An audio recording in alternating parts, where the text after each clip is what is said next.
Sometimes I feel like the richest man in Babylon, and I've done my best, so everything's alright inside. Every morning I rise, I stare at the sun. I know it is a blessing. So when the evening comes, I lift up my eyes to the hills. I'm blessed, oh man. With my two hands in the air as far as I can. Yeah. As far as I can. I can. Yeah. My two hands in the air as far as I can.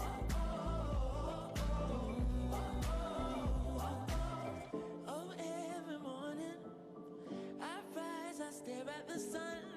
I know it is a blessing. Yeah. Lift up my eyes to the hills, I'm blessed, oh man.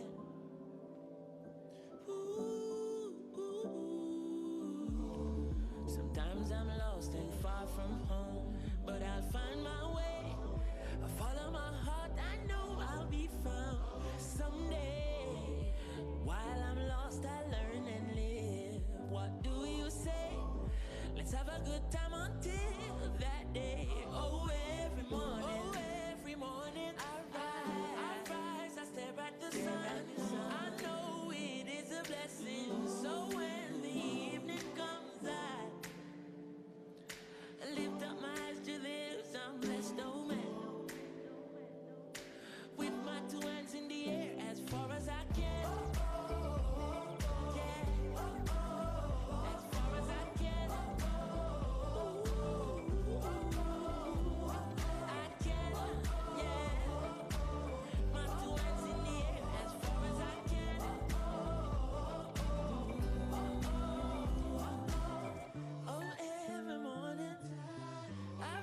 I stare at the sun. I know it is a blessing.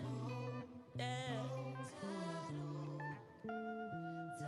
Lift up my eyes to the hills. I'm blessed, oh man. With my two hands in the air as far as I can.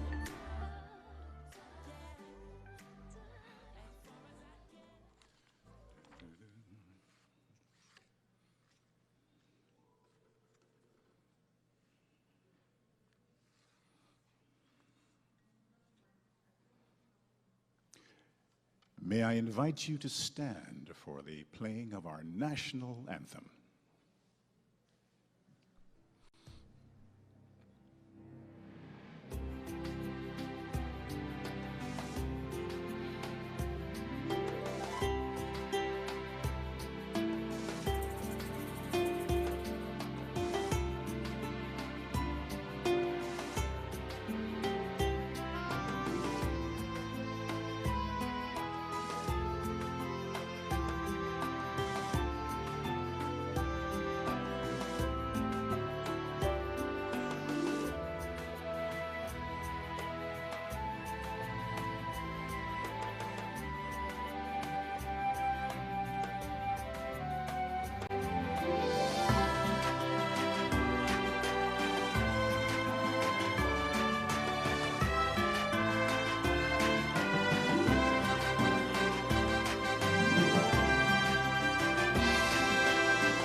Thank you, and please be seated. Well, in just a little while, we'll be joined by our dynamic Minister of Tourism, the Honorable Edmund Bartlett. And when he's here, of course, I will be sure to call your attention to that. In the meantime, let me say hello to Dr. Carey Wallace, the Executive Director of the Tourism Enhancement Fund. Good to see you, sir. Mrs. Carolyn Riley, Director, Tourism Linkages Network. Hello. Ms. Carol Rose Brown, Director of the Jamaica Center of Tourism Innovation. hello. And of course, you seated here at the convention center. And of course, we say a very special welcome to our viewers on Zoom, Facebook, and YouTube. Good morning to you all. Okay, so we have to let them know on YouTube, et cetera, that we're here, right? So they don't think I'm talking to a virtual audience. Good morning. And let me be the first. The pleasure is all mine to welcome you to day 2 of the Jamaica Health and Wellness Conference. It's a pleasure for me to be back here for the second time. I was here last year, and I'm really delighted to be back here again for, what I consider to be one of the healthiest activities that we have anywhere on the planet. My name is Michael Anthony Cuff, and for those of you who I have not had the pleasure of meeting or who have not seen me in a while, I'm Michael Anthony Cuff with a beard. It's amazing the things you do to yourself when you have time on your hands. This is my COVID beard, so please feel free to reimagine me. I'm also well rested because I have been, pretty much at home. So I thank the organizers of the event for this opportunity because, I don't seem to get around much anymore these days because of COVID. So I'm well rested, and I assure you that I feel quite restored. So in all of those instances, it's good for me to be here. I understand that we had a really wonderful first day launch yesterday. My colleague, Terry Carell, she took you through an amazing day of wellness, and it was well enjoyed. There were some highlights. And we're going to be doing the same here on day 2. So, get ready to have a wonderful time because that's exactly what we planned. And not just a wonderful time, but also to celebrate wellness. One good thing about wellness, and in the words of, our amazing world-renowned musician Bob Marley, one good thing about wellness is that when you practice it, you will feel no pain. And so what we're doing here today is an indication of just how aware we are in this world where we now have to reimagine how we do things and reinvent ourselves, that this 2-day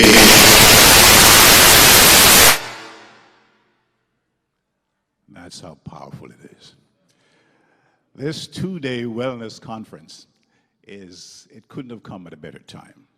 We have, coming up in our program today, we have presentations. We'll be hearing about things like the healing waters and spas in Jamaica.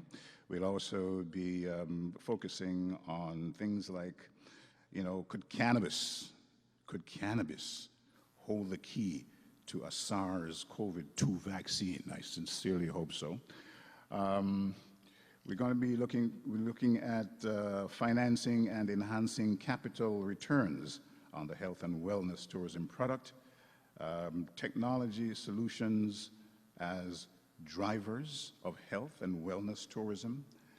We're going to be talking about, is there still a role for alternative and complementary medicines in Jamaica's health and wellness tourism product? And the closing will be something very special. So all in all, we have a wonderful day up ahead. And just before we do anything else, I would like to invite our first speaker to, just welcome you and give you some thoughts on the day. And please help me to welcome Dr. Carey Wallace, who is the Executive Director of the Tourism Enhancement Fund.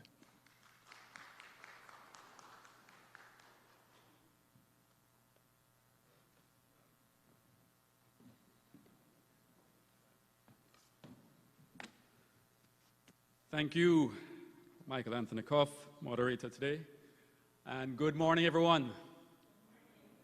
Excellent. Great to be here at the second day of the Jamaica Health and Wellness Tourism Conference.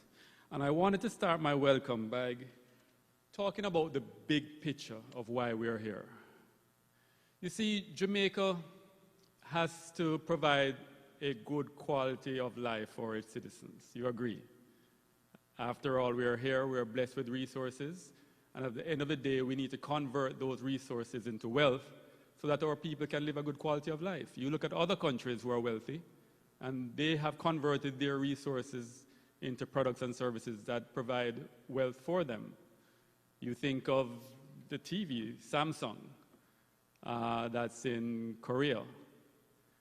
And they have done well in providing cutting-edge products, smart TVs, smartphones, and so on, smart devices.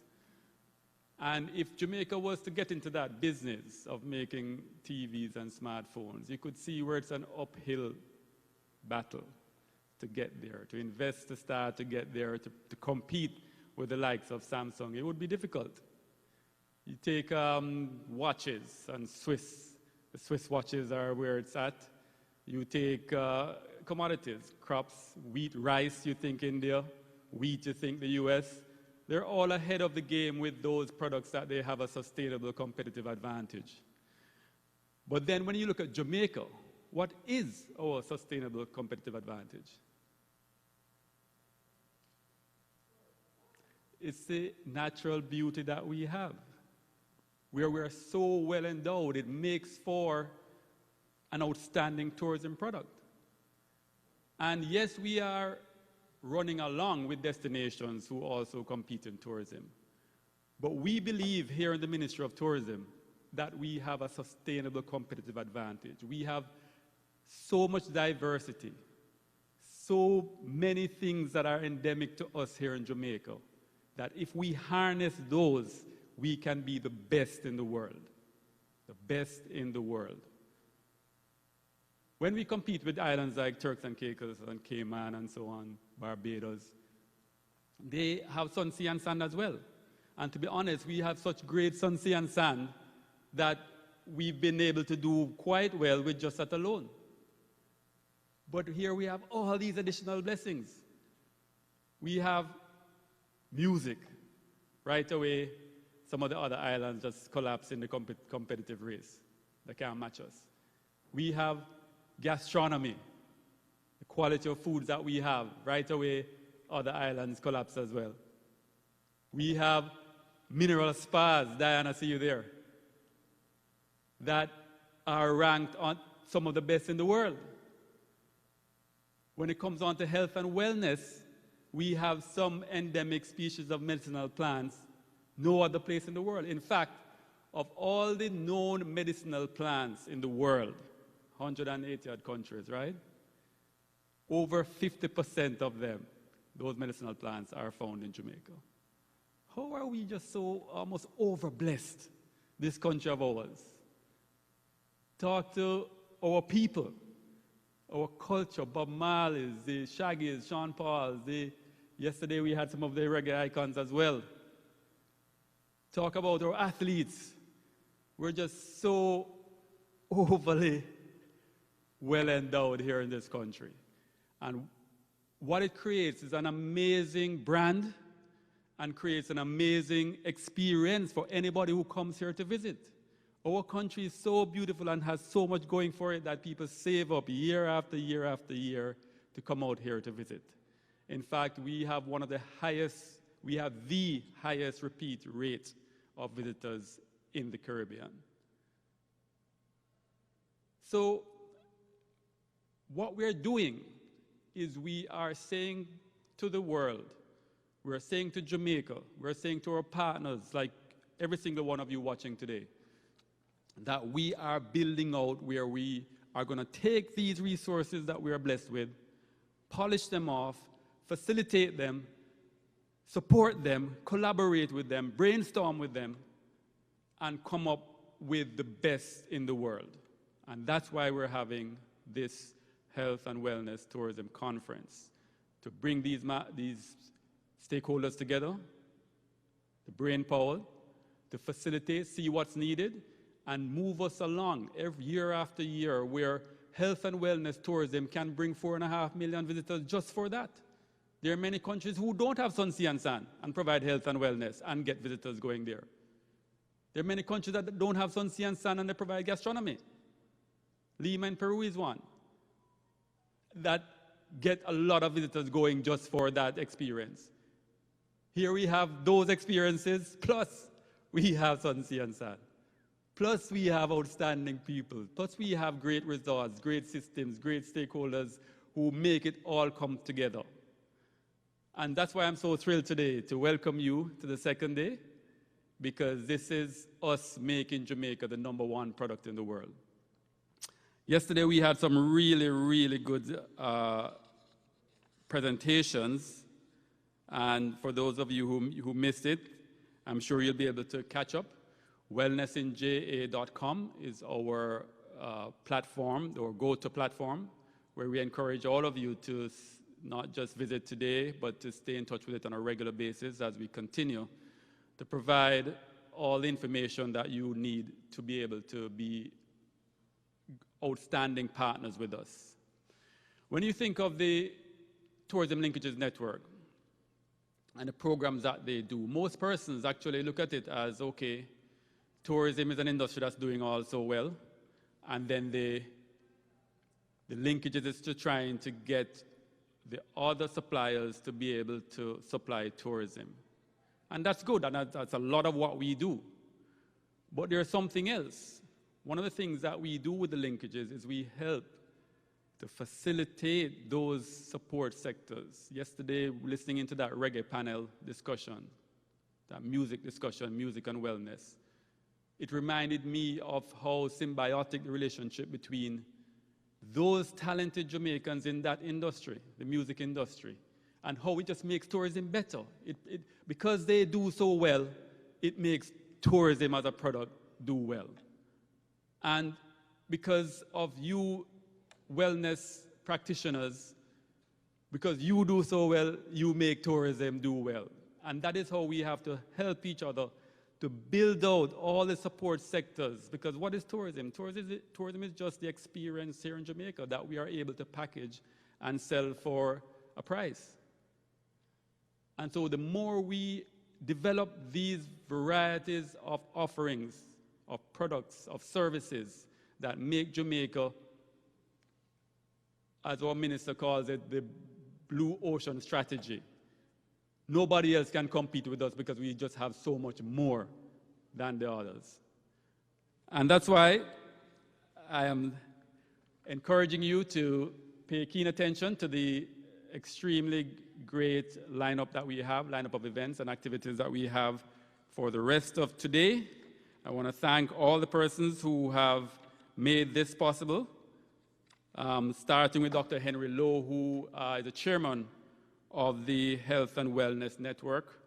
Of course, the network is a brainchild of the Minister of Tourism, the Honorable Edmund Bartlett.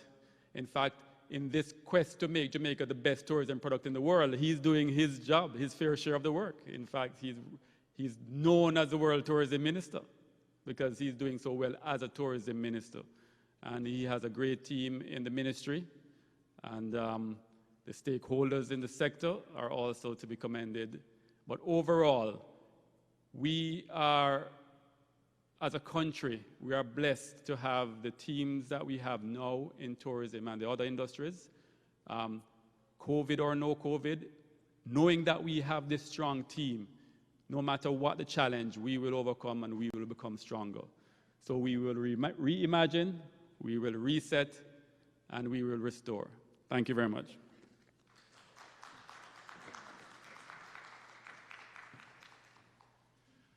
Thank you so very much, Executive Director. And of course, you know, as I was listening, it occurred to me that one of the terms I hear all the time is that we're under-resourced.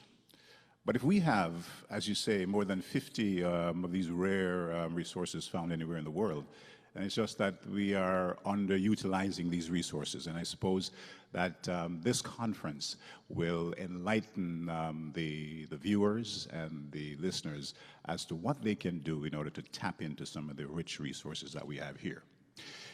Of course, it would be remiss of me not to mention the fact that, if I seem a little happier today and there's with a pep in my step, and I notice the other gentlemen around are doing the same thing, it's International Men's Day. So ladies, so ladies,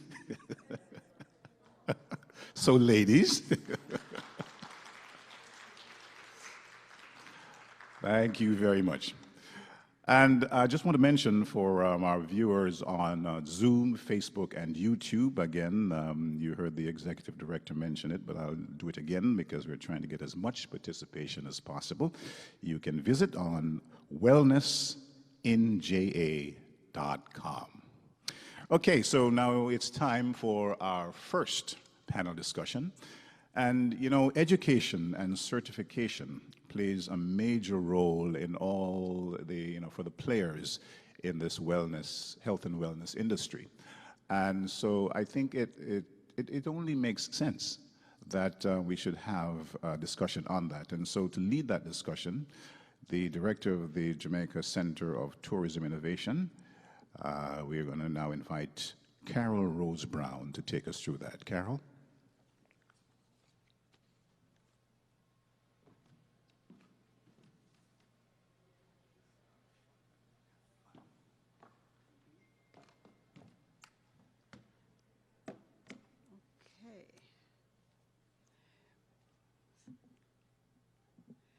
Good morning, everyone, and thank you for joining us for this year's iteration of the Linkages Health and Wellness Conference. As we have been hearing this morning, health and wellness is one of the opportunities we have to separate ourselves from the other tourism destinations in our region.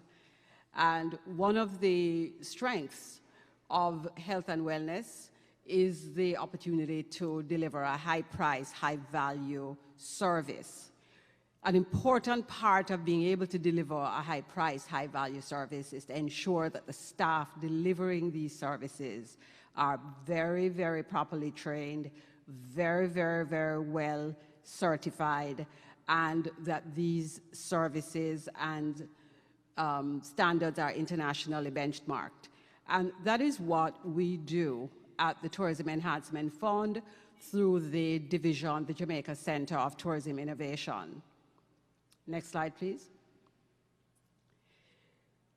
The Ministry of Tourism, led by the Honorable Edmund Bartlett, has put into place a 5-point plan for sustainable tourism development. And one of the pillars of that strategy is human capital development. That is our job at the JCTI, to facilitate human capital development in the tourism sector in particular. One of the major goals is to ensure that the persons specifically working in the tourism industry are certified. And of course, SPA supervisors constitute a critical group of tourism workers. And the focus of this conference being health and wellness, we thought it would be a good idea to come here and talk a little bit about certification and how the JCTI can help. Now, what does the JCTI do? The first thing we do is that we identify internationally benchmarked certifying bodies and invite them to collaborate with us. We collect and submit the applications for certification to these bodies. Now, let me be clear, everybody who applies is not accepted because these certification bodies have specific criteria which have to be met because their reputation is on the line. The second thing we do is that we order and distribute material. The training materials, which the candidates must go through, are produced by these certifying bodies, and we have to use this material and pass these exams at a fairly high clip. The pass mark is 70%, and so getting and using this material is critical. The next thing we do is that we provide tutors. The persons who help and guide you through this certification process have themselves to be certified. And so we ensure that you have certified persons to help you pass this test. Then we must proctor examinations.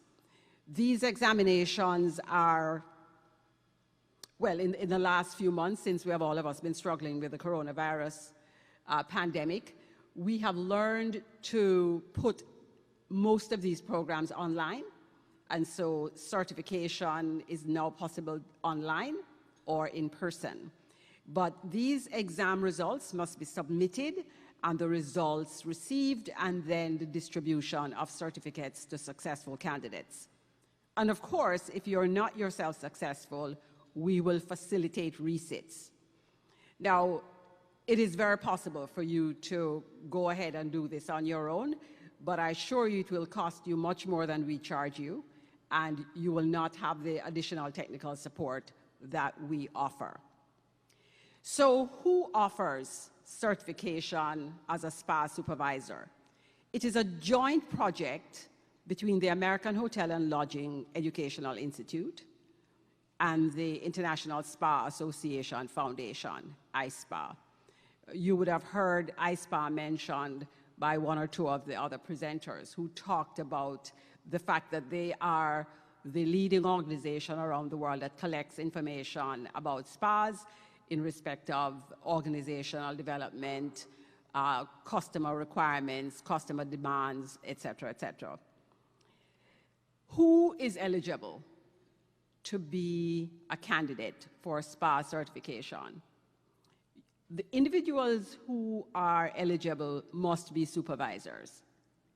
This is not an entry-level activity. This is an attempt to ensure that the persons from the supervisory level upwards are certified. And so we want to ensure that candidates who are submitting applications are currently supervisors, deputy supervisors, assistant supervisors, or acting supervisors. In fact, if you're an acting supervisor and you will not be appointed an assistant supervisor within a specific time, you will not receive your certificate, because this certificate is for persons who are at the level of supervisor. You must supervise at least 2 persons. I think that's fairly clear. And finally, your supervisory responsibilities must constitute at least 20% of your work. So before I go on, let me introduce you to 2 of our partners. One, Mr. C.C. Novella, who is the Managing Director for the American Hotel and Lodging Educational Institution in our region. And the second one is Mr. Patrick Huey, who is the chairman of ISPA. And there's a little interesting thing you will learn about Mr. Huey in a minute. So we meet first Mr. Novello. Greetings. My name is C.C. Novello. I am the Managing Director for the Caribbean for the American Hotel and Lodging Educational Institute, HLEI. It's an honor for me to be here today with you. And I want to thank very much the office of Ms. Carol Rose Brown at the Jamaica Center of Tourism Innovation for inviting me at this amazing Spa and Wellness Conference, virtual conference. Today I want to talk to you about supervision and what does it take to be a great supervisor, a certified hospitality supervisor.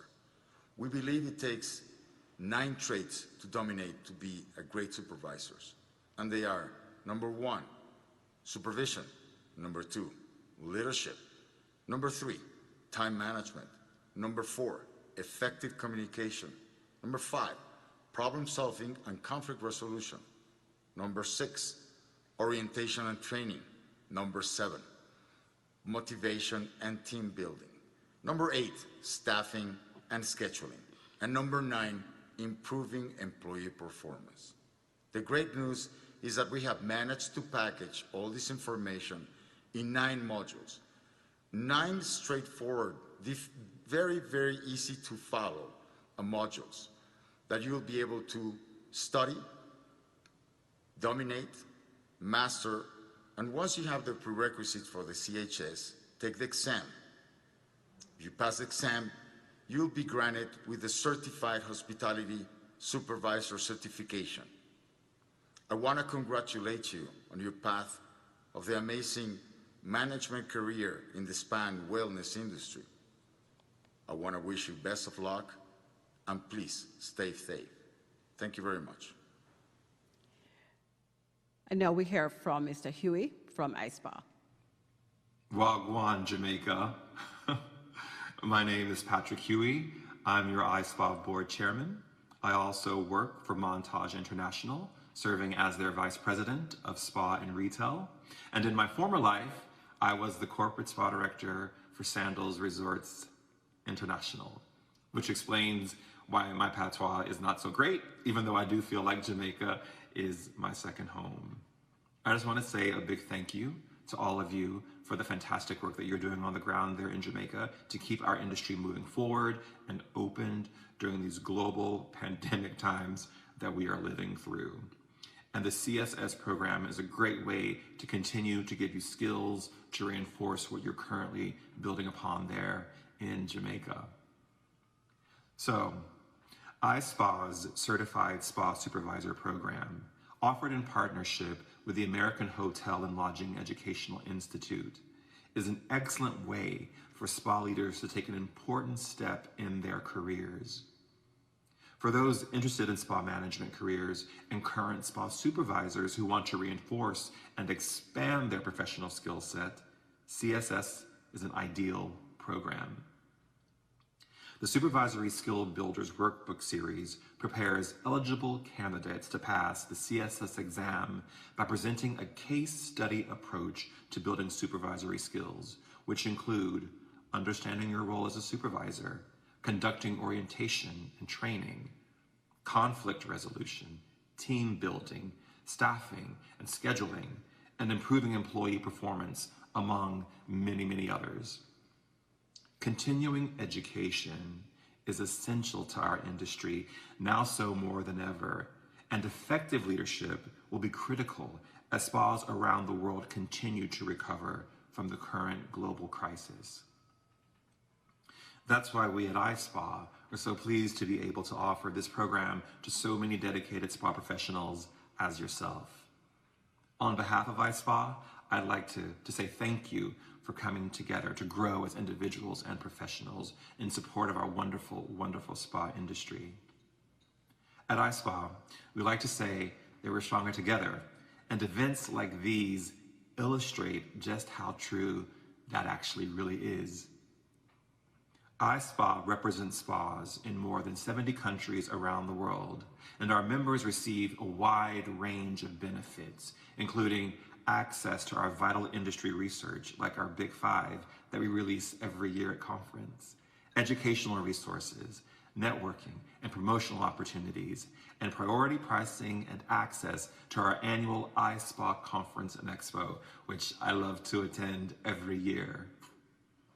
Your event hosts have been provided with a full member benefits guide to share with you, which includes iSpa's website and contact information. Please don't hesitate to reach out if you have any additional questions. I want to say thank you to you guys because I've lived in Jamaica. I know how challenging it can be to run a business there, and you guys are doing fantastic, amazing work to keep our industry going and to welcome those guests who are coming to your shores on a daily basis. I know the work you do there is meaningful and impactful, and I think about my time in Jamaica often with such joy and such happiness. So thank you, and enjoy the rest of your conference. Okay, so there are a couple of things that were said that I just want to repeat for emphasis. These credentials are internationally benchmarked. Like I say, anywhere in the world you go and you show this credential, they know what it is. And that is our goal at JCTI, to ensure that whatever certification we offer is internationally benchmarked and will carry you to the right place when you present it. As a special offer for the Linkages Health and Wellness Conference, there are two special opportunities that we want to offer the persons who are registered or who are attending this conference. iSpa is offering a one-year membership to their iSpa Foundation. This membership is very valuable. It's worth somewhere in the region of $600 to $700 US. And what it is, as Mr. Huey mentioned, access to their database, access to their job opportunity rosters, access to their annual convention and conference, and also access to upgrading materials and training opportunities that they offer. All the persons who are registered at the conference, either in person or online, will be part of a draw, and the company or individual emerging will have this one-year membership from iSpa. Next slide, please. In addition, because we want to encourage as many people to sign up for certification as possible, we invite persons in the industry who are supervisors or above to submit an application. The applications are available online. And of course, if you write into the Linkages Network through their web portal, we will get your application, we get your request, and the applications are also online. To the first 20 persons whose applications are accepted, you will have this certification available free of cost. For the other persons, the cost will be 10,000 Jamaican dollars, which is less than a third of the actual price of the certification booklet alone. So we think it's a great deal, and we want to encourage as many of you as really want to improve your professional skills and give yourself a leg up as you move forward in your career to get certified. So please let us hear from you and enjoy the rest of your conference. Thank you.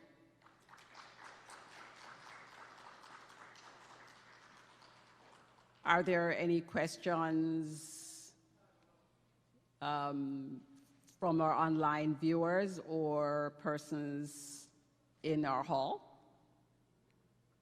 Not today? Okay, thank you. It means I have been clear.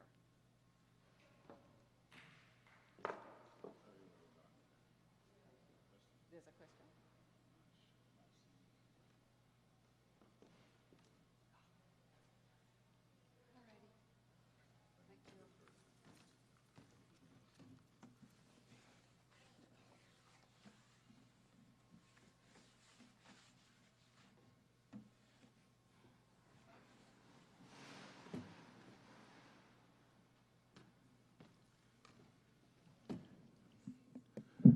There being no questions, it means that she did a very comprehensive job. Thank you so much, Carol. Okay, so, you know, one of the principles of wellness is that the self is the greatest healer. And, you know, this whole thing of wellness, it has so many different dimensions that it's really incredible. It's like an octopus, you know, it has tentacles all over. The next aspect of wellness that we're going to be delving into is that of spas, because we have some very healing waters here in Jamaica. And so we have chosen someone who's very versed in that area. He's a cosmetic and reconstructive surgeon, and he's also very much involved in MED Spa. I'm talking about someone I know very well, and I know his commitment to what he does. I'm talking about the moderator for our next presentation, Dr. Guyan R. Scott. Please welcome him.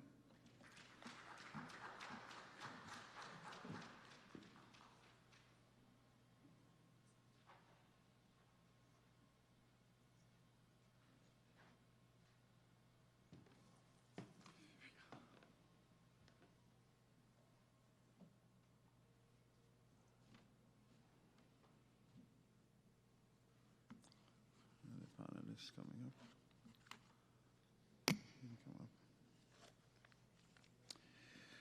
Good morning. I'm happy to be back here to help to enhance and probably kick further, if it has been kick-started already, this whole concept of wellness tourism. A big concept, and Jamaica is uniquely placed,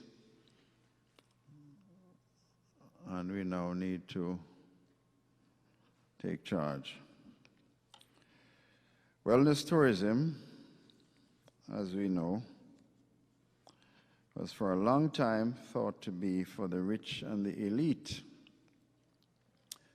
In fact, our own Milk River Bath and Spa was frequented by iconic movie stars decades ago. One such that some of you here were of more mature years will remember was Elizabeth Taylor, who commented that her experience at the Milk River Bath was probably the best that she has had. In recent decades, however,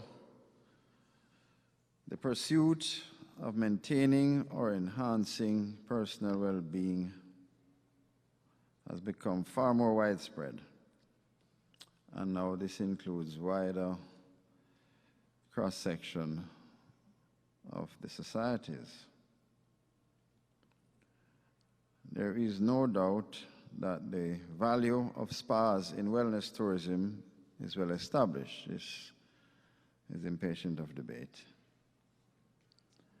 And we know that wellness tourism must aim, and this is important, we must aim not only to satisfy travelers to our destination, but also our native Jamaicans. And I would just want to make a point here that given our possibility for high-value wellness, this product, if well managed, can mitigate some of the negative impacts that are related to mass tourism. For example, pricing on quantity and so forth, right? Wellness tourism must be seen at a different level, probably a higher level. It promotes stress reduction, healthy living, change of lifestyle habits, and this is so for our native Jamaicans as well as our travelers. And if we can get this right for our people here in Jamaica, that alone will go a far way in attracting wellness travelers to our shores. So in this session, we're going to explore with our three panelists, if they're here. You can come forward, please. We're going to look at our environmental, natural, and other creative aspects of the spa industry. So I'll now invite our three panelists. We will have Diane Somerville from the Milk River Bath, Tanya Vassell from Half Moon Hotel, and Mr. Jeffrey Marshall, who will give us some important background to our waters. Each panelist, we're expecting to lead us for about 10 minutes, so we can have some time to entertain some questions, raise some ideas, and have some discussion. So our first panelist will be Diane Somerville from the Milk River Bath and Spa. Diane? Hello, good morning, everyone. Good morning. Thank you for being here with us this morning. I'm happy to be here. I'm sure a lot of you have never been to Milk River Hotel and Spa, otherwise known as Milk River Bath, but you might have heard of it.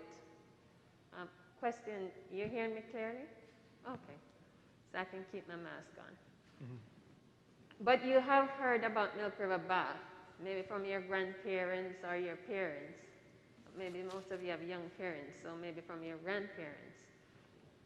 Milk River Bath is renowned throughout the world for the radioactivity of its water. It has, over the years, proven, based on testimonials, that it has healed a lot of persons of different aches, pains, and other illnesses. And we've managed to keep the facility open and facilitate persons of all ages and from all over the world. One of the beauties of the water is, the baths are all private. So persons don't have to worry about sharing space with anyone that they don't know or they're not familiar with. And some persons are able to stay in the water, some 20 minutes, some longer. It all depends on how you feel when you go in. But the recommended treatment is really 4 to 5 baths a day for no more than 15 minutes. So it's not a matter if you stay longer, you'll heal faster. So I usually tell persons, when you go to the doctor and you get 7-day medication, it's for a reason, 1 per day. So it's not, if you take 7 in 1 day, you're not going to heal faster. So it's the same thing with the water. So persons who stay over at the hotel actually take 3 and 4 baths a day for a period 2 to 3 days. Some persons stay for a week. And it's not only for healing illnesses or aches and pain. It's actually for relaxation. Some persons say they sleep very well after they take a bath. So it has many different qualities, and it's one of God's gift to us. In our Milk River Bath Act, it actually says that we're not supposed to turn back anyone who is not able to pay to use the facility. With mostly the indigent and elderly persons. So it's not really, but if a young person comes up who really needs the water and cannot afford it, we should facilitate them. And that's one of the beauty of it. And I think that's why the water continues to flow and help people along. And so we can, even during COVID now, we're open, but we're open for a shorter time during the day. It's 8 a.m. to 4 p.m. as we speak.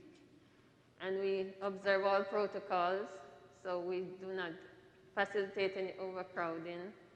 And each bath, after each use, it's totally sanitized, clean sanitized. And we alternate baths, so we don't just take people, as soon as it's clean, we throw someone in and stuff. So all that is being observed. And persons have actually said, why don't you advertise saying this cures COVID-19? That would be a good selling point, but we can't do that. Even if it does, we can't do that.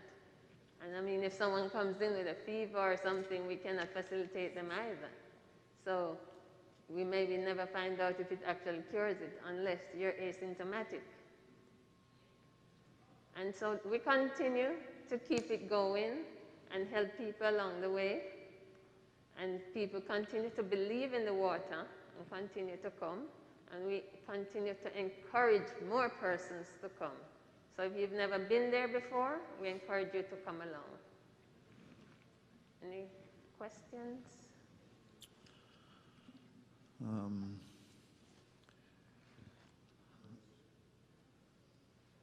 I think we want the 3 panelists to present first, and then we open up the discussion. So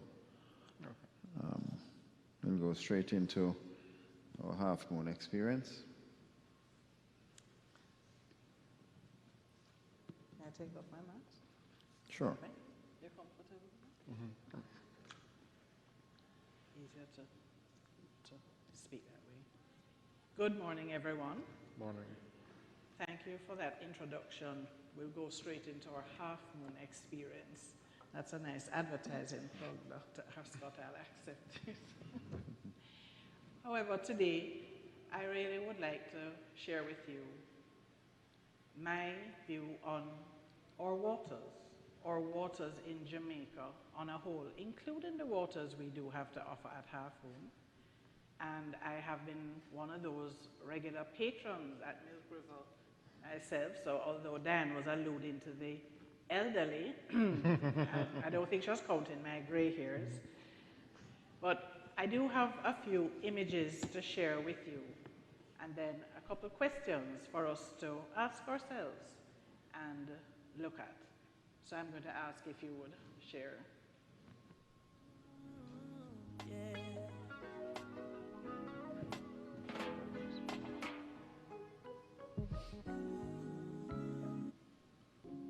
Test yourselves, see if you can identify. Here is a story told to the children of Africa.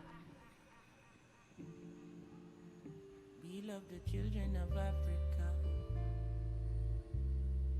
teaching the children. Oh, da da da da, la da da da. Oi, black eye, black hair, black skin, black queen, stand majestic with the black king. Today I'll sing you a black song. You need to hear about beautiful black things. Cause most time we hear about black, we hear about black magic and black witches. Blacklist, black book, black market, Black Friday, you spend off your black riches. I've never seen a doctor in black, nor seen a black pill to cure no black people. But I've seen bush doctors like Tosh and Marley resurrect like a real black beetle. Malcolm, Marcus, Martin. What do you think was the common thread with most of those images? All those images are from spas here in Jamaica. Water. Mm-hmm. Water is the common image. Whether it is seawater, river water, water in baths, in our pipes, water, the essence of wellness, the essence of spa.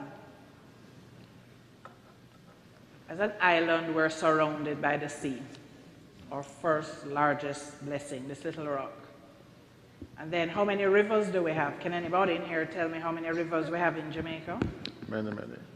Many, many. Like that, no? Mr. Waterman. We have 120 rivers in Jamaica. You do know that we have some islands that have no rivers at all. Mm-hmm. They only have desalinization to get fresh water. What about our garden parish of St. Anne? Can you imagine that that's the only parish that doesn't have any internal rivers? Our underground reservoirs are pretty rich, and when they rise up, you see it like in the form of lakes, like when you hear what's happening in Monique Lake. And look how it feeds. That's where we can get our waterfalls, that's where you have the most blooming flowers, etc. A true reflection of what water can do for us and what it does for us. People travel for water. People go to places for the taking of waters. So whether you're in Jamaica and you're traveling to Milk River Bath, or you're traveling to Portland, or you're going to Bath in St. Thomas, or you're going to Bubbling Spring in Black River, Rockfort in Kingston, whether you're going to the North Coast for a sea bath, or whether you feel that you just need to stay home, not interact with anyone, just keep yourself quiet in this COVID time, you're able to run a bath. If you don't even have an inside running water, you can put a pan outside and catch rainfall based on what's been happening the past couple of weeks, and you can run a bath. You can soak in a bath. We have we're blessed, we're so rich to actually have this weather where we have all these water sources and constant rainfall. I'm an Aquarian, and maybe that's part of my love for water. But There's a company that started donating to a country that did not have water. And that story meant a lot to me when I heard it, and so I started this, $1 a month donation. It's a little bit, but it goes a long way. The story came to me when I was thinking about our conference, and I was thinking about how richly blessed we are with water in Jamaica. And this young lady, she was a teenager, and she was going to get water for her family. It's actually in a rural town in Africa, and they were very far from any water. They were experiencing severe drought, and every day someone had to actually take time off from school and go for water. They took turns in doing it, and this day she went out, she carried her vessel. It took them pretty much the whole day to get water. The amount of hours they had to walk to the location at the little hole that they could catch water, and they would have to wait for the animals because everybody was trying to get water from the same hole. And then she would actually walk back with a very heavy vessel carrying water so the family could have for drinking, for cooking, to even wash hands. And on her way back this day, she stumbled and she fell, and her water spilled when she was more than halfway back home, having been traveling for a couple of hours. And she didn't want to go back home. And the others who were accompanying her from the village doing water for their homes, they kept saying, come. She's like, no, I can't go back. Eventually they had to press on and leave her. And it was very unfortunate when she didn't come home, and the next day they went looking for her. She actually had hung herself. The shame and the hurt that was expressed by the storyteller who was sharing it, in her not being able to come back home. She had broken their earthenware vessel that carried this water. Her family would have no water, which would mean no cooking for the evening. She couldn't have gotten back home and anybody come out in time to get more water. And that really moved me, the thought that she could have no water. I know sometimes we have a water lock-off for a day. I know we have some places in Jamaica that don't have running water for a while, or who are trying to get water to a particular part in their farm. However, we have access to water. We can reach water. Water is life. And in this case where this little girl lost her life because of the lack of this resource, I told you, I had to say, I play my part, $1 a month. It's a little bit, but now they're able to use it to build wells in these communities where they can help the water problem. So I look back at us and our water and what we're doing with it and how we're harvesting it, or how we can harvest it, how we can market it, how we can promote it, how we can invite others to enjoy it and share in the benefits of it. And I look at our spas. Yes, I am a spa director. Spas have been my life for quite a few years now. And I must tell you, at the Fern Tree Spa, we have over 20 water features. Because you see, water is not just about bathing in it. Water also affects our psychological selves. Water, looking out at the sea, being by a river, even if you're not in it, it has this soothing, calming effect.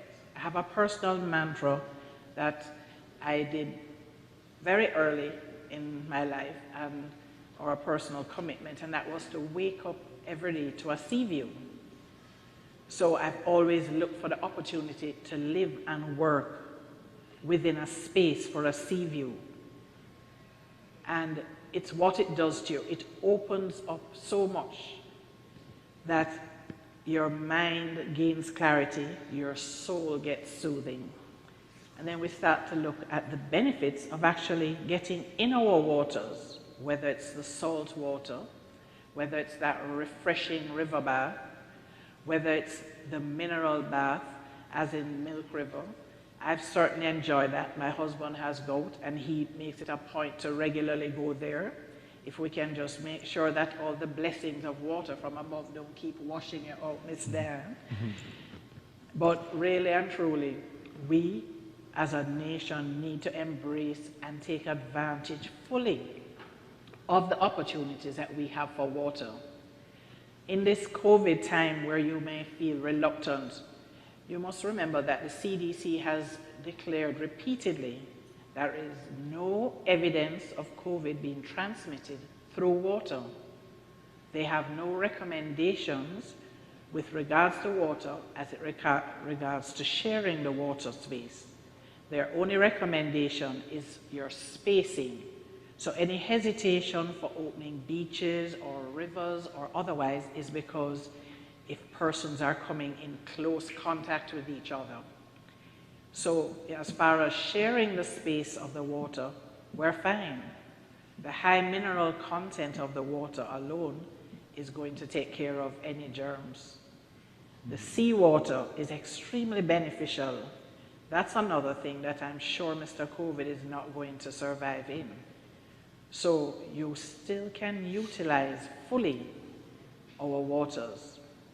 What I really look forward to seeing is more of us coming together, and I'm really happy when I heard earlier in the introduction that the focus that the Ministry of Tourism is giving to marketing or wellness options in Jamaica, because this is going to be the essence. People have always come for the sun and fun and the beaches, but we have something in this time that will actually make a person decide to travel again.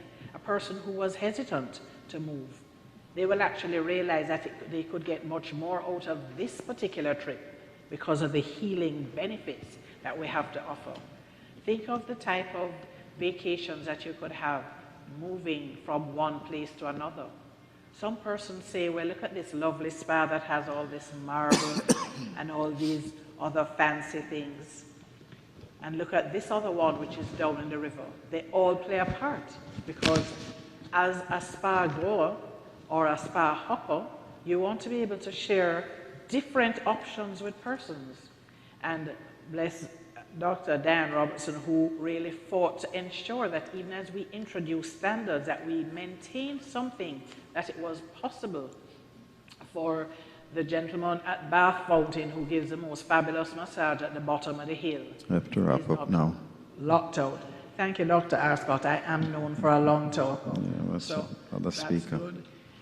So we really would like to embrace the opportunity to share the wealth of water that we have to offer in Jamaica. So, Mr. Waterman. Right, sir, just proceed right away, and then we can open up the floor. Thank you very much, and I appreciate your words. It's very accurate and apt, and I recognized a lot of the sites that were on the presentation. So Bubbling Spring, Windsor Spring, and many others. And good morning to everyone here and online. I am Jeffrey Marshall from the Water Resources Authority. I'm the Chief Hydrologist.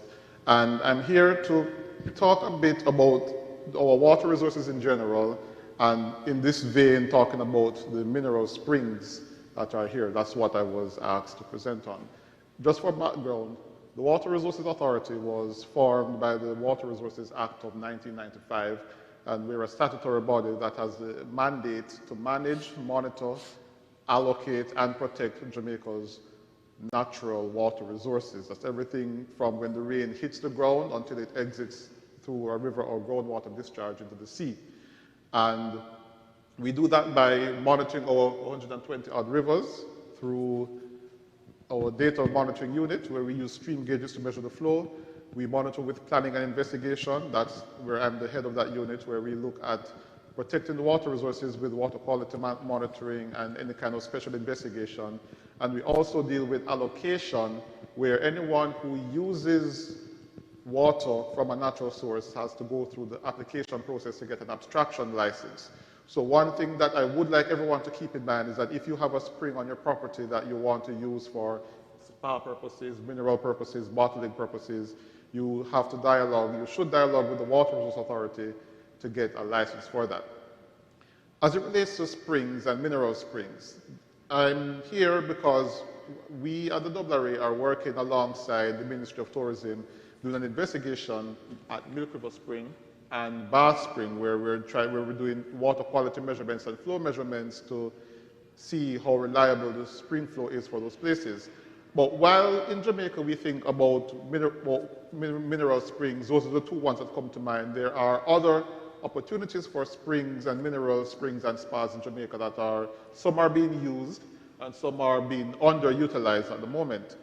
The greatest resource that I can recommend to get an overall look at the mineral spring resources of Jamaica is a 1987 report entitled The Mineral Springs of Jamaica, which was commissioned and produced by the Mines and Geology Division. And you can get a copy from them at their offices. That book summarizes many of the known mineral springs in Jamaica, which includes, of course, the well-known Milk River Spring, Bath Spring, and it also includes places like Rockfort, which are known and utilized. It includes places like Salt Spring, which is relatively well-known. It's not owned by anyone as yet. It's a community place. Everyone just goes and swims. But it also talks about places that have potential for other usage. You can include the springs that are at Sanssouci, for example. That's a mineral spring that's been used by the hotel there. It mentions springs in Portland, such as the Blue Lagoon, which was surprising even to me to realize that that is a known mineral spring. It's not just a sea there, it's a huge discharge. In fact, my team, Mr. Maurice Wallace and Ms. Natalie Hutchins, they went out there last month. We were doing an investigation of the springs, and they went out and they saw where there's water coming up, sand coming up at Blue Lagoon, showing that there's a discharge there, and that itself is a mineral spring resource. And there are many other potential springs that could be used and marketed, if used and marketed properly by the Ministry of Tourism or by entrepreneurs in general.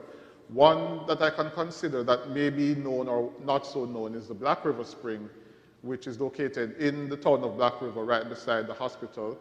I went out there as a part of our investigation trying to follow up. We're following up on that 1987 report to see what is the current state of those springs. And that spring there, it was well known in the early part of the 20th century, but after some tragic events, it fell into disrepair.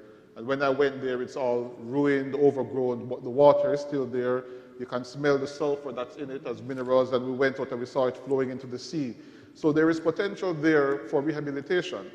And those are just some of the springs that are available. There are at least 20 or more known mineral springs in Jamaica, and there could be many others that are not yet in the public knowledge, that if you investigate and test, you can see whether or not those meet the standard of being a mineral spring, which, if you didn't realize, a spring is any water source that rises to the surface of the earth under its own power, so you're not pumping it, it just issues out of the ground naturally. And a mineral spring has a high dissolved solid content, so it may be kind of brackish in nature, it may have a lot of salinity, it may have dissolved minerals, it will have dissolved minerals in there and the minerals give the water that healing property, whatever it may be. The water may be hot in nature, such as at Bath. It may be warm in nature, like at Milk River Bath, or it may be cold, like at Rockfort. But the main thing that is there is a high mineral content. So in wrapping up, what I would recommend in terms of investigating the further potential for mineral spring wellness in Jamaica is to properly catalog all of the springs that are there. We have the report from 1987, which is a beginning, but there is much more that can be done and should be done. And the Water Resources Authority is taking steps to try to update this report, and hopefully that will be continuing in the future. But more than that, it would be for the investors, those stakeholders in health and wellness, to really look at these available resources and see what's the most sustainable method of utilizing them. I really admire what Ms. Somerville said, that when you go to Milk River, no one is turned away. And as such, I would hope that whatever is done in these, it's not just a matter of taking something that used to belong to the community and capturing it so that only the well-off can use it, but something that the entire populace of Jamaica can benefit from in one way or another. From the very rich to the very poor, everyone should be able to benefit from these springs as far as possible. And that ends my report at this time. Thank you. Right, let's open up the floor for any questions before we make some general comments. Anybody wishes to address any of the panelists on the concepts? Yes, sir?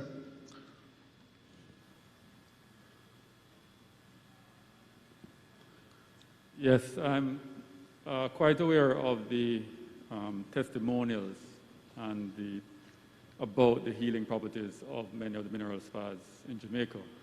I just wondered, what is the extent of the actual science behind it? What is going on? What have the studies shown? Why is, beyond just that it works and people talk about it, if you have any science behind why it works and what we can do to enhance or facilitate or develop. Thank you. That's a very great area. Diane mentioned the radioactivity. The mineral spas worldwide have been of value primarily because of the ambience they create, the state of mind that they try to enhance, the ability to reduce stress, and there's so much that we don't understand in how the body handles stress, and no particular direct medication that you will say take this for stress, except for antidepressants and other medications like that. However, clearly, more and more, as we understand, for example, the immune system of the body, where wellness or peacefulness or happiness will enhance the different organ systems and the cellular networks to make them work at a more efficient level, make them work better. And whereas the evidence, direct evidence-based information for these spas is not easy to come by, we cannot ignore the experience of the people who use it. There is some evidence coming out of Hungary that the radioactivity in the waters can promote some of the biological cells that promote healing. But this will need a wider study.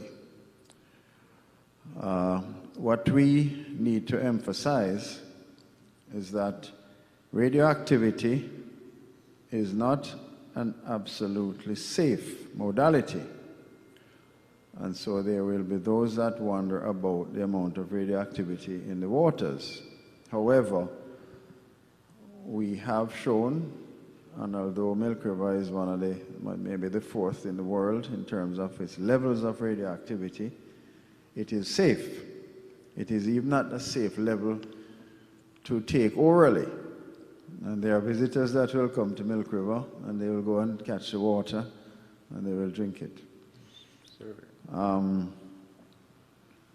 In terms of the other minerals, most of the other springs that Mr. Wallace spoke about, they also are of value. One particular one that Diana mentioned, I think that the Ministry of Tourism has not really tapped into the real value of our spas and springs. The magic of sleep.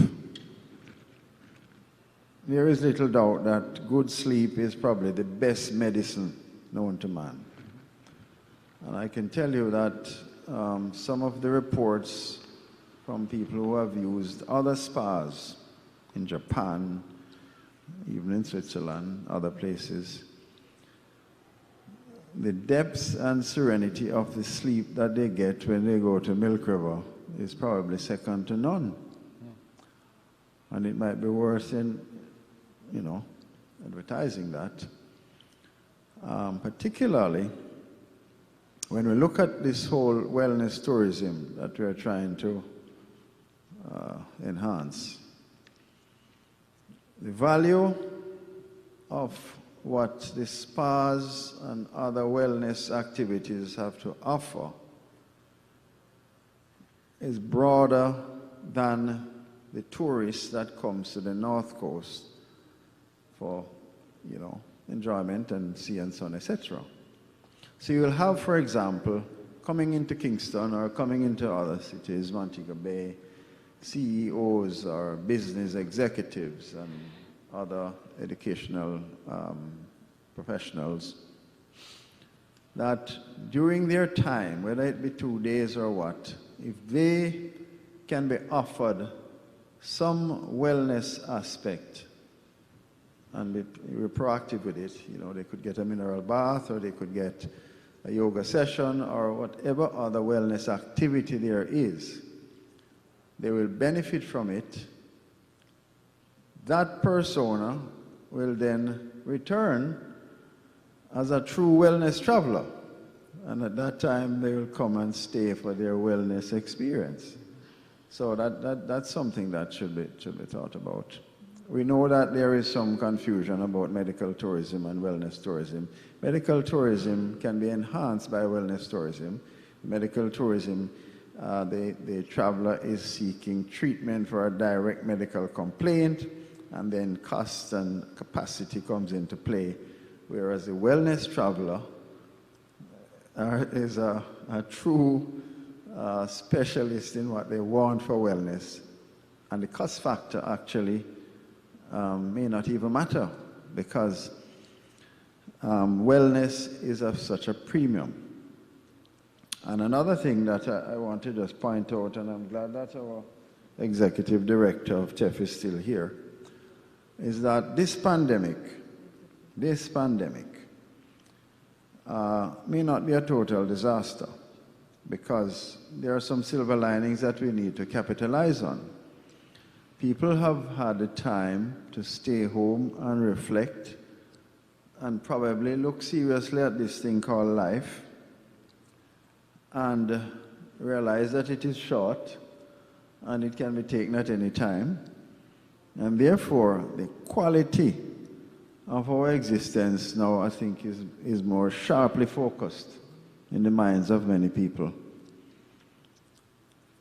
And the beauty about the waters, as was well highlighted here, we're actually using it as a principal part of the containment of COVID. You must wash your hands and you must maintain hygiene, right? So our waters are important, and we have those value-added waters that we can give to these travelers. So marketing properly, this is going to take off if we really think about it. Yes, ma'am. Good morning. We have some questions from our online viewers. First one up was, what are the measures in place at these locations to adhere to the health protocols during COVID-19? So we spoke about Bath, we spoke about Half Moon, and the other locations. So what are the measures in place right now to assist, with the health protocols? Okay. Well, at Milk River, first I must say we are COVID-19 compliant, and which covers sanitization before you enter the property, wearing a face mask, cleaning and sanitizing all areas after each person move around. At the moment, our bedrooms are not open, but when we do open them, we'll follow those protocols that are set by the Tourism Ministry and the Ministry of Health and Wellness, which basically covers this basic protocols. Thank you for that. At Fern Tree, would add, TPDCO does their own guidelines and inspections also. However, we have found simple things like creating space between clients to do enhanced cleaning measures is really important.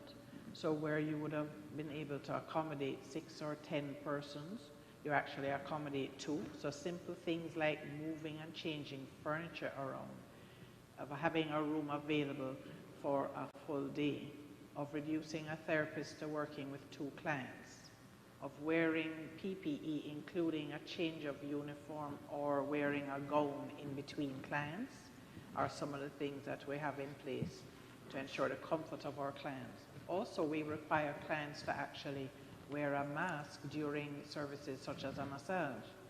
So our clients have been complying, comfortably so, and it's workable. Thank you so much. Our next question was, are these locations certified by the Bureau of Standards? I'm not sure if that was rolled into the certification that you mentioned from TPDCO. So maybe you already answered that? Yes. Okay, all right. Moving on to our last question here. Is there an integration of healing waters with other wellness activities such as hot yoga or aquatic therapy available at any of your locations? Could you repeat the question, please? Is there an integration of the healing waters that's available with other wellness activities such as hot yoga or aquatic therapy available at any of your locations? At Milk River Bath, we have the mineral bath along with other spa services. And we also do like a water massage, which is done in the bath itself. So yes, to your question. Okay, thank you so much. Rockfort in Kingston also offers classes, water aerobic classes in their cold pool. Oh, that is fantastic. Thank you so much for that. Good. That's a good question to end this session on, and I'll make a broad appeal to the ministry. The wellness tourism caters for everyone, but there's a particular group of traveler or tourists that we may be able to reap a bonanza, and that is the mature traveler who may have issues that are not direct medical issues, but they can travel. And so it is important that we start looking at the retired or mature traveler who may need just some basic support, for example, physical therapy, physiatrists. These are areas that we can support them while they're here, while they can be safe and feel safe that, you know, if they slip, you know, there's a physiotherapist, etc., on hand. At Milk River, I think that we have gone beyond that and have created a mineral pool that those that are compromised, wheelchair access, for example, is available. So those are areas that need to be marketed for these people.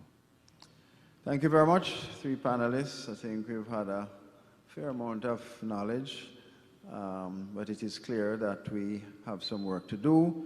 We need some direct investment in this area because it is ballooning all over the world, and we have a higher quality spa naturally and creative that we can offer, and we need to capitalize on it. Thank you. Thank you. Thank you.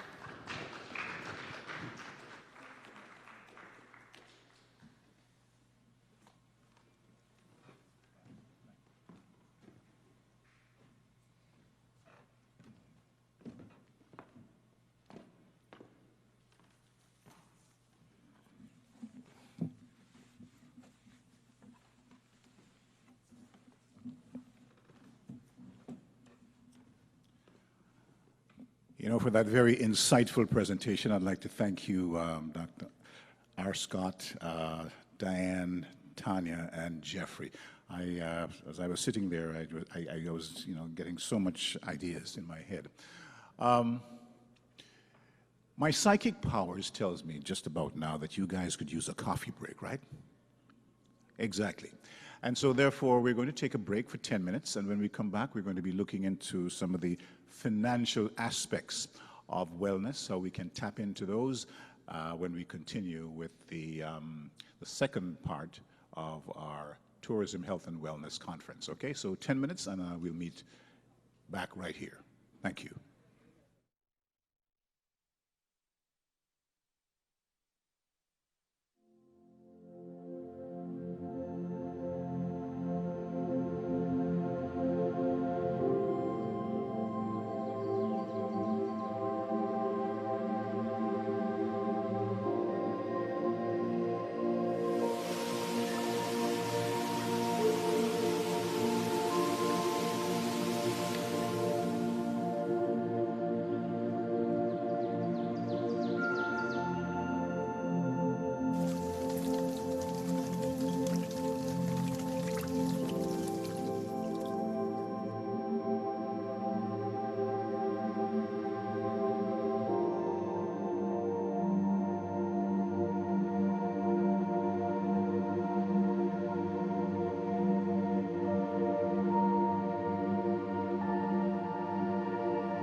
part of our discussion. So, there are many dimensions to wellness, and you know, we've heard about some of those earlier, just before we took the break. Money is a big part of this thing, all right? Finance. And apart from the fact that we said that, you know, we have resources, and it's just that we need to market them, because you don't get money before you have something to market. Okay. So we know that we have a lot of things to do, a lot of resources. What we really now need to tap into is how to market those resources. One of the resources that we have in abundance here is cannabis, all right? And I'm particularly interested in this next panel discussion. The discussion, the title is, Could Cannabis Hold the Key to SARS and COVID-2 Vaccine? Now, I'd like to think the answer is yes, but I'm going to be open enough to be convinced by the experts. So to kick off our next discussion, I'm going to invite the Senior Legal Officer acting at the Cannabis Licensing Authority, and he is Mr. Sheldon Reed, the Senior Legal Officer, to take us through that. So I am now going to turn things over to Sheldon. Thank you, good sir. You are welcome, sir. I can't believe you. All right. Still morning. Good morning, everyone. Ladies and gentlemen, good morning. I think we saved this topic at an interesting time. Just before people got to lunch, which means I have to make sure I move quick. But yes, today's discussion is quite interesting. Could cannabis hold the key to a SARS-CoV vaccine? And where we are in 2020, if I could just set the context for my panelists, we've made amendments to our Dangerous Drugs Act. In 2015, we amended it to allow for cannabis to be handled for medicinal, scientific, and therapeutic purposes. So in our law, cannabis is in fact seen as medicine. We've created a regulatory body, which is my employer, the Cannabis Licensing Authority, that regulates this medicinal cannabis industry. That's where we are. We have licensees who either grow, process, sell, or transport cannabis for medicinal, scientific, or therapeutic purposes. And two of the panelists, one has a retail herb house and one is a cultivator. So you'll be hearing from both gentlemen as to how they feel about this topic. But what you're seeing is that we take this thing as a medicine very seriously. So it's a medicine. There's a framework that treats it as a medicine. So when you look at the question and it says, can COVID hold the key for a COVID vaccine? Yes, it's a medicine. But COVID has not just affected our health, has it? It has clearly also affected life. I mean, look at the room, you know. Our economy is affected. Tourism has been affected because of COVID. And so when we think of COVID, we can't just think of it in the context of just health. We have to think of it in the context of health and wellness as a package. It affects health and wellness. It therefore affects tourism. It affects how persons are able to travel. It affects how we will have to now recraft tourism in light of that. So the discussion today seeks to look at COVID in the context of not just a medicine, but as an economic problem that needs to be addressed. And how can cannabis work as a cure, as a medicine to all of that? So that's the context. Dr. Toyang, who has over 20 years of research in cannabis as a medicine, among other plants. I mean, the man has over 25 peer-reviewed scientific publications on just plants as medicine. He will be going into the veracity as to really and truly whether or not cannabis can be seen as something to really potentially treat with COVID. So he's going to go into why cannabis is actually medicine. And then my two other panelists, one, the Mr. Wayne Isaacs, who is CEO of Sanitec. He's also, I understand, a retailer of medicinal cannabis products. Am I correct? No, he's a cultivator of medicinal cannabis. He'll be going into how he has seen the benefits of cannabis as a medicine and has taken the step forward as a licensee to cultivate it. And we'll be going into standards and that sort of thing.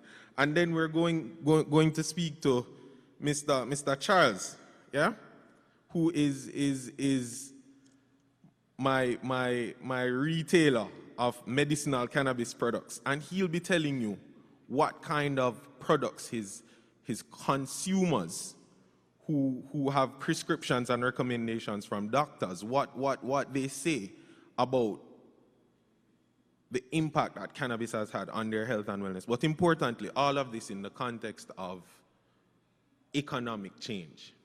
So Dr. Tayang, speak to us a little bit about cannabis as actual medicine.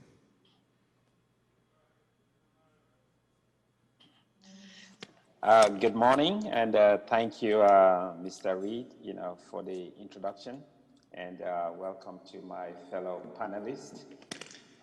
Yeah, this is quite an interesting topic for discussion at this time. I mean, I was actually thrilled when I saw the topic, could cannabis be the vaccine for SARS-CoV-2, which is a virus? And I was like, oh, wow, this is quite interesting, because traditionally when you think of a vaccine, you think of taking that shot, on your arm. And whether you take it every year or every so often, that is the traditional sense of a vaccine. But now with science evolving and with the introduction that Mr. Reed has just given us, all of these things have to be seen, from a very holistic point of view. So coming back to, cannabis as a potential vaccine for coronavirus. Right now, we do have, dozens of vaccines that are being developed. The top of the line, you have like the Pfizer vaccine, the Moderna vaccine, you have the AstraZeneca and Oxford vaccine. Johnson & Johnson, they are also working on their own vaccine. Of course, you have the Chinese, where the virus, originated. They're also working on the vaccine, including the Russians. Now, let us just assume that these vaccines, like the Pfizer and the Moderna vaccines, that they work. We know that even if they work, we already know that even in the developed world, there's a big problem as to how these vaccines can reach the population that is already in the developed world, not to talk of other countries like in the Caribbean, in Africa, where it will actually be a very, very tough task to get these vaccines to reach those continents. So this leaves, developing countries with a serious problem to look as to how, until the vaccine reaches them, what solutions do they have that they can begin to use, on their people. And I'm happy that Jamaica, sees cannabis as a potential solution, not just for the economy, but also for the treatment of this virus, which has already killed hundreds of thousands of people. We are excited because, from our research group, I'm sure most of you know Dr. Henry Lowe, who has been leading research in the area of cannabis for decades now. In our group, we have actually been able to show that cannabis, not the whole plant, but components of cannabis does have pharmaceutical activity against viruses. Actually, our group was one of the first to publish on the activity of cannabis against the hepatitis C virus. And actually, just a few weeks back, we received a patent on that from the U.S. Patents and Trademarks Office. All right, Dr. Tayang, just break that down a little bit. You said your study has shown thus far the potential for cannabis to be used to treat pharmaceutical ailments as a result of COVID. Okay. Yeah, okay, yes. So that's what I'm coming to. So our research is actually focusing on developing cannabis products as a treatment or as a pharmaceutical treatment for viruses. And we have already established potential treatment against hepatitis C, and we have also demonstrated activity against the coronaviruses. At this moment, we have already done the basic laboratory studies that showed that activity, not only against the virus, but against some of the comorbidities that patients suffer when they're diagnosed with a severe coronavirus infection. Such as?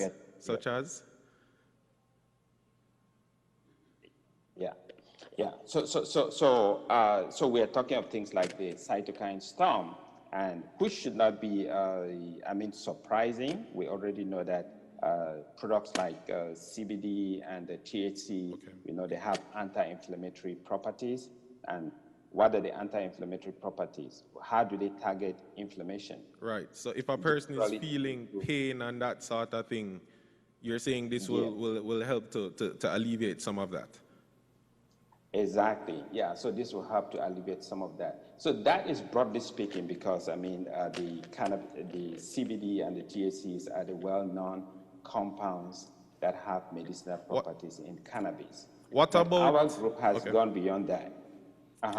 What about strengthening? Is there any potential in cannabis to strengthen possibly the immune system? Yes, we have actually shown that there are molecules in cannabis that can strengthen your immune system. Of course, when we talk of strengthening immune system, it's like taking a vitamin C every day. It boosts your immune system and it can help you to fight the common cold. Yeah. So there are components or compounds in the cannabis plant that we are studying that show that they have potential to boost the immune system. Okay. Dr. Tayang, in the Jamaican context, where most persons don't really, when they think of cannabis as let's say medicine, it's more the therapeutic relief of it. A man will go and want to smoke a spliff, or probably the most he will do is take 2 drops of him grandmother white rum potion with the ganja that is soaked in it, right? 2 sips and that cure everything.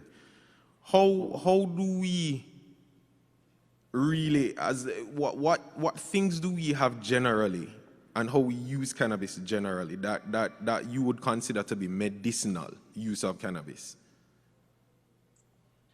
Well, that's a good question. I think I'll probably leave that for those that run a cannabis, medicinal cannabis retail services, to talk as to that, because they have the formulations that they have prepared, those that are approved by the Cannabis Licensing Authority that people know, that they can use. So sitting here, I can actually only talk as to the science behind the efficacy of the products that come from cannabis and the pharmaceutical process that we're going through now to get those products, run clinical trials and have them registered with the Ministry of Health or the FDA and things like that. But I can say without a doubt, if those products that are being prepared by retailers, processors and retailers, if they maintain quality, and if they are able to give them at the right dose, and they're taken not just as inhalation, not just by smoking it, certainly there'll be some medical benefit. All we need to do is to have some clinical trials that can ascertain to the fact that long-term use of it, gives good benefit to protect the patient from the coronavirus and other viruses. All right, good. So what we've heard from Dr. Tayang is the efficacy surrounding cannabis as medicine. There's clearly research, scientific research, that shows that cannabis is in fact medicine. And as you would have heard the doctor say, there's potential in cannabis to really and truly treat with things related to COVID, things that would cause inflammation. So you're talking about things that will cause pain. A lot of people will tell you that when one of the common symptoms is just this achy kind of feeling in your body. You just feel a bit pain up. You can't really move. Cannabis is good to, as the doctor said, help to remove some of that inflammation. And inflammation actually could be a source of high fever, which is another symptom of COVID. So you're seeing that in real truth and science. We're not just up here trying to advertise ganja as a thing. No, the science is showing and has shown the thing is a medicine. And there's clear research that has gone into it. So that meanders nicely into Mr. Charles Grant. I want to speak to him. He's a owner and general manager of Oja Retail Products, yes? No, pardon? No, that's the general manager. Just a general manager, all right. No promotion before time, all right, I've got it. But just to set the context, just recently, the Bureau of Standards has promulgated standards related to the handling of cannabis, from cultivation to packaging. There's standards for labeling, so to ensure that all packages that are attached to any cannabis products have proper warnings as it relates to who can access it. So a minor can't access it. Clear THC content warning. How it is stored, there are standards that have been promulgated for that. So I want you to understand, Jamaica, that our regulatory system for ganja as medicine is properly thought out. It's properly structured and is on the cusp of really being probably one of, if not the best in the world. So with that context in mind, we go to Mr. Grant. Mr. Grant, speak to us a little bit about how your retail herb house operates as a licensee. What is that experience like? All right, so morning everyone. So the experience in terms of our operation is that we do high research into every strain that we carry. So when a new patient comes in, and whether it's their first time using cannabis or they're a seasoned cannabis user, they would then speak to a physician and then basically disclose what conditions they have, and then the physician would then make a recommendation to them as that they can use the medical cannabis. So for example, someone who is suffering from depression would typically be recommended to use a strain that is sativa dominant, which is known to imbue effects of happiness in terms of a patient. And in terms of the efficacy, or let me not use that kind of word. In terms of the physician that makes the recommendation or prescription, is this physician somebody that is approved by the Ministry of Health? Yes, definitely, of course. The only way. Okay. And does the person, say it's COVID time, so does the person actually go in to see the doctor face to face? No. So how is it done? It's done via call. It's done via call. Okay. Or Skype. Interesting. So, all right. Yes. And once the patient sees the doctor via the Skype, what then happens? Walk us through that process. Okay, the doctor then asks them how long they have been using cannabis for, what their medical reason of usage for, whether that be anxiety, Crohn's disease, chronic pain, which is, as I said, one of the symptoms of COVID-19, one of the after effects as well for people who have recovered. Right.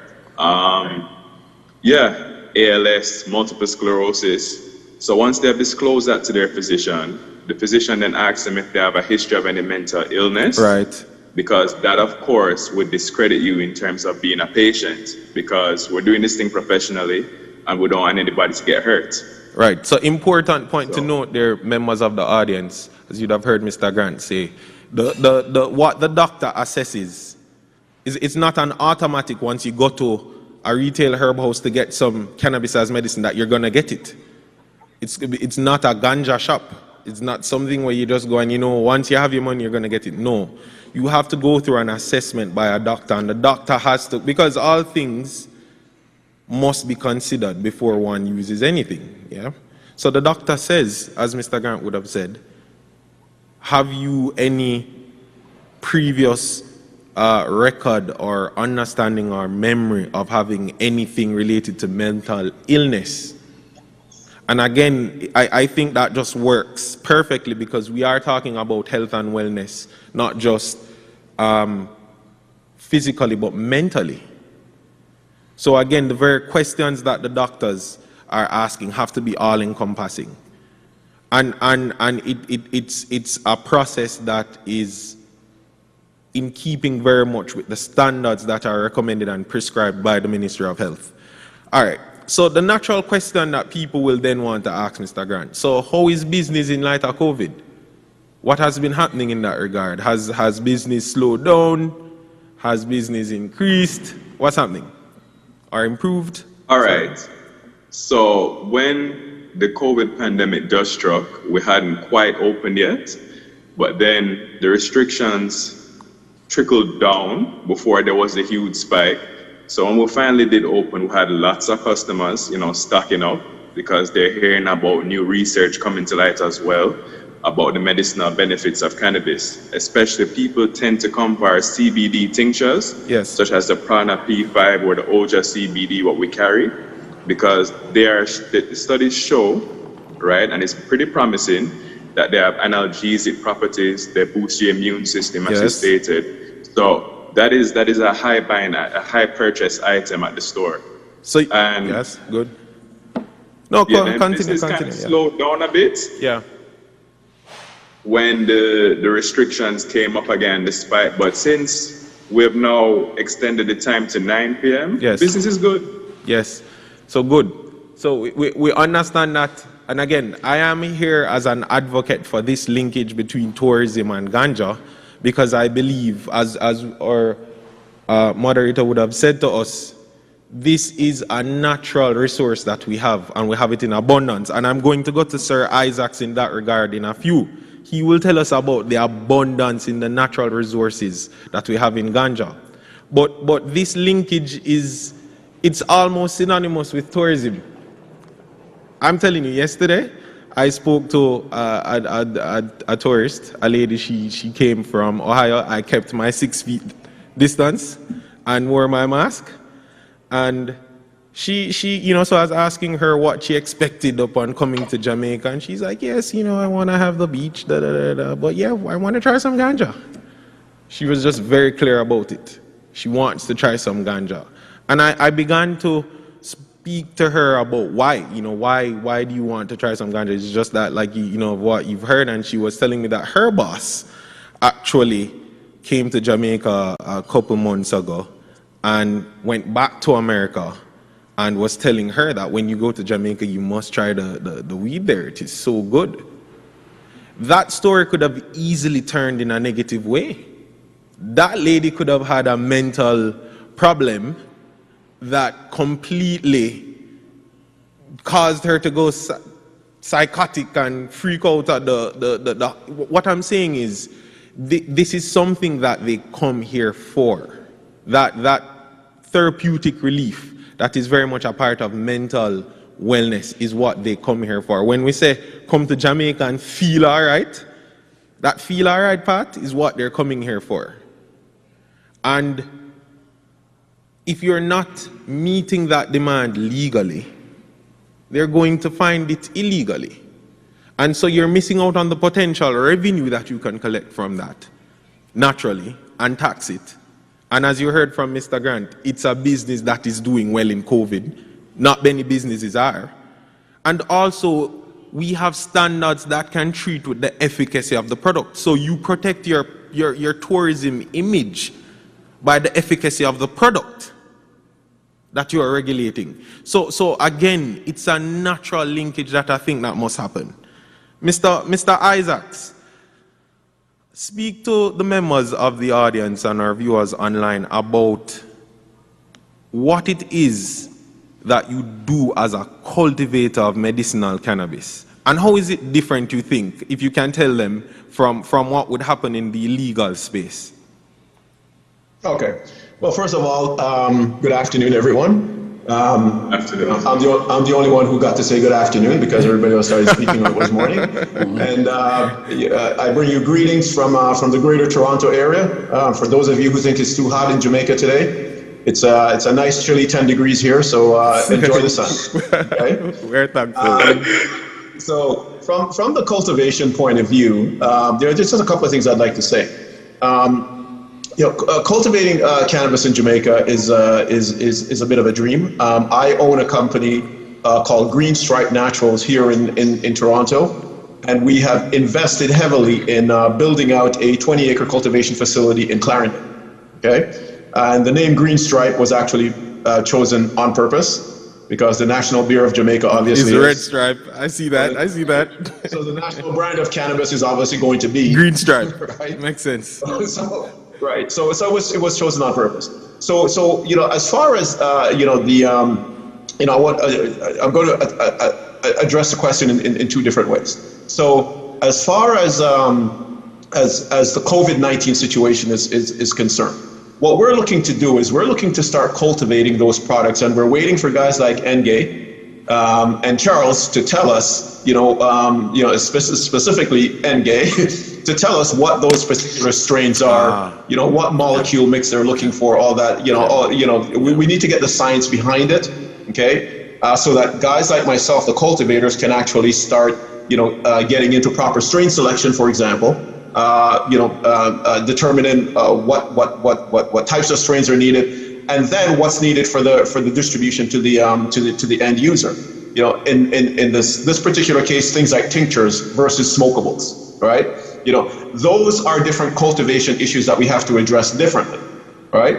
So from the cultivation point of view, as far as COVID is concerned, we're actively looking at things like making sure that we have a broad amount of strain selection. We're also looking at having more of the CBD type products, because again, just to relate to what's been mentioned by my other two co-panelists here, it has been shown, CBD has been shown to have some efficacy in terms of reducing inflammation, and inflammation is obviously a big part of getting ill, and the progression of your illness. So all of that actually, it's not just a matter of putting some seeds in the ground, when you're planting cannabis, when you're cultivating cannabis. It's not a matter of just putting seeds in the ground. Right. It's a matter of having a strategic approach, right, especially in a COVID, so that the product that you ultimately produce can go towards addressing, the medicinal concerns, that are affecting the population. What standards do you cultivate your products? Okay. Yeah. Yes. So we cultivate under full organic standards. Organic tends to be a bit of a moving target depending on where you are. Right. But what we try to do is what we do is we cultivate under full organic standards. Okay. We are hoping to get up to GMP standards, GMP certification standards in the near future. Good. But again, that is largely going to be dictated by what the market demands and what the scientific community requires. Right? We are set up on a 20-acre farm. We've got plenty of land mass to grow numerous varieties and numerous strains of cannabis to service the medicinal industry. And but again, it is a coordinated effort in terms of making sure that whatever we're putting in the ground, yes, is going to be effective scientifically, yes, and it's going to be relevant to what the ultimate end user wants to buy from the dispensaries. Absolutely. And that is exactly what it's about as it relates to trade. It's about supply and demand. Quality supply, constant supply that meets the demand. That is how we ensure that the industry has rigor. Let me state some statistics, and I want my panelists to engage me in this regard as well. There's an estimated 1.2 billion people worldwide, 1.2 billion people worldwide suffering from medical conditions for which cannabis has shown to be of therapeutic value. The global total cannabis market, regulated and illicit, is estimated to be 34 billion US dollars. I repeat, the global total cannabis market is estimated to be 34 billion US dollars. The regional markets that have control mostly and are posited to benefit mostly from that are Asia, with 132.9 billion, North America, 85.6 billion, Europe, 68.5, Africa, 37.3, and Latin America, 9.8. Jamaica is a major transit and transshipment hub to all those routes. And I can tell you, because I'm literally looking at the draft, the final draft of the import-export transit and transshipment regulations, that we can collect money from what is going through us. Not even what we are exporting directly, but what will be passing through us, we will be able to collect with our regulations as far as medical cannabis. But more importantly, those are markets that clearly show that there's a demand for cannabis. There's a clear demand for cannabis. And I have statistics that show that coffee and cocoa have dropped down during COVID. My statistic says that coffee declined by 41% and cocoa by 44%. So what you're seeing is that the other crops that we look to that are value added to even the tourism industry are on the down, but on the converse, you have cannabis that is on the rise. And with the coming in now of the Democrats as opposed to the Republicans, it's anticipated that our closest neighbor with a huge market for cannabis is anticipated as going pro-liberal when cannabis is concerned. So what I'm saying is that there's a clear demand for where we can go. What would you have to say to that kind of outlook, and what you would want to see more as a linkage between tourism and cannabis in that regard? That's my question to the panelists. Dr. Toyang, let me begin with you. And we're wrapping up, so it's just a quick 2 sentences and we're out. What is it that you want to see as a linkage between tourism and medical cannabis? Thank you very much. I mean, from my side as a scientist, the key thing is quality. If there's a particular strain, that has been identified, to have the kind of potency that the patients would desire, there is a need to have a consistent production and maintenance of the quality of that particular strain. Consistent production and maintenance of quality. Good. Yeah. Tourism, we hear that. Linkages, we hear that. Mr. Isaacs, what is it that you would love to see as far as that linkage between tourism and medical cannabis? I think Dr. Tonya is exactly correct. What we have to do, especially from the cultivation side, is to make sure of a couple of things.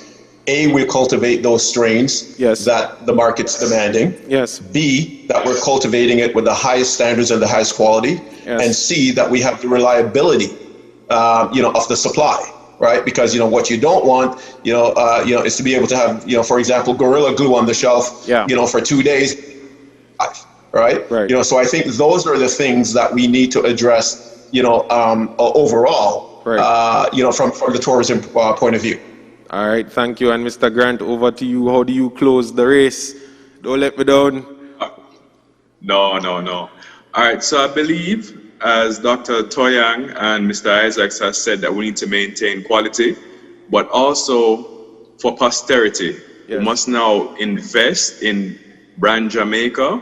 We should stop shying away from the fact that we grow the best cannabis in the world. Yes. Let's be brazen with it be proud of it, and allow for the economic growth that can come from it.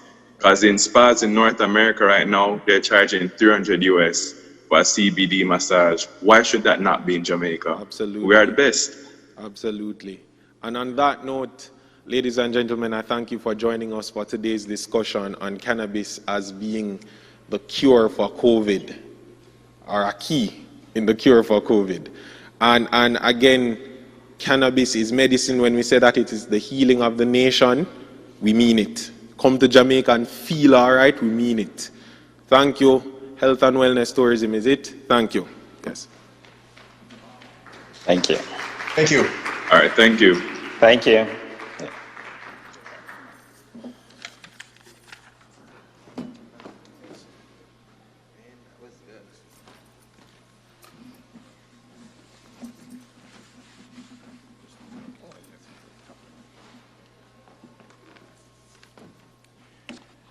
You know, just the content of that discussion left me feeling high.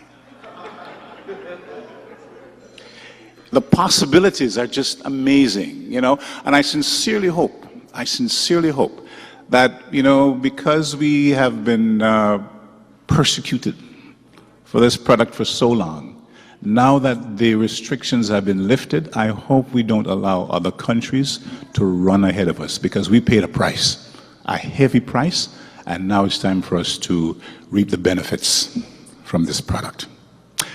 So we're going to be talking financing in just a little bit. Yeah, because I'm sure there were a ton of questions that,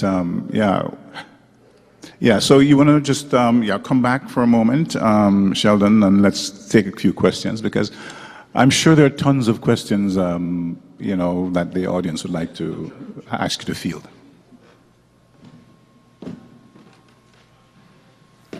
Apologies, ladies and gentlemen, apologies. Right, sorry, questions. And panelists, apologies as well. Yes. We have a few questions from our online viewers. The first one is, are there strains of cannabis being cultivated here in Jamaica that are solely found here? There was a mention this morning of plants that we have that are indigenous to Jamaica. We wanted to know if with cannabis we have some strains that are, you know, definitely our own. All right, I would start with Dr. Tayang and then over to Sir Isaacs. Thank you very much, Mr. Sheldon. I think I will let Mr. Isaacs take that question. Okay, all right. Sir Isaacs, on to you. Yeah, I'll pass it on to Mr. Grant. No. Yeah, are there landrace strains in Jamaica? Yes, there are. You know, are they widely used and cultivated for the purposes of being sold in a dispensary or being used for medicinal purposes? That's a different question. Yeah. But a lot of the original strains in Jamaica, or a lot of the landrace strains in Jamaica, you know, they exist more in say the Rasta culture, okay, and within the Rasta communities, right? And they're more used for sacramental purposes as opposed to commercial purposes, right? They are there. You know, I don't really see a lot of them on the retail side. Mr. Grant can speak to that. I don't really see a lot of it on the retail side. I see a lot of people representing that they have some of these strains, but they're not. I haven't seen a lot of them out there commercially. Right. Yes. I've only seen two so far, to be honest. I've seen lamb's bread, and I've seen white ice, which, you know, is indigenous to St. Elizabeth. Very nice strain. Yeah. But not many, as I said, they seem to be held within the confines of the Rasta community. Absolutely. Yeah. And sometimes for good reason, because, you know, they just don't want a lot of these to become, you know, hybrids, or they don't want them to be crossbred and all this sort of stuff. Exactly. You know, a lot of those strains are protected because they want to protect the integrity of the original landrace strains in Jamaica. Right. And an important point on that note, which is a very good question that you asked, it raises again, and the discussions yesterday would have come up about taking proper ownership in our intellectual property surrounding some of our value-added products. So, like, for instance, the name lamb's bread we need to go and trademark that, you know. Yeah. Before France go trademark that too, eh? We need to, these are things that we need to look at. And then I'm sure Dr. Taeyang wouldn't want to get into it, but again, he has patents. So I can tell you legally from where I sit, I have been saying that we need to allow the patenting of plant varieties in Jamaica. Currently, we can't really do it. So we can't really patent lamb's bread, but we should be able to patent lamb's bread. Right? So intellectual property plays a very important role in strengthening our strains. So thank you for that. And yeah. And we have another question. Sure. There was another participant asking, what are some of the medicinal cannabis, how can the patient get access? You spoke already about the doctor, and they can just walk into a dispensary and get it. But what strains can the patient take? Is it just recommended by the doctor, or do they get the information when they go to the dispensary? Well, I'll pass that one to Sir Grant. But before I do, yes, what generally happens is, let me know. I don't want to speak for Sir Isaacs, for Sir Grant. Let me make Sir Grant speak. What actually happens? Okay, what actually happens is the doctor makes the recommendation, right? Yes. So when they get to the side of the bud tenders now, which are well-trained connoisseurs in cannabis, and we're hold on, pause. What is a bud tender? So Sir Grant, pause. Who is a bud tender? Bud tender? It's the cannabis version of a bartender. A bud tender. Right? Yes. It's a customer service rep. Okay, bud tender. All right. Right? Yes.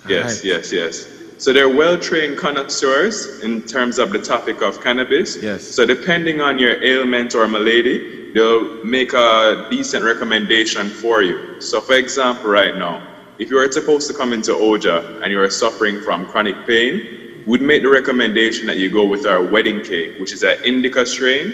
And indica strains are known to be characterized by their benefits to relieve pain. Right.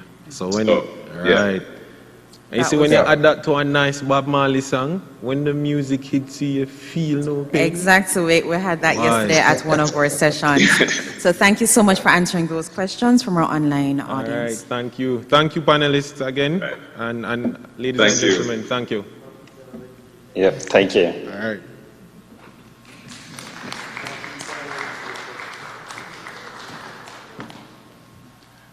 And of course, we're also developing a new language, bud tenders. I like that.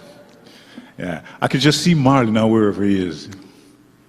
You know, wow. What a fascinating discussion that was. Okay, so we have more to come in just a while, but right now, my psychic powers is telling me again that you're hungry, aren't you? And I was right again. So what we're going to do right now is take a break for lunch. And then when we come back, we will continue with more discussions as we continue with day 2 of Jamaica's Health and Wellness Tourism Conference. I'll see you back here in about an hour's time. Thank you.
Ready, please.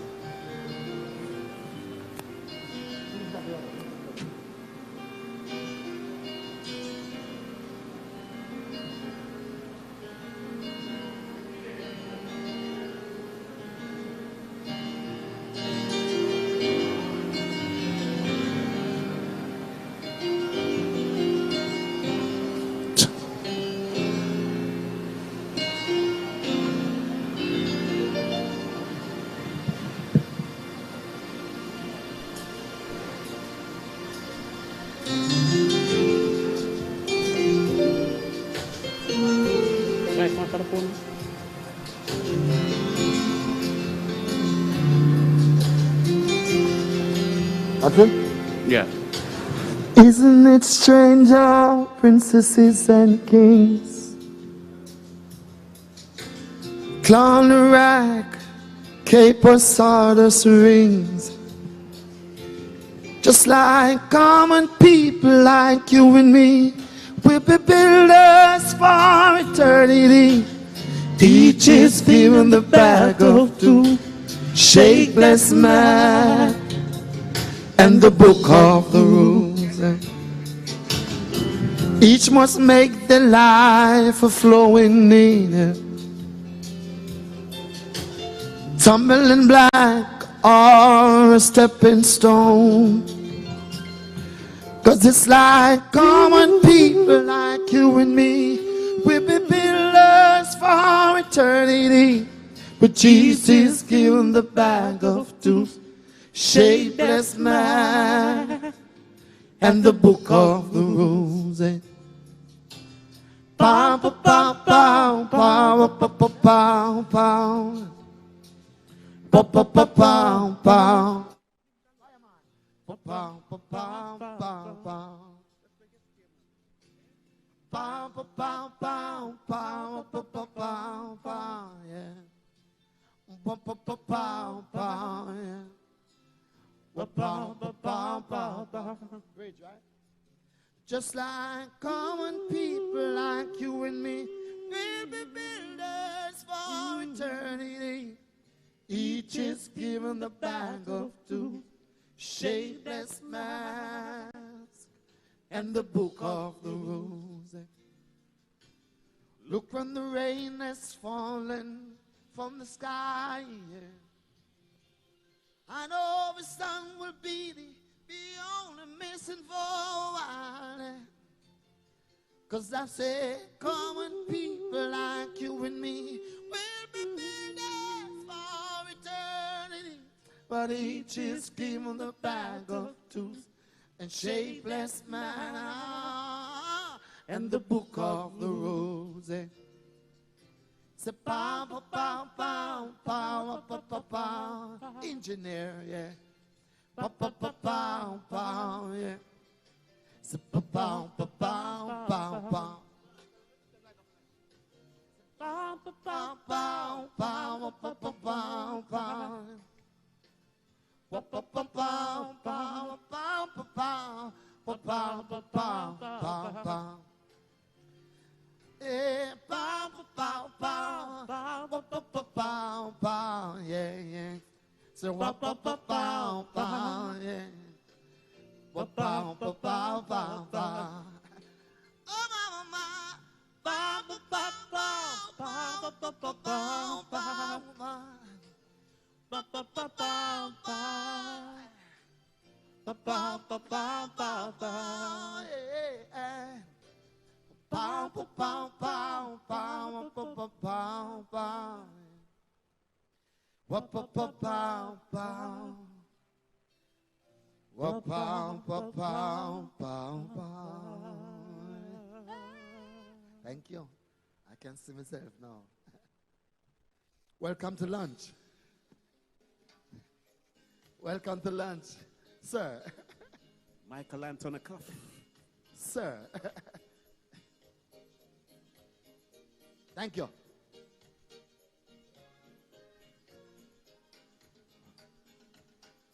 By the rivers of Babylon, where we sat down, and there we were, when we remember Zion by the rivers of Babylon, where we sat and there we were. When we remember Zion, for the wicked carry us away captivating. We choir from us a song, but how can we sing the Lord's song in a strange land? For the wicked carry us away captivating. We choir from us a song. How can we sing the Lord's song in a strange land? Ah, yeah, ah, yeah, yeah, ah, yeah, yeah, ah. So let the words of our mouth and the meditation of our hearts be acceptable in thy sight, oh, for I. Hey! So let the words of our mouth and the meditation of our hearts be acceptable in thy sight, oh, Lord, now, oh, for I.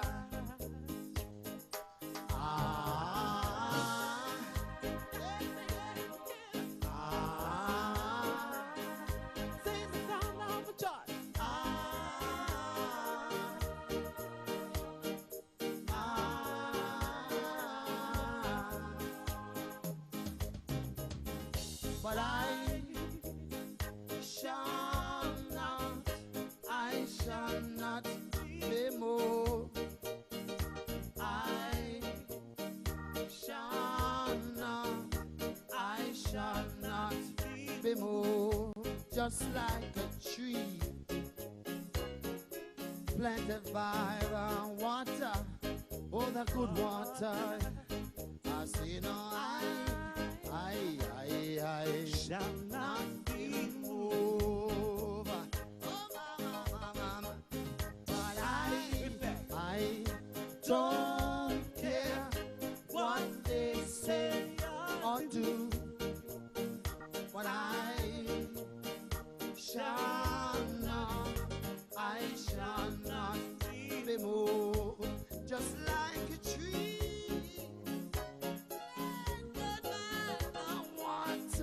water, good water.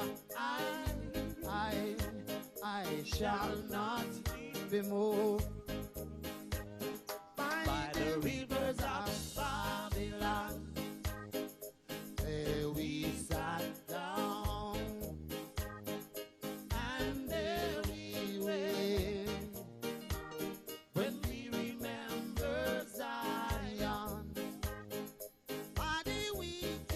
carry us away captivating. We choir from us a song, but how can we sing the Lord's song in a strange land? Sing it again. Not to sing it together. Not to sing it, yeah.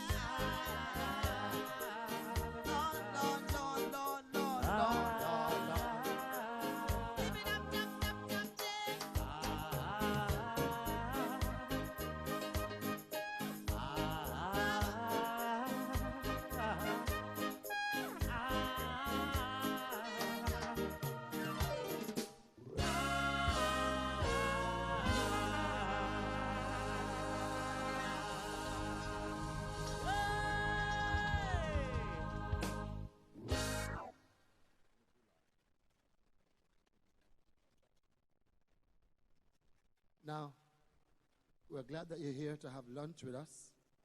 So we're going to be playing, and I hope you're enjoying the lunch and the music while we play. We're going to do Jamaican style music. It's all about healthness and wellness. And the music has to be healthy as well, isn't it?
and pray. And in rejoicing now. Yeah. Every day. Now every day.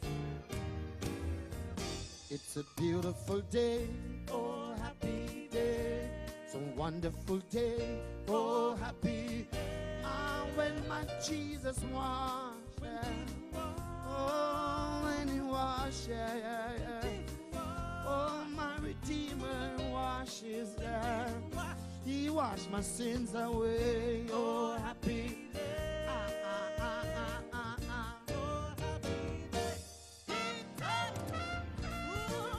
He taught me how to watch and pray. Watch and pray. And in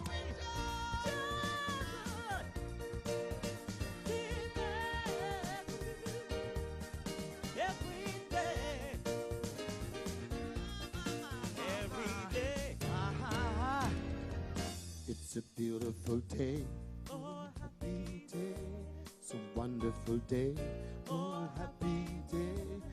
I really want to see. Oh, happy day. I really want to talk. Oh, happy day.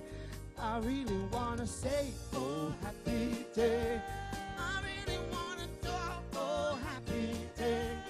Today is a wonderful day. Oh, happy day. I really want to see. Oh, happy day. Let me see you. I really want to talk. Oh, yeah. Good God, I want to say my word to you. It's a wonderful day. Oh, happy day. I know.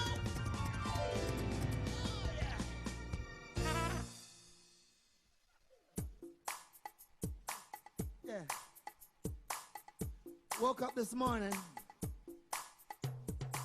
It was raining in Montego Bay, St. James.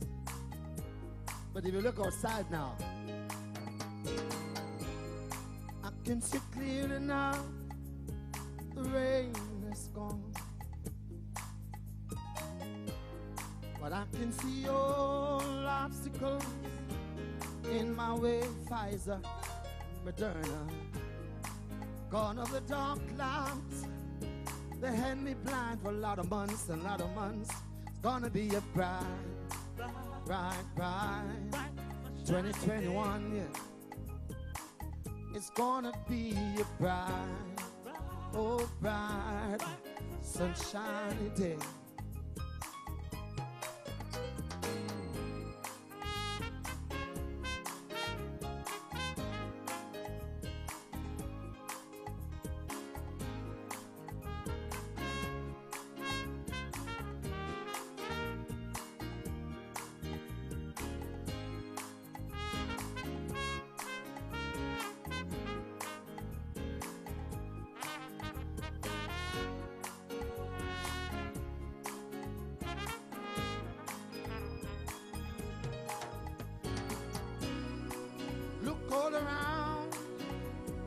nothing but blue skies, yeah.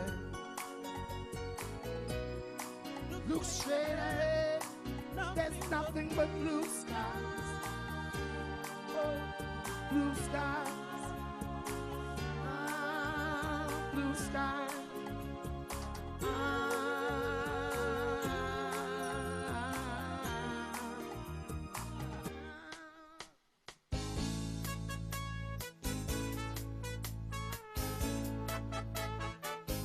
You can get it if you really want. Now you can get it if you really want. Now you can get it if you really want. But you try, don't stop and try. Don't stop but try. See that light.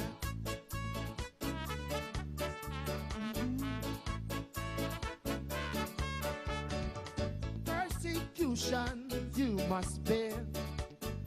Win or lose, you've got to get your share. You've got your mind set on this dream.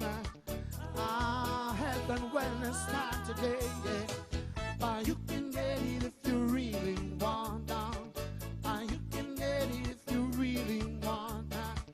You can get it if you really want. You've got to try, try and try, try and try. But you succeed at last.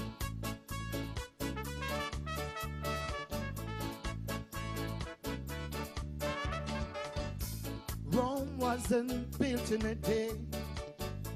Opposition, they may come your way, but the hotter the battle you see is the sweeter the victory.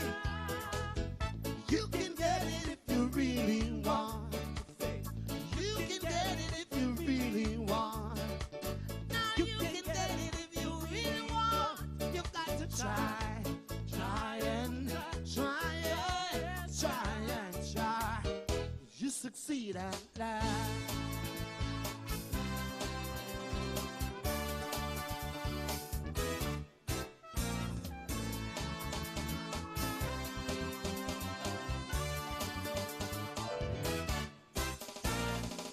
You can get it if you really want. I know you can get it if you really want. I'm sure you can get it if you really want. You got to try, try, try, try, try, try, and try. You succeed at last. You can get it, get it. We're gonna get it. You can get Jamaican tourism, you're gonna get it. Yeah. Health and wellness, we're gonna get it. You're gonna get it, get it, get it, get it, get it. We're gonna.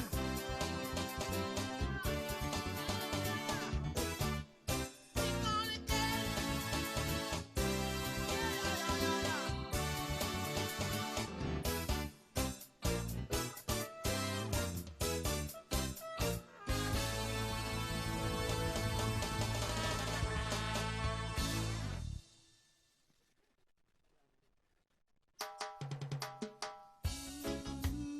Yeah, yeah, yeah, yeah. Yeah, yeah, ba, ba, ba, ba.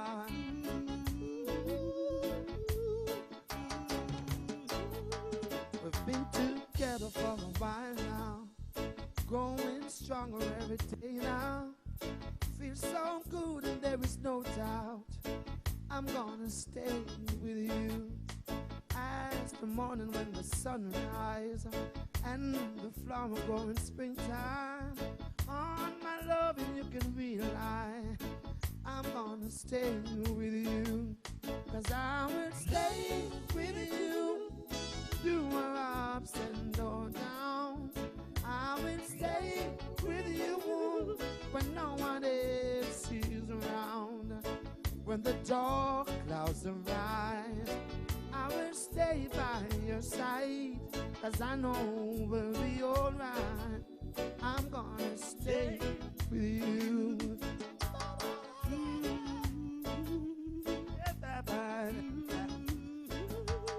Though a relationship gets old, have a tendency to grow cold, we've got something like a miracle. I'm gonna stay with you. I will stay with you through our ups and our downs. I will stay with you. There's no one around. When the dark clouds arise, I will stay by your side, 'cause I know we'll be alright. I'm gonna stay with you. There'll be heartaches and pains. True love will remain the same. Everything you got, all that, and all that you love, but never now with you, I will stay. In the end we'll find love so beautiful, divine. Oh, yeah. We've been lovers for a lifetime. I'm gonna stay with you, 'cause I will stay with you through our ups and our downs. I will stay with you, boom, when no one else is around. When the dark clouds arise, I will stay by your side. I know we'll be alright. I'm gonna stay with you. I'm gonna stay. Stay. I'm gonna stay, baby.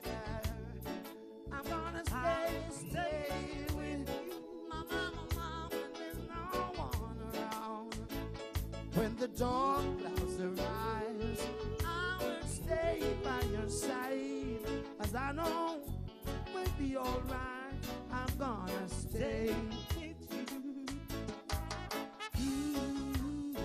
I'm gonna stay. No one can stop me, baby. I'm gonna stay, baby.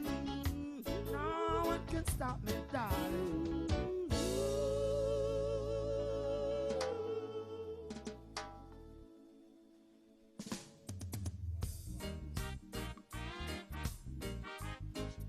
She's natural, no makeup.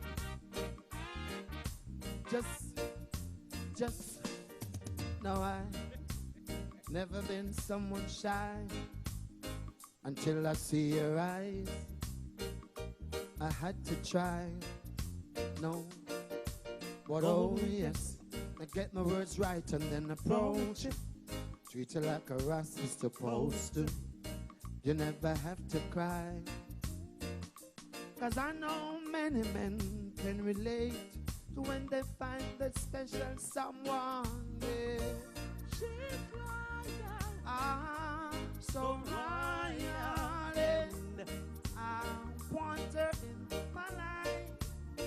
Not anyone, one of a kind. The way she moves to our own beat, she has the qualities of a queen. She's a queen. Ooh, ooh, what a natural beauty. Don't need no makeup to be cutie. She's a queen. So supreme. Now. And when they ask what a good man's made of, she's not afraid of shame of who she is. She's royal. So royal, and I want her in my life. Never knew anyone, I want her for kind. Shabam-bam-bam-bam-bam-bam-boom.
a wonderful kind.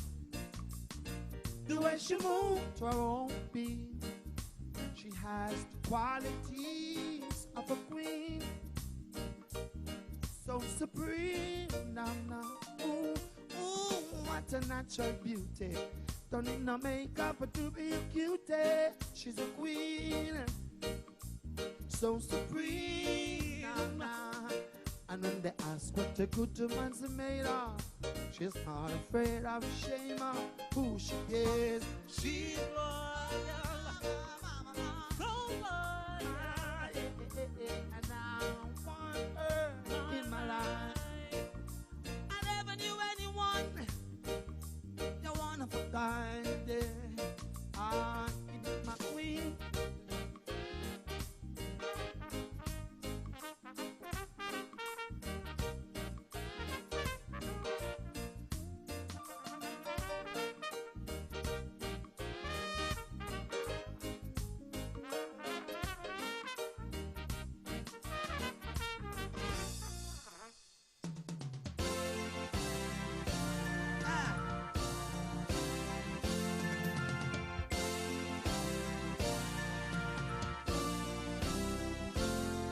You've sheltered me from harm, kept me warm,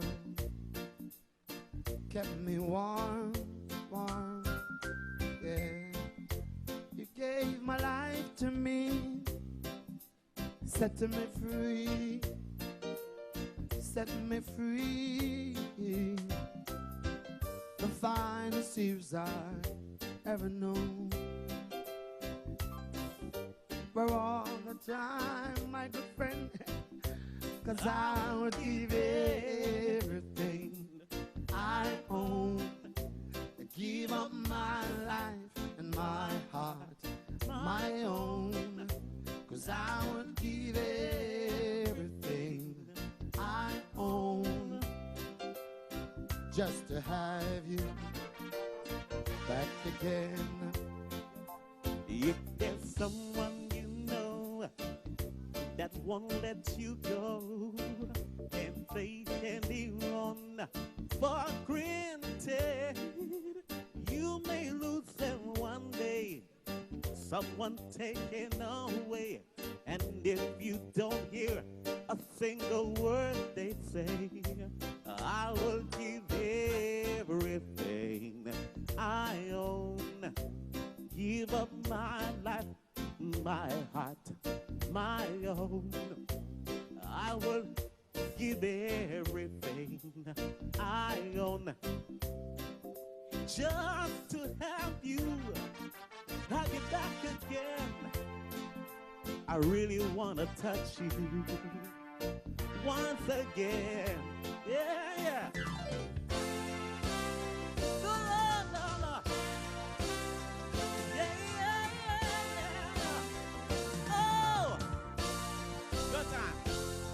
If there's someone you know, loving them so, taking it all for granted, you may lose them tomorrow, someone take them tomorrow, and you don't hear a word they say, but I would give everything I own, give up my life, my heart, my own, 'cause I would give everything, yeah, I own, just to have you back again, just to talk to you, yeah, words again.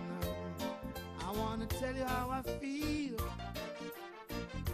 just how I feel, yeah. Gonna love you, yeah, back again. I wanna tell you one thing, baby. I will give the world to you once again, baby. I never stop loving you.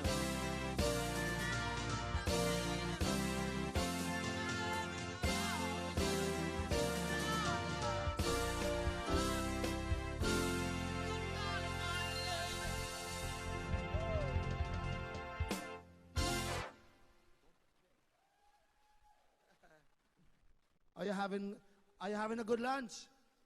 Is the food good? I want you to clap all those people who serve it. Come on, clap them. They have on the white and clap them for me now. Clap those lovely people working. Yes. And we play music for you. Here we go again.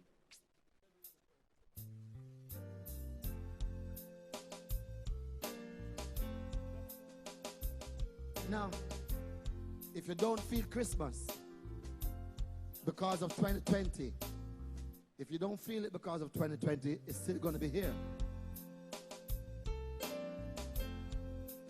So, it's going to be a good Christmas. Come, they told me, pa-ra-pa, pum-pum, a newborn king to see, pa-ra-pa, pum-pum. I have no gifts to bring, pa-ra-pa, pum-pum, that fits to give you, my king, pa-ra-pa, pum, pum-ra-pa, pum, pum-ra-pa, pum, pum. So, to honor you, pa-ra-pa, pum, pum,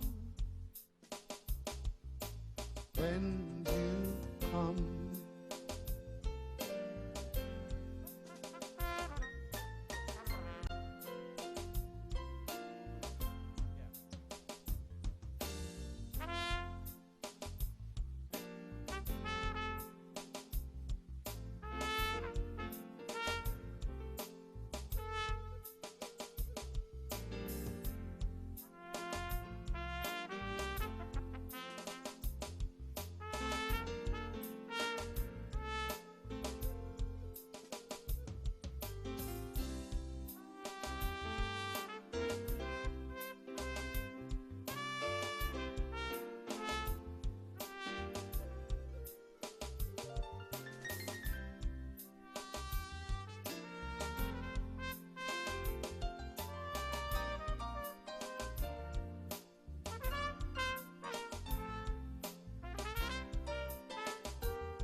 So, to honor you, pa-ra-pa, pum-pum, when you come.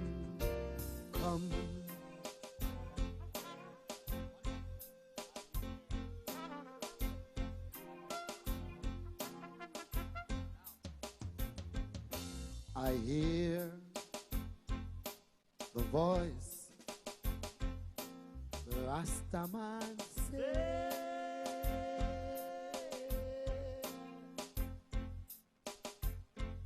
Babylon, you thrown down, I know, Babylon, you thrown down. Gonna fly way home, away home to Zion, fly away home. I'm gonna fly one bright morning when my work is over. I'm gonna fly away home.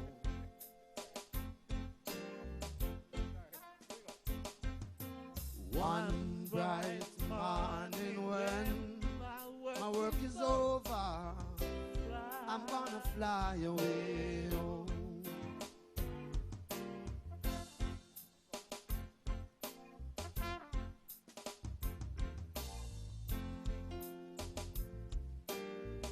Baby Jesus, pa-ra-pa-pa-pa, baby Jesus. I am a chorus to pa Bum. I have no gifts to bring. Bum.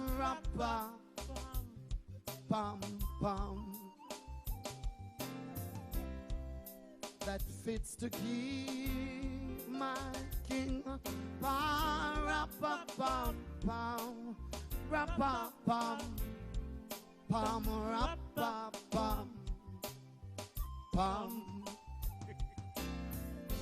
So I play for you.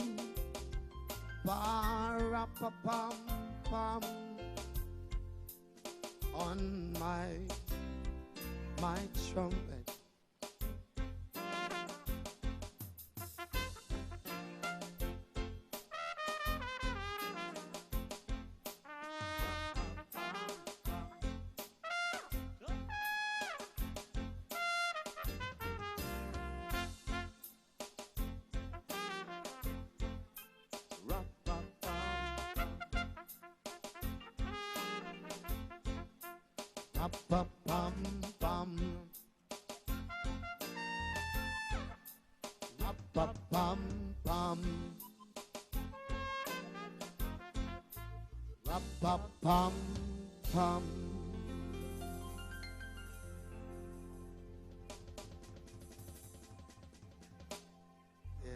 So that's just my little Christmas thing for you. But it's gonna be a good Christmas. Don't matter what's going on. Either we have it or we don't have it. It's still Christmas. What no Christmas?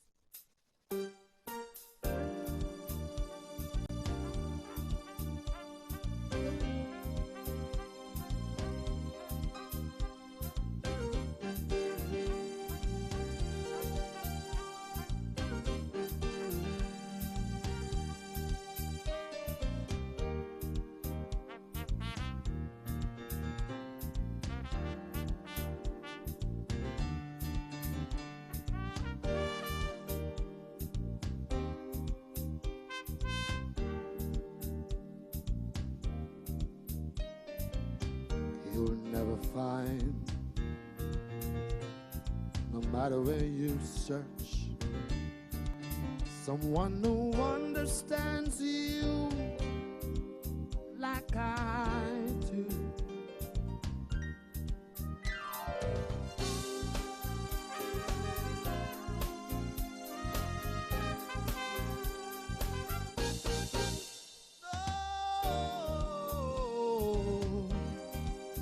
No one else.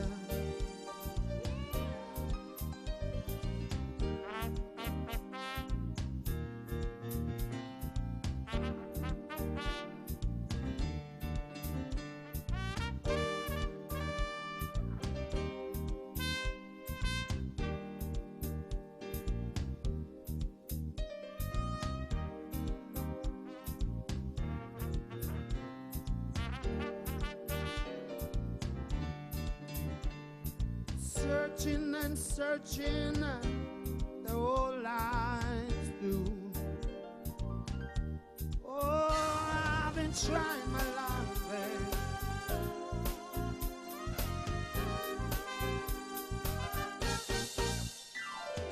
You're gonna miss my love. You're gonna miss my love.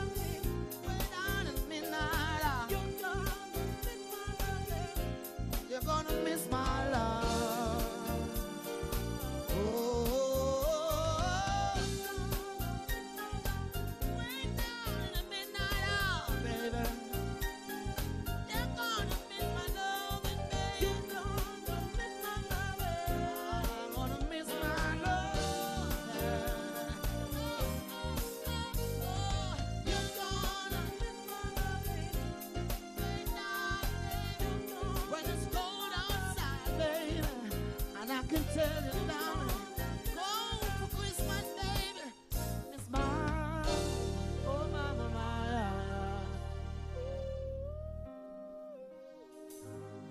Loving you is a dream come true. Music. It's a pressure of love to will save. The way you start relationship, and it's you and your happiness. I'm so glad that we understand each other. So glad Mr. that Christopher we McDonald. understand each other. Oh. When two people can sit down and talk it over on the virtual,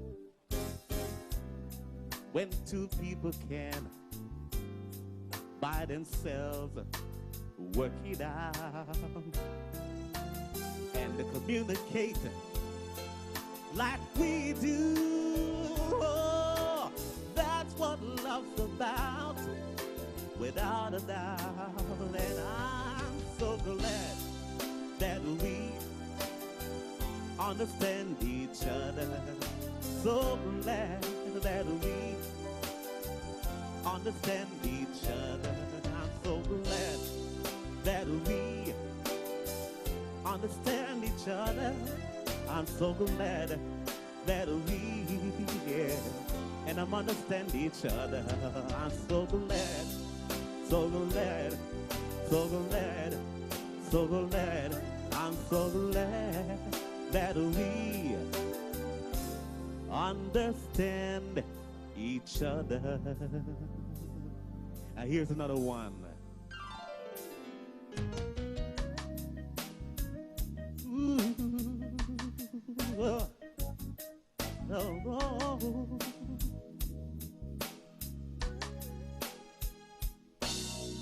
Looking back over the years, I'm just a shed of fatigue. I told myself time and time again, this time I'm gonna win. Cause another fight, things ain't right. I guess I'm losing my game. Takes a fool to lose twice to start all over again. I think I better let it go, oh, let it go. It looks like another love TKO. Oh, oh, oh, I think I better let it go. Ooh, yeah. It looks like another love TKO. Ooh, yeah. Try to take control of the love, love to control me. Cause we lose all forms, things of time. We had to change our mind. Taking the wrongs and the blues of all the things of a two-time loser. Trying to hold on, my face is gone. It's just another sad song. I think I better let it go. It looks like another love TKO. I think I better let it go. Oh, let it go now. Looks like another love TKO. Oh, my heart can't stand no more pain, cause I had my share. I think I better let it go. Oh, cause it looks like another love TKO. Oh, oh, oh, I think I better let it go, because it looks like another love TKO. Oh, hey. Oh, it feels so good whenever somebody loves you and somebody loves you back. When you love somebody and they love you back. Ooh, yeah, yeah. It's so good loving somebody when somebody loves you back. To be loved and be loved in return, think the only thing that my heart desires. Just appreciate the little things I do Oh, you're the one who's got me inspired. You keep on lifting me higher. So good, loving somebody when somebody loves you back, and that's the fact. It's so good, needing somebody when somebody lifts you back. Oh, to be loved and be loved in return, things that only thing that my heart desire. Would you just appreciate a little things I do? Oh, you're the one who's got me inspired. You keep on lifting me higher. So good, loving somebody when somebody loves you back, and that's the fact. It's so good, good, needing somebody when somebody needs you back. I tell you that 70-30, 70-30. we got a 60-40, 60-40. talk about a 50-50 love. 50-50 love. Oh. That it's so good, loving somebody when somebody loves you back. Yeah. Whoa. I'm talking about the 70-30. 70-30. We got 60-40. 21-20. Talk about the 50-50 love. 18, yeah. It's so good, good. So good. Loving somebody when somebody loves you back. And it's so good, so good, so good, so good. You're loving somebody when somebody loves you back.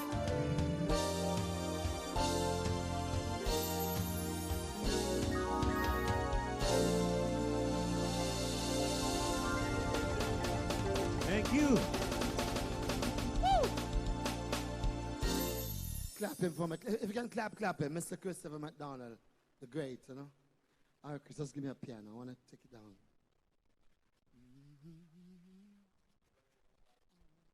Thanks, clap him, clap him.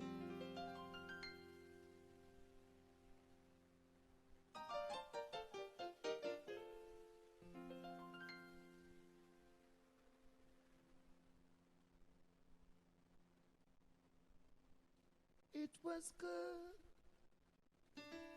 to be at the Jamaica Tourist Board Health and Wellness. I'm gonna write a song because it's so good to be here today. And the music play on and on and on, and never stops until the session starts back over. It's so good to be playing for you good music, and we hope you had a good time today.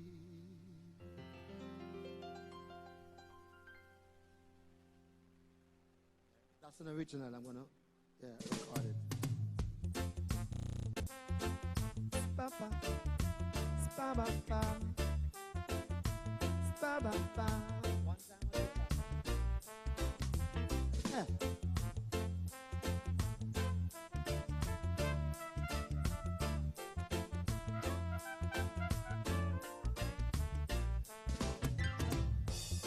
Ever since you went away, every day it's just a cloudy day, and I don't know if it's rain from the sky, tears from my eye falling down my face,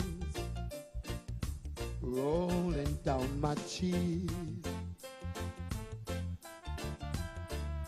Rolling down.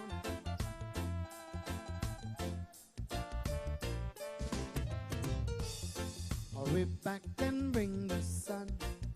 Now let me be your one and only one. I don't know if it's rain from the skies, tears from my eye, falling down my face, rolling down my cheek. All I know is I love you, and if I live forever, I'll be loving you still. You will always be everything to me. So hurry back and bring the sun. Now let me be your one and only love. Just one kiss stops the rain from the skies, tears from my eye falling down my face, rolling down my cheek.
Rolling down. Rolling down, yeah.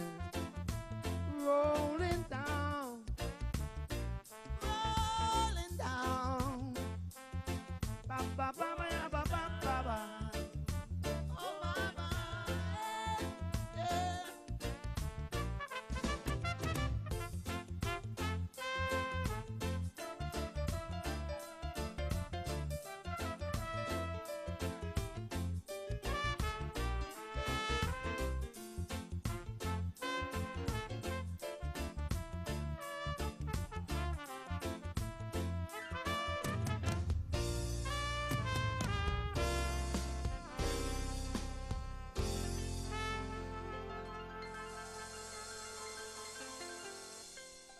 See you back later.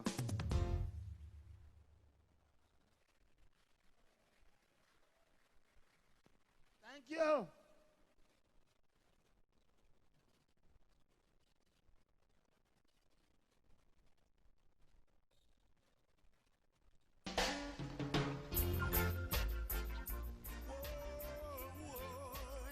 Jamaica like we love, yeah. Give me back the good old time thing. Girl, me now there. Move up. Jamaicans move up. Move up. All Jamaicans move up. Hey, why? Down in Jamaica where me born and grow. Everybody know we love it so. Travel the world but we always know Jamaica the land where we grow. Oh, Jamaica make a you so sweet. Have the dance every night on the street. Everywhere you look enough things we eat. Jamaican people love you sweet. Beautiful beaches where good people meet. Festival and fried fish so sweet. People can get to this good reggae beat. Watch the woman them a bubble on the beach. Move up. Jamaicans move up. Move up. All Jamaicans move up. Sing it again. Move up. Jamaicans move up.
advertise.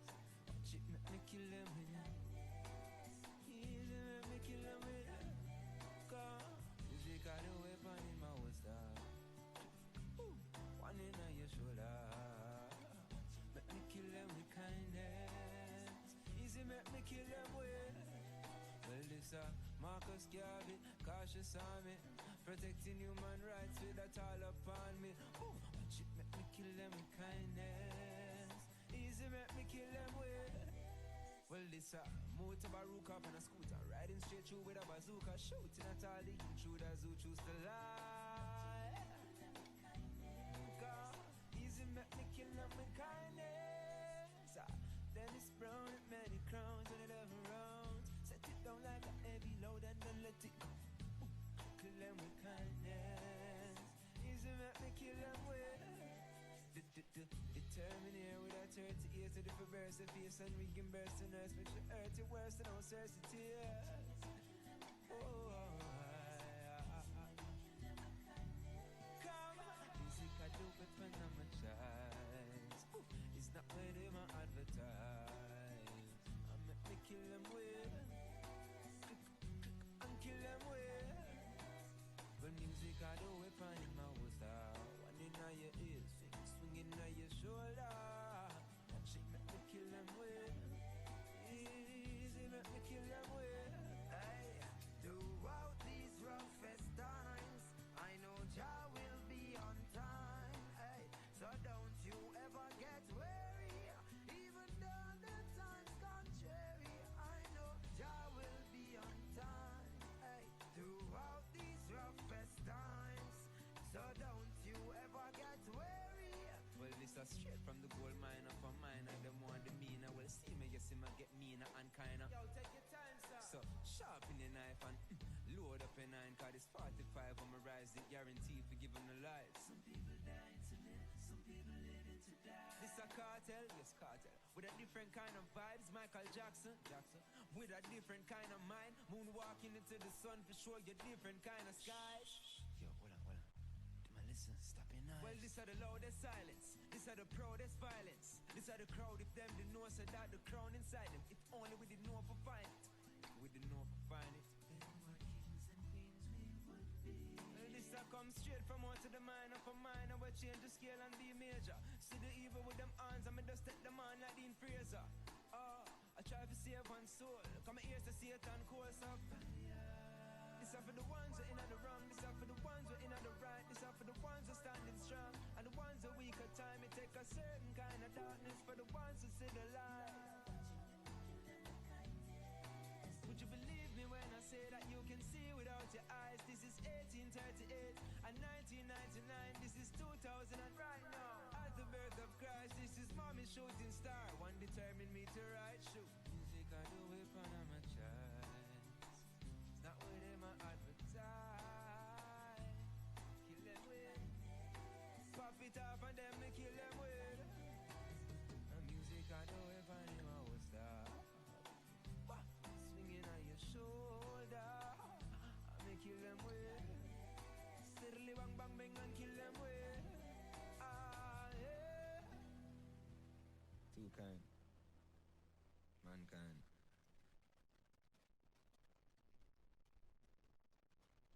Change the meaning of skin out. And God said, let us make man in our image after our likeness. So God created man in his own image. In the image of God created he him. Male and female created them. And God blessed them. And God said unto them, be fruitful and multiply and replenish the earth. How will your skin tone from? I would have sing some song.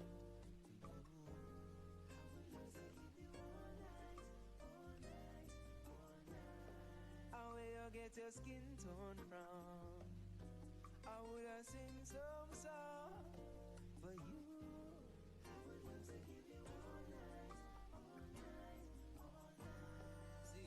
Seems like you forget your size, so make me undress your eyes. Looking at your pupil and teach you the breath of life, Lord. Take out my eye and plug it in and press your thighs. hard. Don't follow the small-minded girl, them with all them lies. Know them wear size 9 and I try for fit in a 5. Them foot hurt them all night, now them can't run through my mind.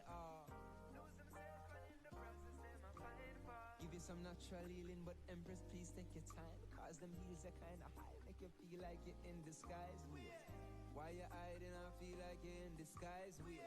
Close-minded, I hope you're open tonight. Cause Judge never make no mistake when indeed I make you. So I hope you're comfortable with yourself. Never get shot. Judge never make no mistake when indeed I make you. So just always try to remember your address. Remember where your skin tone from. And then I sing some song with you. I will listen with you all night, all night, all night. Where you get your skin tone from. And then I sing some song for you.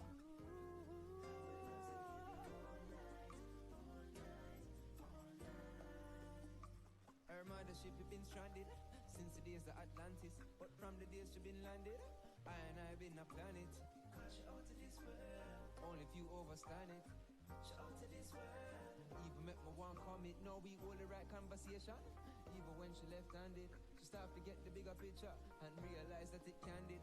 Why we chasing the name brand? And now we see a man get branded.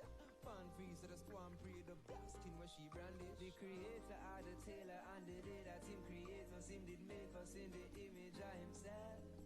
The creator are the tailor, and if you not in a favor, beg you pray and hope that he will stitch your dress. The creator are the tailor, the creator are the tailor, the creator.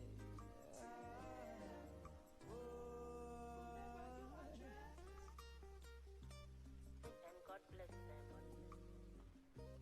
And God said unto them, be fruitful and multiply.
Attention unless you're cheap, cause if you miss 1 second, that means you miss one leap.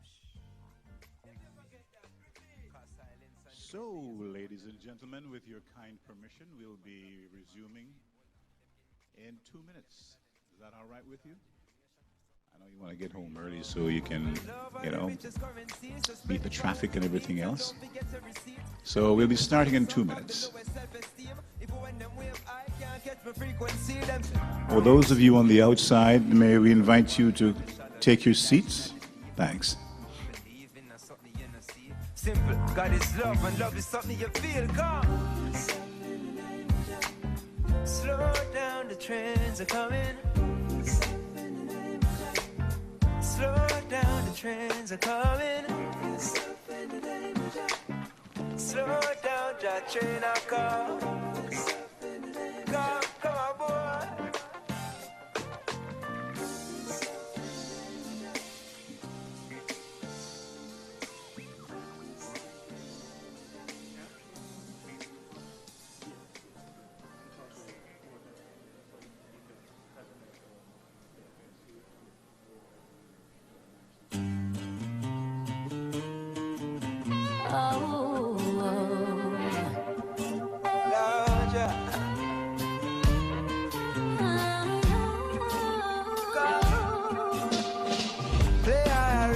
She damage the beat. People the ocean, honey, street deep. They are a reading makes you. She get it in the morning and get it in the evening. She get it in the night time. Just a little. She get it in the morning, then get it in the evening. She get it in the night time. Just a little. Love to love to love me. Love to love to love me. Love to love to love to love. Love to love. One thing if you know about she don't play when it come to the bass. Run any track when it come to the race. Rise the 45 bullets start to fly, but she not bring no gun to the place. Kill rhythm till them say that she just use her. Coulda line at the one with it. It's a record. Right, she alright, just to get a little. Right, she alright, just to get a little. Right, she alright, just to get a little. Oh yeah. Right, she alright,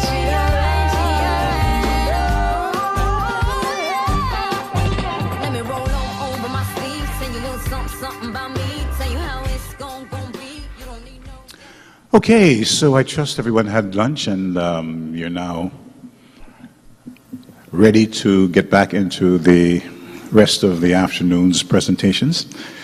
I must tell you that after that last session, I've been thinking long and hard about what do I do after broadcasting or even before broadcasting. And I've decided it's going to be a bud tender. That's where the money is. That's where the money is. So, for those who joined us late for our afternoon session, I'd like to welcome you to day 2 of the Jamaica Wellness and Health and Wellness Tourism Conference. And so far, we've had a really enlightening morning, and we're looking to an even greater afternoon. So, let's get to it. By the way, those viewing on Facebook and Zoom, I would like to welcome you warmly as well and thank you for your support of the event. And continue to spread the word, okay? Wellnessinja.com. That's where you'll find us. Okay, so let's get into the next panel discussion, and that would be financing and enhancing capital returns on the health and wellness tourism product. Of course, you know, I right away just looking at this particular topic for discussion, I'd want to see how and where we could tap into the resources that we're going to from the discussion we're going to hear about. So I'm really very interested in that. So let's now let's invite the moderator for this particular event session, Mrs. Carolyn McDonald Riley, the Director of Tourism Linkages Network, and she's going to take us through that discussion.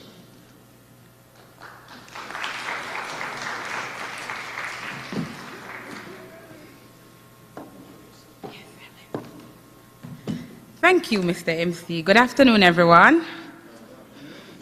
Okay, I'm coming in after lunch, but then what better topic to talk about than money? Now, this panel, we're going to be speaking about financing and enhancing capital returns on the health and wellness tourism product. This is such an important topic that we have 4 members of the panel. And we're going to be hearing from the money people, and we are going to be talking about the amount of money that we can earn. Now, just before I introduce my panelists, I want to tell you a little about the Global Span Wellness Summit. They estimate the size of the health and wellness market to be US $438.6 billion within the wider 3.2 trillion tourism market. I don't even know if I can write that figure, but that's what they say. And this panel discussion will explore the different routes to financing and supporting our vast health and wellness tourism product by bringing together, right here today, key financial partners. So today, we're not going to be looking at the financing of the products, but also to ensure that there's capital returns by guiding stakeholders, you, and other persons regarding the practices, the investment opportunities, as well as the risk related to the Jamaica Health and Wellness tourism product. And there's lots more to say, but of course, you will hear all of that from the wonderful panelists that I have lined up. So, I start with Mr. Edison Galbraith. And Mr. Galbraith, he is, happy Men's Day, Mr. Galbraith. And he's our lone male on the panelist. And he's from the Development Bank of Jamaica. He has over 20 years of experience in the investment and development banking industry. Since 2011, he has served as general manager. His responsibilities include managing DBJ's relationship with financial institutions, development partners with the business sector, and deploying DBJ's portfolio to unlock strategic sectors. In this regard, Edison has led the bank's successful MSC, BPO, and energy financing initiatives, as well as partial credit guarantee program. He holds diverse qualifications, including a BA in History, Economics from the University of the West Indies, and an MBA in Finance from Manchester Business School, UK. He is also a certified energy manager and an energy risk professional. He has served and continues to serve on various boards and committees geared towards achieving energy transition, financial access, climate action, and food security. So he is from the DBJ, and what DBJ does is to provide funding and technical assistance to large projects. So health and wellness clearly will not scare them. It has expanded and improved its assistance to micro, small, and medium-sized enterprises, which are widely recognized as the engine of growth. So here's our first panelist, Mr. Edison Galbraith. Another member of our panelists is Ms. Gillian Hyde. And Mrs. Hyde, of course, is no stranger to the tourism family, and she's a general manager for Jamaica National Small Business Loans. In 2015, Mrs. Gillian Hyde was appointed general manager of JN Small Business Loans Limited, a company which prides itself in providing access to credit for the MSME sector, thereby enhancing the sector's growth and development. Mrs. Hyde joined the Jamaica National family in 2003 and has served at the Billing Society in several areas, finance and accounting, as well as corporate and strategic planning, where she spent a number of years and was integral in charting the path of achievement of significant milestones throughout the society. She later assumed the role as member ombudsman and executive in charge of customer service, with responsibility for delivering a great customer service experience through all channels. Mrs. Hyde holds a Master of Science in Management Information Systems and Bachelor of Science in Management Studies and Psychology from the University of the West Indies. She has also participated in key development programs, including a certificate course in Strategic Leadership in Inclusive Finance and Harvard Business School. And of course, the JN Small Business Loans, it is a wholly owned subsidiary of the Jamaica National Group. My third panelist, which I'll invite to join me, who is seated in the audience, is Ms. Lisa Bell, Managing Director of Exim Bank. Ms. Lisa Bell is qualified and proven professional with over 20 years of experience in providing financial, analytical, and managerial expertise in both the private and public sector.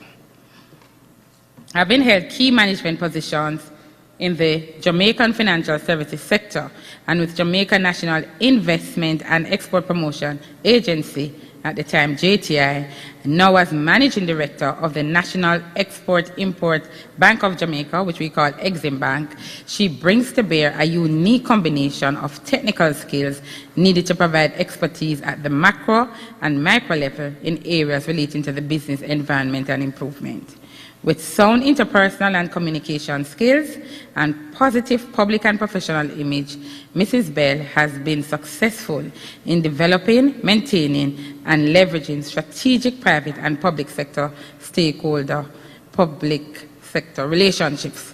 Exim Bank is that bank which has become the first export-import bank in the English-speaking Caribbean since May 1986. And of course, our third panelist, I don't see Teresa, fourth panelist, I don't see Teresa. Okay, Mrs. Teresa Turner Jones, Inter-American Development Bank, IDB. She's the country representative and general manager for the Caribbean Country Group. A national of the Bahamas, Ms. Teresa Turner Jones is the general manager of the Country Department Caribbean Group, which oversees the bank's operation in Barbados, Guyana, Jamaica, Suriname, the Bahamas, and Trinidad and Tobago. While serving in this position, she continues to carry out the functions as the country representative for Jamaica. Mrs. Turner Jones joined the IDB in 2013 as the country representative to Jamaica. She has over 20 years of experience in the areas of macroeconomics and economic development. She has held many key positions in the International Monetary Fund and most recently the Deputy Divisional Chief for the Caribbean. Ms. Teresa Turner Jones is an economist who graduated from the University of Toronto and holds a master's degree in economics from the University of East Anglia, United Kingdom. She is a United World Colleges graduate from the Lester Pearson College. And with respect to IDB, that's the bank that works to improve lives in Latin America and the Caribbean through financial and technical support. So here we have it, ladies and gentlemen, 4 distinguished members of our panel. I'd like you to start by giving them a hand for what they are about to tell us. Now, each of our panelists will speak for 10 minutes. You don't have to use all 10 minutes, but you have 10 minutes. And after which, we'll open for questions and answer. Edison, I'd love to start with you. Go ahead. And good afternoon, everyone. First of all, I'd love to commend the Tourism Linkages Network and the Ministry of Tourism for hosting this very, very important and critical conference, seeking to help Jamaica tap this massive global industry, one in which we have tremendous advantages and we really just need to be in a position to exploit them. Now, the whole issue of financing to unlock capital returns in this industry, financing and enhancing capital returns in this industry is something that is very critical to our role here at the DBJ. Our mandate is to support economic growth, job creation, social inclusion, financial inclusion, a whole lot of things. And we do that in a number of ways. Critically, we seek to bridge the gap between businesses and financing. And there are a number of ways in which we do that. We make financing available through over 30 lending partners, which includes commercial banks, credit unions, microfinance companies, as well as other financial institutions. We also provide capacity building, support, training for entrepreneurs and small and micro businesses. And we do that essentially through a network of over 30 business support providers. We call them BDOs. So in addition to that, we're charged with developing Jamaica's venture capital environment, which then allows persons to move into a different phase of their development. So it's within that context that I really want to just highlight, and as we enter National Entrepreneurship Week as well, just to highlight the kind of support that DBJ is providing to the health and wellness sector, and broadly to the various different pieces of that sector. Over the last day or so, we'd have heard about all of the different components that make up that sector, whether it's mental health, whether it's music, whether it's bed and sea and sand, whether it's nutraceuticals, etc. It's a very broad sector, and DBJ's support is available to every single part of that industry. Now, just to highlight some of the things that we do, I mentioned capacity. Persons in the sector can access grant financing to help for business support, whether it's things like accounting, getting your accounts ready, whether it's patents, whether it's shelf life studies for your products, whether it's business or marketing plans. We have a website, dbjvoucher.com, which spells out all of those services that are available, over 30 services. And what we do, we provide grants of whether it's 50, 100, 200, up to 300,000 to support those services. So if any business needs those services, you can go on that website, dbjvoucher.com, and access any one of those 30 services to build up the capacity of your business. Why we do that? It's not just to provide grants, it's really to help the businesses, but also to create an ecosystem where you have a list of a whole range of service providers who are there to help businesses along the way, right? The second thing I want to highlight is we also provide grants. So we start as early as the National Business Model Competition, where we have a lot of young entrepreneurs who are coming up with innovative products. Things, whether it's in technology, whether it's in music archiving, whether it's in spa treatments, whether it's in all of those products are coming out of our universities, and the DBJ has been there to support that competition. And we've had a lot of very successful enterprises that have come out of that. So along that theme of building out the capital returns, we start from the student stage at university and take them all the way through the entrepreneurship cycle. Just to also highlight, again on the theme of building and developing those capital returns, DBJ provides grant financing in the form of seed capital as well. So you may be familiar with, for instance, our Ignite Fund, where for innovative products, whether it's, as I said, whether it's a technology solution for bookings, whether it's in music, whether it's in the creative arts, whether it's in bed and breakfast, you name it, they are able to access grants of up to $4 million currently. So we've done over 50 of those grants to the tune of $140 million for enterprises across Jamaica that provide various services and are growing. That product is going to grow over the next couple of years under a project that we have funded with IDB actually, called Biggie, where there are a range of development services available for entrepreneurs and allowing businesses to scale. Right now we have a grant open called our Innovation Grant, where medium-sized firms can access grants of up to $14 million. So if you check our website again, everything we're doing right now is online. thinkbigee, BIGEE.com. You can find the application processes there. Moving into something like our loan programs, we provide loans through, as I said, over 26 what we call approved financial institutions, commercial banks, credit unions, finance houses, other lending agencies. In addition to that, we have 11 microfinance companies, including JN Small Business, who is on the panel as well, and Exim Bank as well is one of our partners. And each year we provide through those channels over 14,000 loans, whether it's for craft traders, craft vendors, you name it, all the way up to large hotels and companies.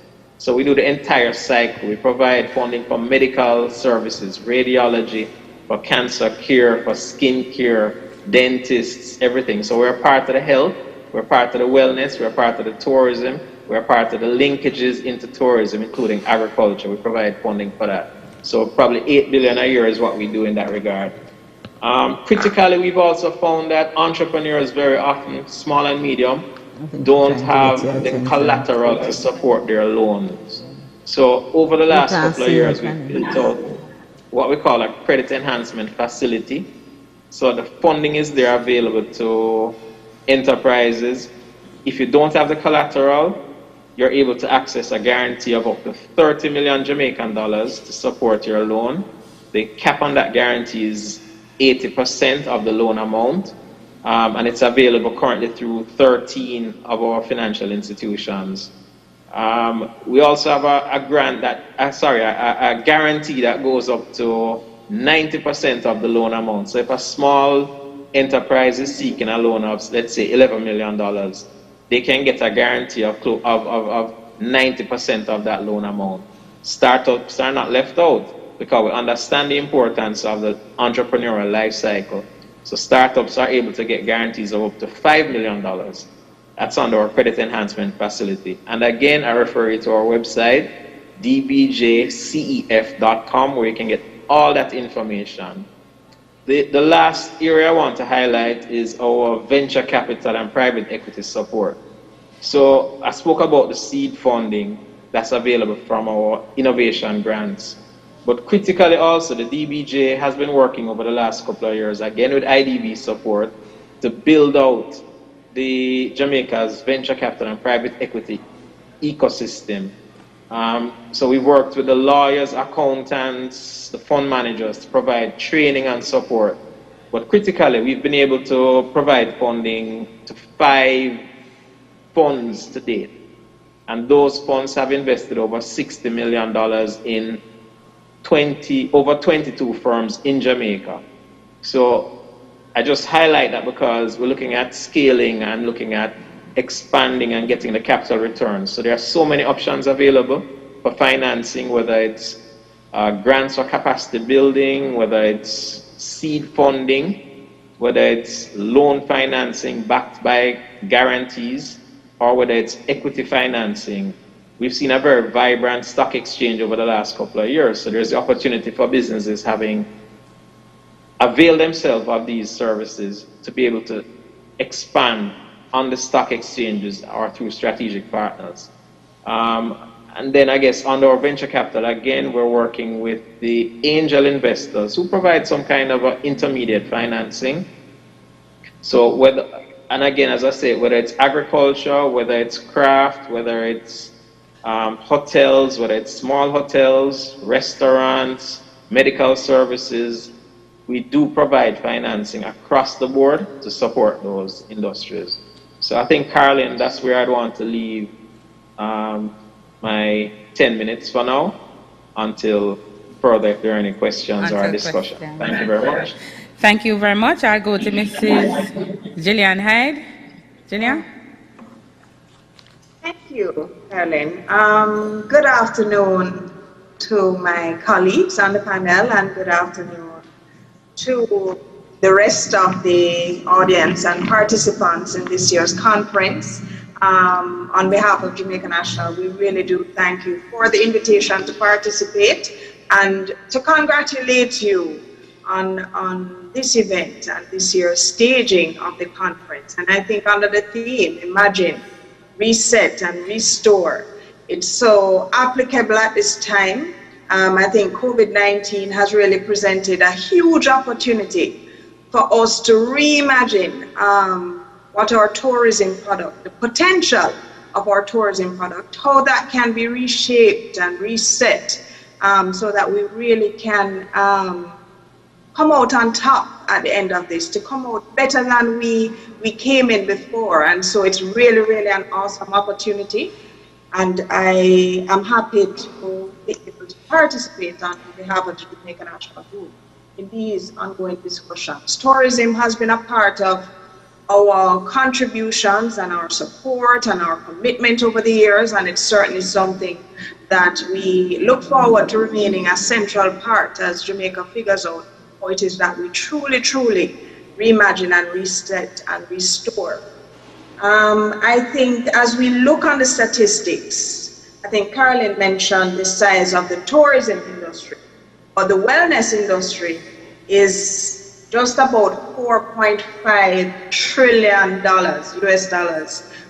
That's the size of the wellness industry, and that's the potential for Jamaica. That is the potential. Right now, the wellness tourism is about 700 million out of that 4.5. But I can imagine a Jamaica fully in the midst of that, how much more we can capitalize and really position ourselves. So I think tourism, wellness tourism really presents a huge opportunity for Jamaica to continue to diversify its current tourism product, to build some resilience and really maximize on the linkages and the collaborations that exist within the sector. And when we think about wellness, we must remember that we are referring to physical, the mental, and the spiritual. And so as we think about the realm of wellness, we can just look at the magnitude of the opportunities that exist from our spas, which there are many, because I think our hotel chains and the private spas have really invested a lot of that. Culture, music, dance, entertainment, our natural baths and springs, our healthy foods, our holistic treatments, our nutraceuticals and our herbaceuticals, and fitness on a whole is another area that is a growing segment within Jamaica. And if we think as far as our religious engagement, that's another opportunity to contribute in the spiritual wellness. And something that Jamaica is known for in terms of the number of churches that we have per square foot. So there is something that's very unique about just about every sector of Jamaica. So I would say that Brand Jamaica is well poised to really capitalize on health and wellness tourism. And we already have a strong tourism product. We have the best people. We have tasty food that people, it's a part of why they journey here, or entertainment. We have appealing cultural assets. And so Jamaica, I think, is well poised. Now, how does JN Small Business Loans and the Jamaica National Family fit into that? As mentioned before, through this small business company within the group, we've really committed over the last 2 decades to really helping micro and small entrepreneurs to access financial solutions that help them to invest. Partnerships such as with the TEF, we've been able to provide special financing facilities for persons connected to tourism. And many of us today still think of just accommodation facilities as tourism. What we want to do now is widen that and really cater to those that are in the linkages. And there are so many when you talk about health and wellness. And so of course we already have ready packages that are here and available. We offer a 5x5x5 product to anybody that's connected to the tourism value chain. So anybody earning, I think it's approximately 20% of their revenues by way of the tourism market can access that product. It gives you 5 million for 5 years at 5%. So very attractive product, and Exit takes over after that the larger segments of the tourism market when it comes on to that specific product. And then we have other suites of product. We also have a BizBoost product, which allows us to utilize the program from the DBJ, which was mentioned earlier by Edison in respect of the credit enhancement facility. So we understand the journey of our entrepreneurs, and that collateral sometimes poses a challenge. We also have access to guarantee programs through USAID that allows us to utilize those on our micro portfolios. Those are the persons that are borrowing smaller amounts.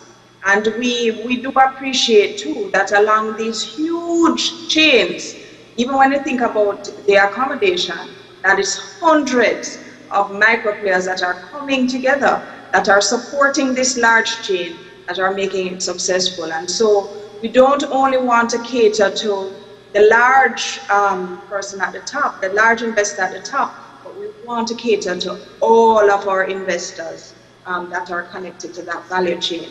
And then, of course, within the wider Jamaica National Group, we have a suite of banking services. So we have other business loan facilities that are available and attractive, other products that are important to helping you to operate your business. So other credit facilities, short-term credit facilities, overdraft facilities, credit card facilities, a whole array that will really assist us in ensuring that we're fully catered for. And then, of course, as companies get large and are ready to list, we have our fund manager in-house that will allow that to take place. And then, we do have technology partners in-house. We have our technology firm as a part of the Jamaica National Group that will assist our companies in digitizing, in really becoming a part of this digital world and this digital framework. Again, COVID-19 has forced us to leap, to really pivot, to take a jump and really become a little bit more organized and ready for the digital world. And in terms of risk coverage, helping you to ensure that as you invest, you are protected, your assets are protected. That's something that our insurance companies are ready and able to deliver to you. Our JN General Insurance and our JN Life. And just recently, we are, since COVID-19, we've been investing a lot of time in trying to see how we can help our entities to market themselves, to really make their presence known. So through our creative services, really ensuring that our companies can have a footprint and can sell themselves within the marketplace. So that's another special offering that we'll be building on. We also have been doing internal directories that will allow persons to be able to tap into your services, to find you and to access services from you. Of course, we continue on our collaborations with a JVDC and various capacity building programs to ensure that training is accessible to people. And really trying to continue on our commitment that we're not just financing partners. We are partnering with you and journeying with you as you go along and as you build your services and your products. And so through DBJ2, we continue to access and can make available the technical voucher program so that those business capacity building programs can be accessed by you. So in summary, Jamaica National is really here and ready to partner with everybody that is along that value chain. I think it's time for us, really, for those of us that are currently in the other sectors that have a possible linkage, to really reimagine what does our service look like today and what's the potential for the service, and to look beyond the local spheres. So thank you, Julian. I'm going to go to the next speaker because we are sure going to have a lot of questions for you, especially with respect to the MSME sector. Lisa, I'm going to invite you to now speak. Thank you very much, Caroline, and welcome everybody. It's great to be here, and we have a very short time, so I want to try and focus in on what EXIM is doing in respect of supporting the tourism sector and specifically the health and wellness sector. So in the interest of time, I'm going to skip through some of the things my other panelists have said and what we've heard from this morning. Everyone knows what health and wellness is. I think over the last day and a half, we've heard the various different components of health and wellness and how important it is for Jamaica's economy. Then the segmentation I've kind of, the representation on the screen is really just to break it down so we can understand where there are potential opportunities for financing. Medical tourism, and certainly I've pulled out elder care because elder care is going to be increasingly important over the next decade. Leisure, which includes water sports, yoga, massages, those kinds of activities that speak to wellness activities. And then we're talking about accommodations and those things that support the execution of the things above. In terms of financing for the tourism sector, we know tourism continues to be one of the major economic drivers for Jamaica. And to date, only about 7.11% is going to the tourism sector. So it's still a little inadequate, but it does say the statistics tell us that it's been increasing year over year. Of course, we've had an unusual year, and we would expect to see downturns during this year, but I am of the firm opinion that tourism is what is called a V sector.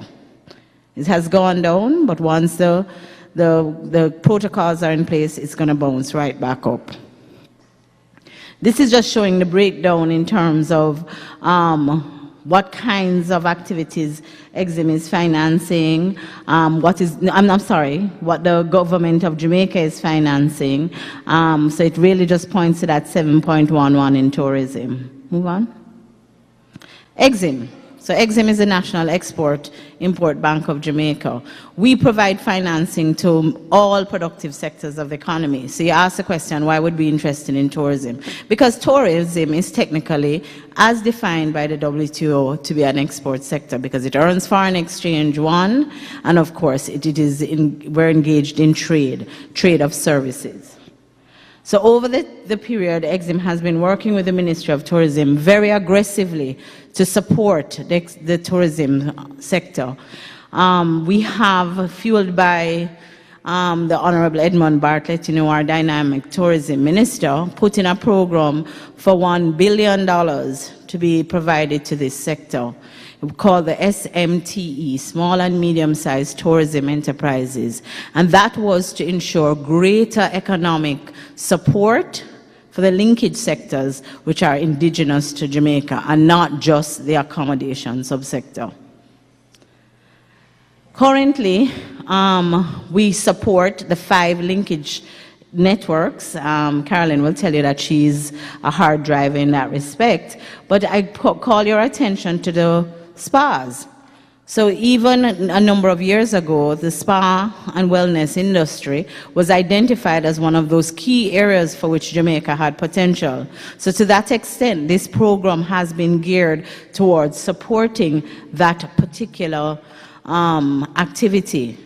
The loan program, much like Gillian said before, is a program targeted at SMTEs that provides $25 million for a maximum tenure of 5 years, and I'm going to say that was extended to 7, and I'll come back to that, at a historically low rate of 4.75. There is no other rate in this economy that mirrors that rate, and that is because the importance of the tourism and linkage sectors to the overall growth of the economy. In last year, we agreed with the ministry that the reflows from the program would be reinvested, increasing the value of the portfolio available to lending to $1.5 billion. So what have we done? To date, we've committed $1.2 billion. Applications are actually being processed for the balance.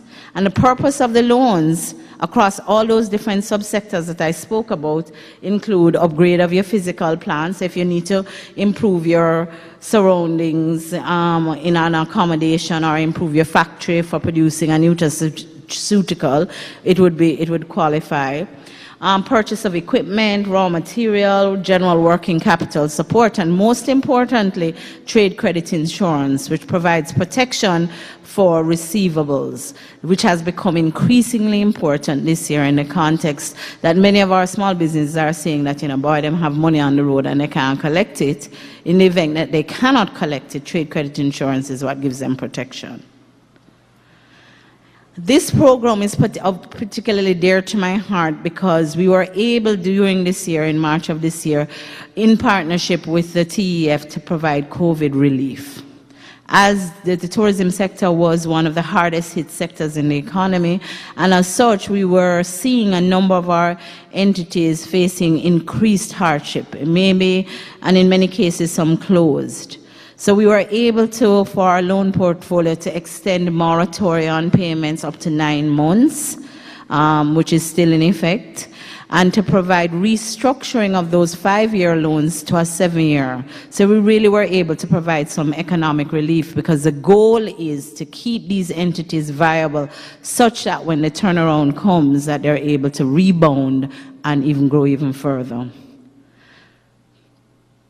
So, as I said before, most of our facilities are for SMTEs, and they're provided for both short-term and medium-term facilities. Short-term meaning less than a year for working capital, medium-term for capital improvements.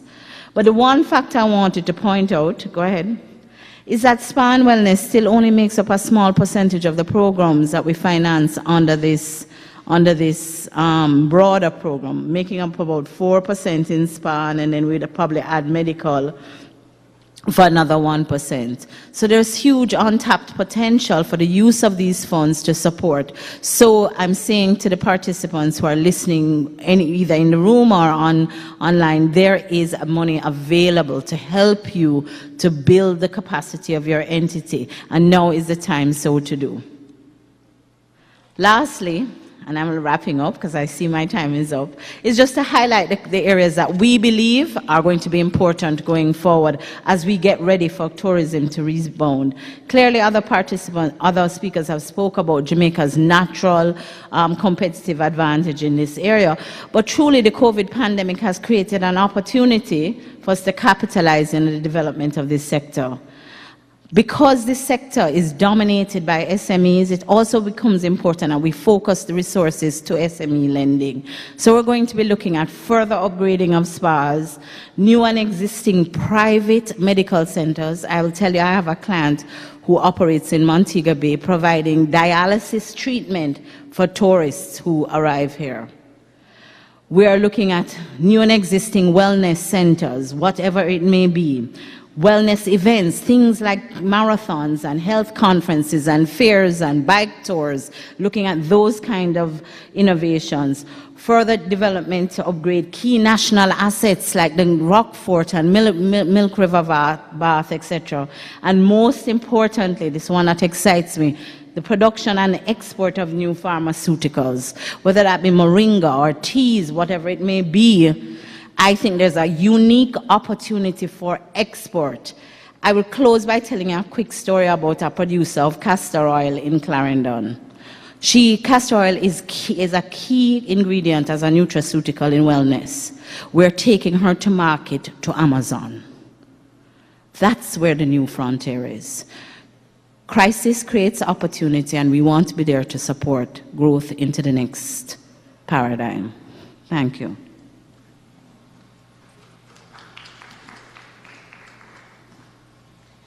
Thank you, Lisa. So we have heard from our internal banks, we have heard from DBJ, we have heard from JN, we have heard from Exim.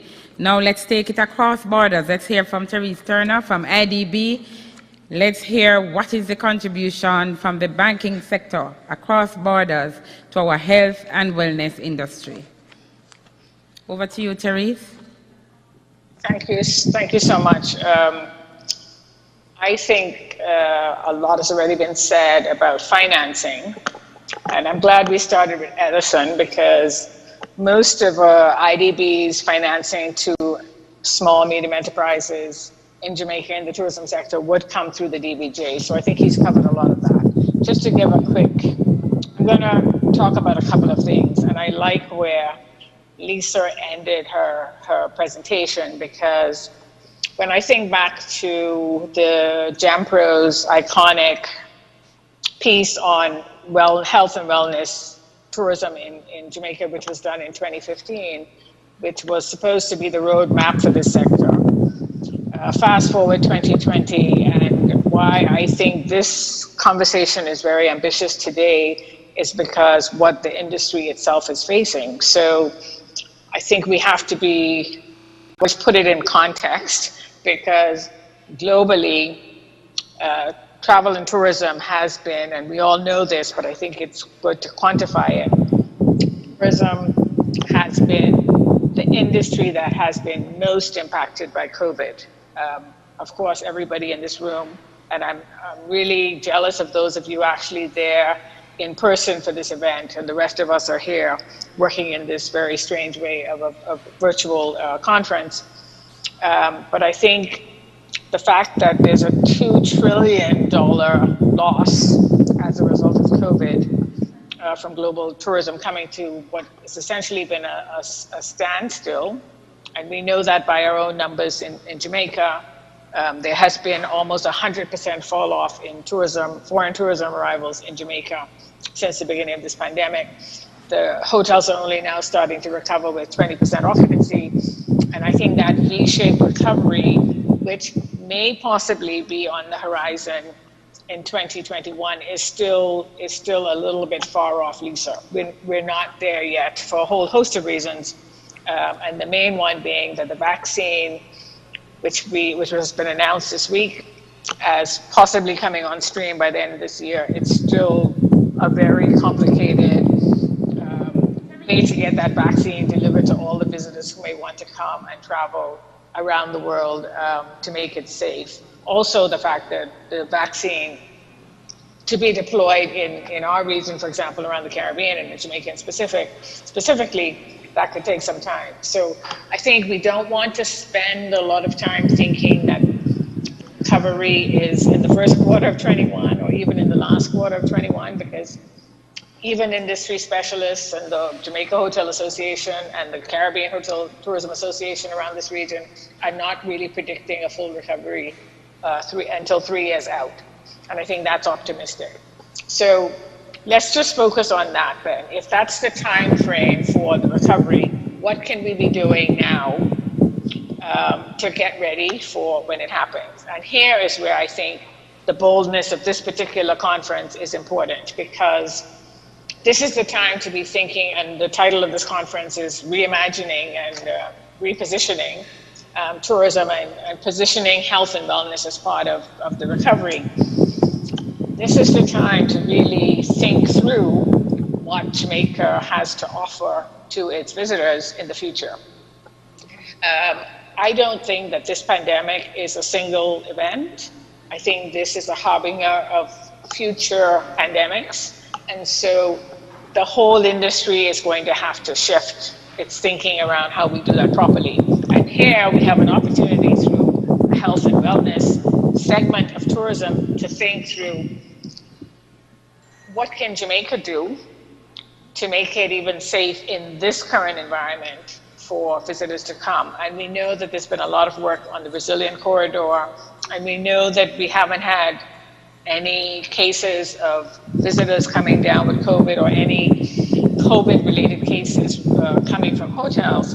So that's a plus, and I think Jamaica will come out looking really good as a model for how it's handled this pandemic when things open up again, because I think it speaks to not just the management of the process, but how Jamaicans have responded, the discipline that it took, and the way that the health authorities have really controlled the situation. So I think that is the backdrop to thinking about future financing for this sector. Many of you would know that the IDB is Jamaica's largest multilateral partner. What do I mean by that? We've been around here for over 50 years. In December of last year, we celebrated our 50th anniversary with the government of Jamaica. And we work on several different planes.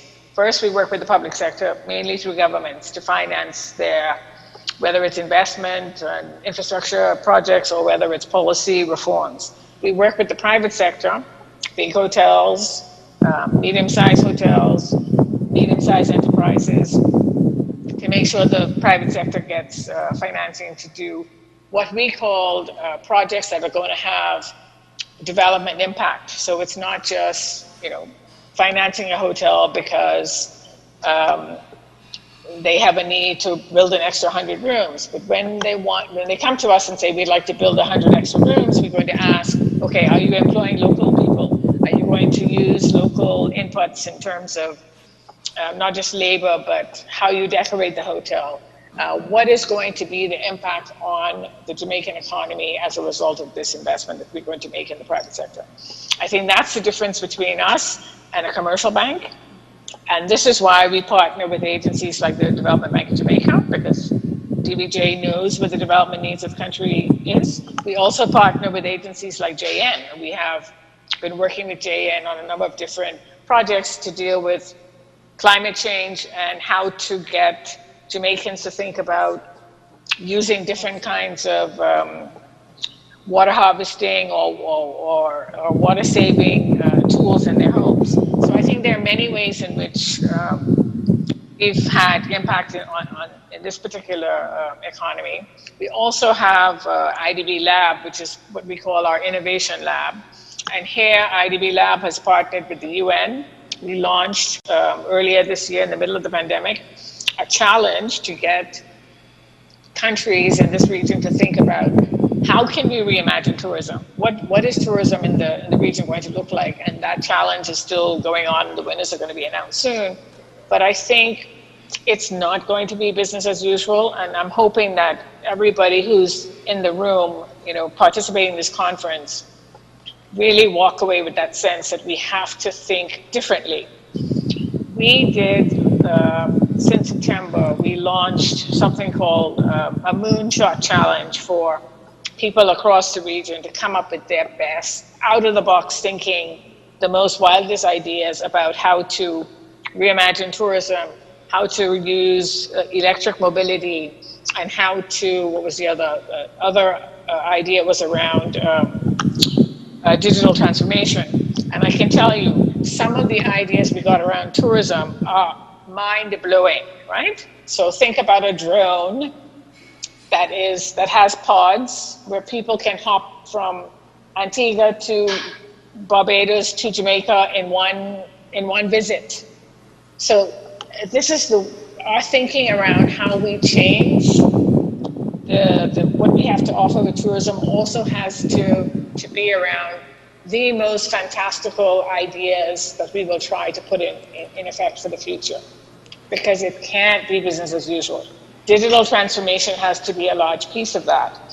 For example, right now, if you have a spa operating in Jamaica and you have absolutely no visitors, what's stopping you from creating some virtual reality sensation that people can experience through those AR glasses to have that spa experience, just to stay in touch with your client so that when this pandemic is over, you still have a client base to go back to.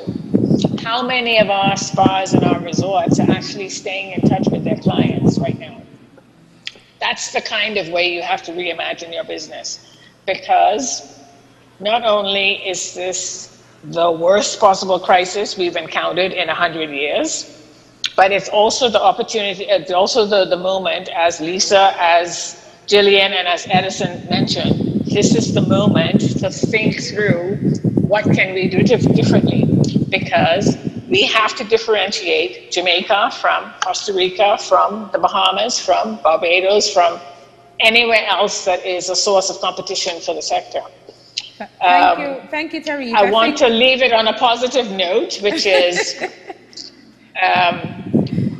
let's just put our collective minds together about collaborating at this time, because this is a fairly serious set of circumstances that the world is experiencing, and Jamaica being no exception, and so we need all hands on deck. Thank you very much for having me here.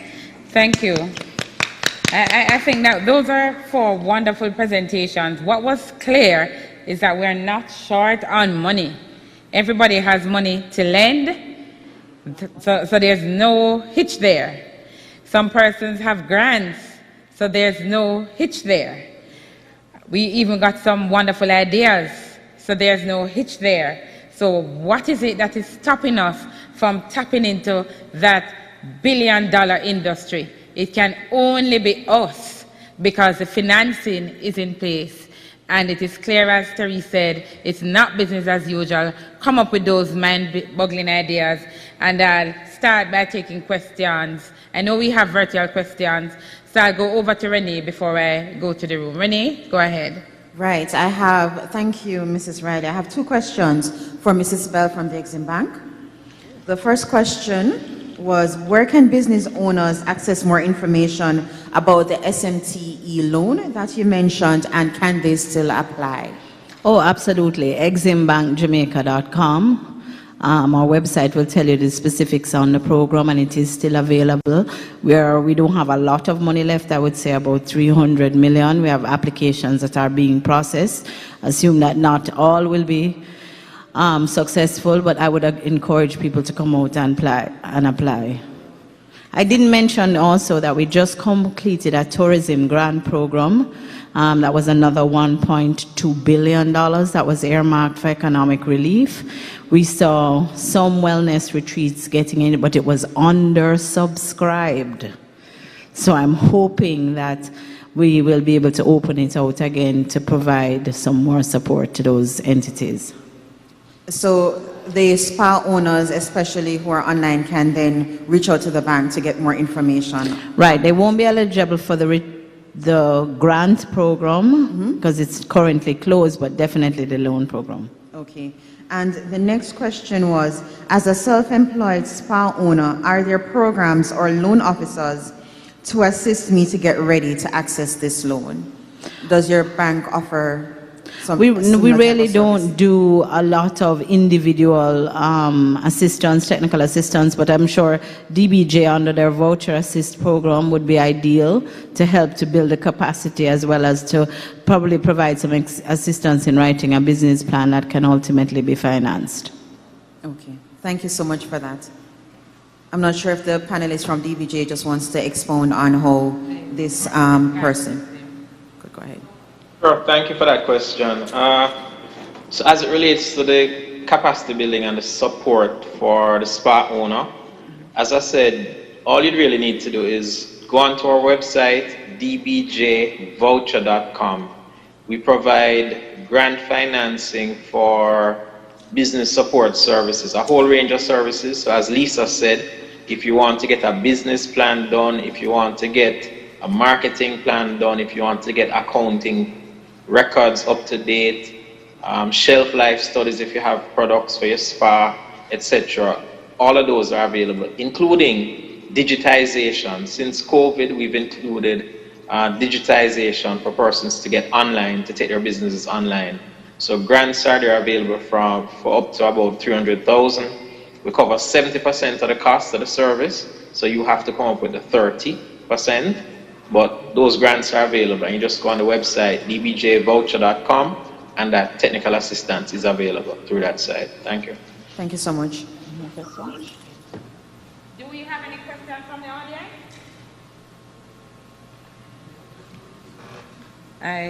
I know my time is up. Thank you, Nicolette. I'm wrapping up. Well, panelists, it has been a wonderful afternoon. I am so happy to hear money is not the problem. So it means it is for us to find those solutions to spend some of the money that you all have. Jamaica is poised to move into the direction that we are being led to go into, which is the whole making sure that our health and wellness property are in tip-top shape. And if we are going in the direction and we don't have a challenge of financing, it means there's no obstacle for us being the best destination in the world. Ladies and gentlemen, thank you. You have been great hosts. I now hand back the podium to our Master of Ceremony, Mr. Michael Anthony Cuff.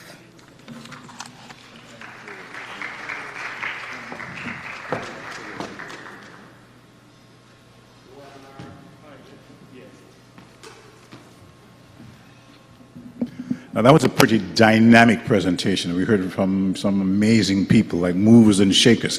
And the good news is, let me reiterate, there's no shortage of money. So all you have to do is innovate, innovate, innovate. Now, if anyone had any reservations at all about the role of technology in today's world, I would just cite two. When COVID hit and sort of shut down the world for a while, and we were wondering what the heck were we going to do next? How were we going to move? What's going to happen next? Well, in came technology. And as a matter of fact, today is a perfect demonstration that without technology, we couldn't be doing this. I'm really intrigued to hear what the next discussion is going to throw our way by way of innovation and insight. And so technology solutions as drivers of health and wellness tourism is what we're going to be talking about next. And the executive director of the TEF is going to lead that discussion. So Dr. Kerry Wallace, over to you.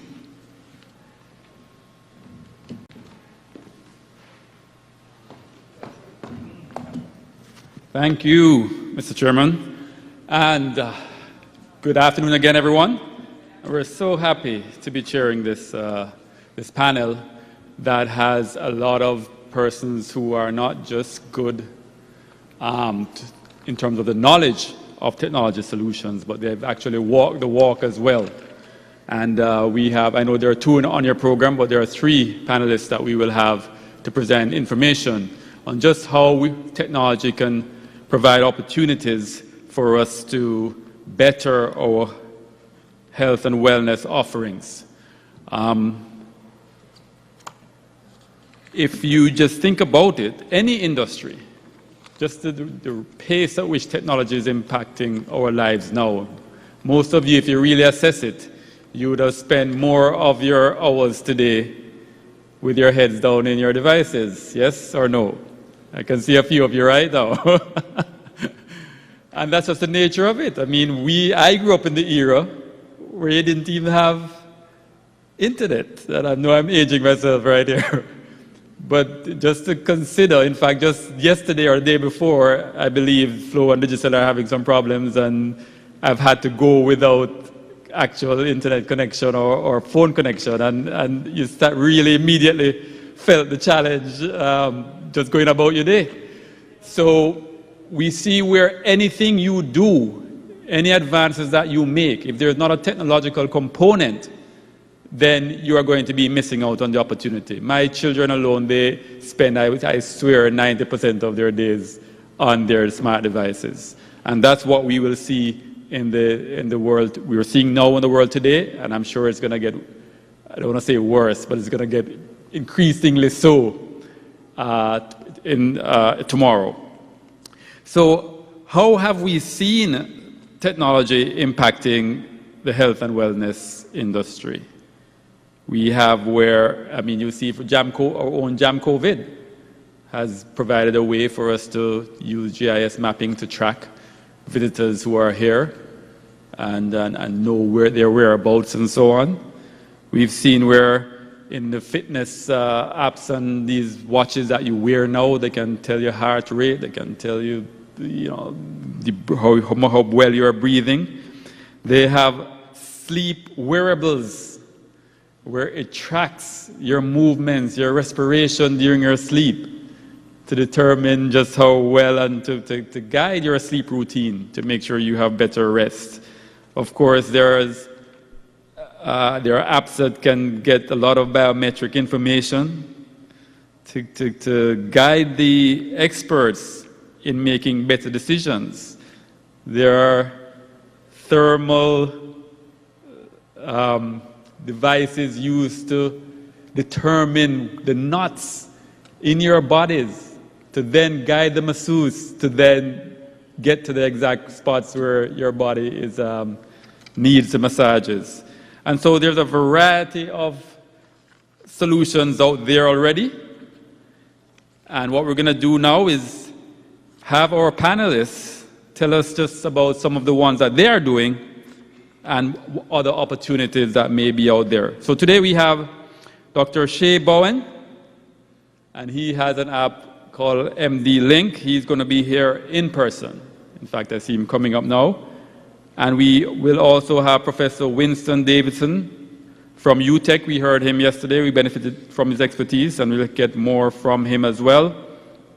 And we have Ms. Terry Ann Sigri, who is from the IDB, but in the department where she looks at innovation and supporting design and developmental projects in Jamaica, Bahamas, and Belize. She is here in person, and both Professor Davidson and Ms. Terry-Ann Sigri will be on the screens. So we're talking about technology, and we're using technology in talking about technology. How good are we? A hybrid. So what I'll do is I'll just, in similar fashion, go through each panelist with allowing them their 10 minutes to discuss the topic, technology solutions as drivers of health and wellness tourism. And Ms. Sigri, I hope you forgive me today, but it's International Men's Day. So for the only time, the only day in the 365 days, I'm going to allow the men to go first. And since Dr. Shea is in front of us, I'm going to allow him to go ahead and go first. All right, great. Thanks for having me. Everyone can hear me okay? Great. So I agree with you in that when the coronavirus hit, technology is what saved us all from every aspect, whether it was health, finance, every aspect. It was the only way we were able to survive. Luckily, what we had done, we launched a telemedicine platform back in 2017, and it was gaining a lot of momentum. In fact, we had tourists from a lot of the hotels use the platform. 2017, before coronavirus, they'd come on and use the platform. And then coronavirus came, everyone realized that this was something needed, a necessity. It moved from a convenience to a necessity, and everyone was forced to see their doctor online. Stay home, social distance, see your doctor online. And that is in fact what MD-Link provided to Jamaica before and right on time when the coronavirus hit. It allowed doctors to become more familiar with it, more accepting to it, even patients. And of course, the tourism industry is the highest amount of, they are more advanced in terms of their digital experience, their digital expertise. So you get to learn that when they come to the Caribbean, especially now with coronavirus times, they want to have access to telemedicine services to be able to see a doctor and not be put at risk. And what we have done with MD-Link is we have continued to grow the platform. It has been gaining a lot of traction. In fact, we've partnered with international health insurance companies and other international telemedicine companies because they know when their tourists, their persons come to Jamaica, they're going to want telemedicine access without having to go into an actual physical office, be at risk. They might forget some medication at home and they can stay in the hotel room and get that delivered to them right there in their hotel room. So that's in fact what MD-Link has been doing for Jamaica and the Caribbean region, especially Jamaica, because we did launch here and we are focused here. Recently, what happened is that the IDB, they actually reached out to us and they helped us push MD-Link even further in that we were able to launch an artificial intelligence COVID screening tool, again, right here in Jamaica. At the same time, it was being launched in first world. So you have healthcare being launched or being advanced simultaneously in third world and first world, and that's never been really heard of before. So they were able to support us and help us launch MD-Lex, which is an artificial intelligence COVID-19 screening tool. It's free, and you can go on there and you can enter your symptoms and get some feedback, get some guidance and referral to the nearest health center, the nearest public testing center, or the nearest hospital, depending on your symptoms. It uses the algorithm to calculate based on the symptoms that you enter, whether or not you're high risk or low risk. And we have been having a lot of traction with that, a lot of users, especially since it has been free. And we have, in fact, been able to direct patients to the necessary institutions. We've had as much as 10 to 15 COVID-positive patients that have been helped from this actual platform. And it's continuing to grow. And as MD-Link moves forward into the medical tourism industry even further forward, because as we know, coronavirus hit and it did affect telemedicine as well, because the tourists weren't using it anymore because they weren't here. But we learned that for them to come back, they need to have access to this sort of first world technology, this ability to see a doctor online. And what we have been doing is offering packages, so health packages, health travel packages to the respective hotels, boutiques, the villas, the Airbnbs, and what that allows is that you can tell your tourist that's coming that, hey, we can protect you from a health aspect, especially in this pandemic, before, during, and beyond.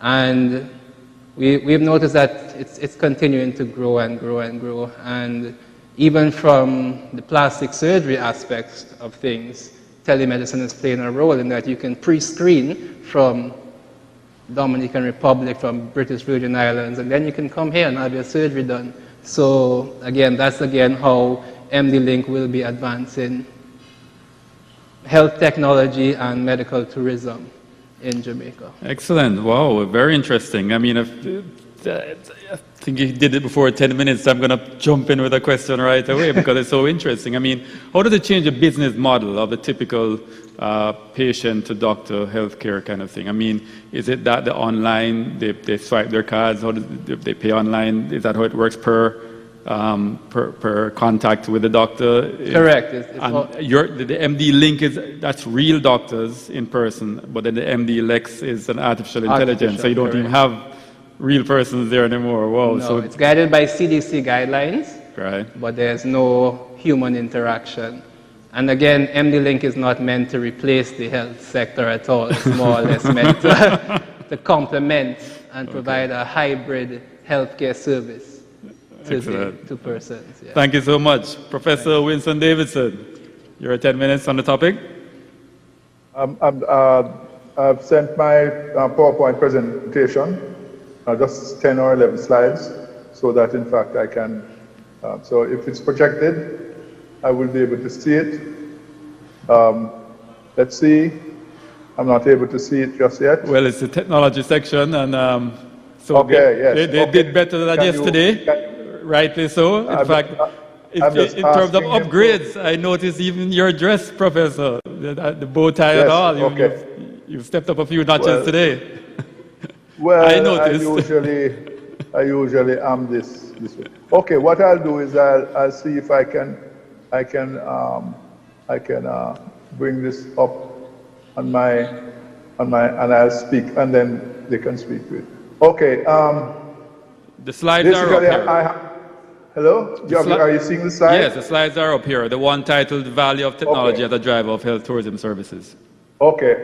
Fair enough. I'll begin that. The following factors are key drivers in the sustainable development of any health tourism services sector. First is the vision of a standards-led, market-driven, affordable, and sustainable national health tourism service system.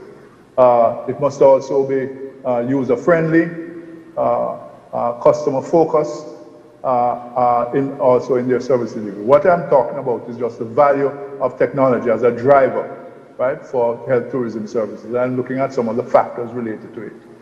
It must be easily accessible and affordable health tourism services for both local and international markets. And what I'm talking about is the vision of the application of telemedicine as a technology tool for delivering health services. Right? There must be integration of credentialed local professional competencies in the development, growth, delivery, sustainability, and international legal credentials of the national health tourism industry. In other words, it has to be driven also by persons who are credentialed, not as doctors. They must have, in fact, their license, or dentists, they must have their license, and of course, for the allied medical personnel, they must have their license. All of this is covered by law in the councils that we have in Jamaica. That is the Medical Council for doctors, the Dental Council for dentists, and for the allied medical personnel who will be involved very, very deeply in the wellness health tourism sector. Those must, of course, be credentialed. Now, what I'm saying is that the application, so therefore, the application of modern information and communication technology systems, right, that is telemedicine, must also be integrated with three dominant health tourism, as three dominant health tourism markets. If you look at the health tourism market, there is what you call wellness health tourism. Wellness health tourism is what, in fact, is the domain located in the hotels. Medical health tourism, right, is what is located in the traditional medical hospitals, health centers, and doctors' offices. And retirement village tourism is what is referred to as a home health tourism sector. Right? So these three are multi-billion-dollar markets. And what I'm saying is that any development of a telemedicine sector in this country, the use of this technology, it is so valuable. It has to be able, right, to integrate, even from a communication standpoint or referral standpoint. There has to be a relationship. And our research for 22 years has in fact been geared towards finding a solution that in fact could integrate with that. And the next few slides will show you exactly what we have been doing over the past 22 years in R&D and how we have integrated that and why we think that this is the most important aspect of our feature of our brand. Now, telemedicine as the primary driver in health tourism services delivery. What do we mean by this? Our model is called Doctor on Call and is a universally accessible and affordable health tourism delivery technology platform. And I'll explain to you what we mean by universal access and affordability.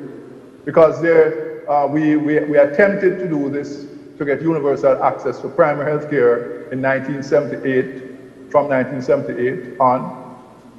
And we had expected that we would have had this particular feature for the Jamaican people by the year 2000. This was not to be. And so the whole idea, inspired by that, the absence of a universal, affordable, and accessible healthcare platform, the whole idea in the research and development thrust, in the vision of research and development thrust of Doctor on Call, was to try to find a way to have a universally affordable, acceptable platform so that everybody in Jamaica would have access to it. And based on our research, we discovered that for this to happen, we need the services of a core group of three professionals. One, the doctor, two, the dentist, and three, the allied professionals, allied medical professionals. Now, most of you don't know exactly who is an allied medical professional, but as I go on, you will be able to see. I mean, nutritionists, physiotherapists, psychologists, counselors, you name it.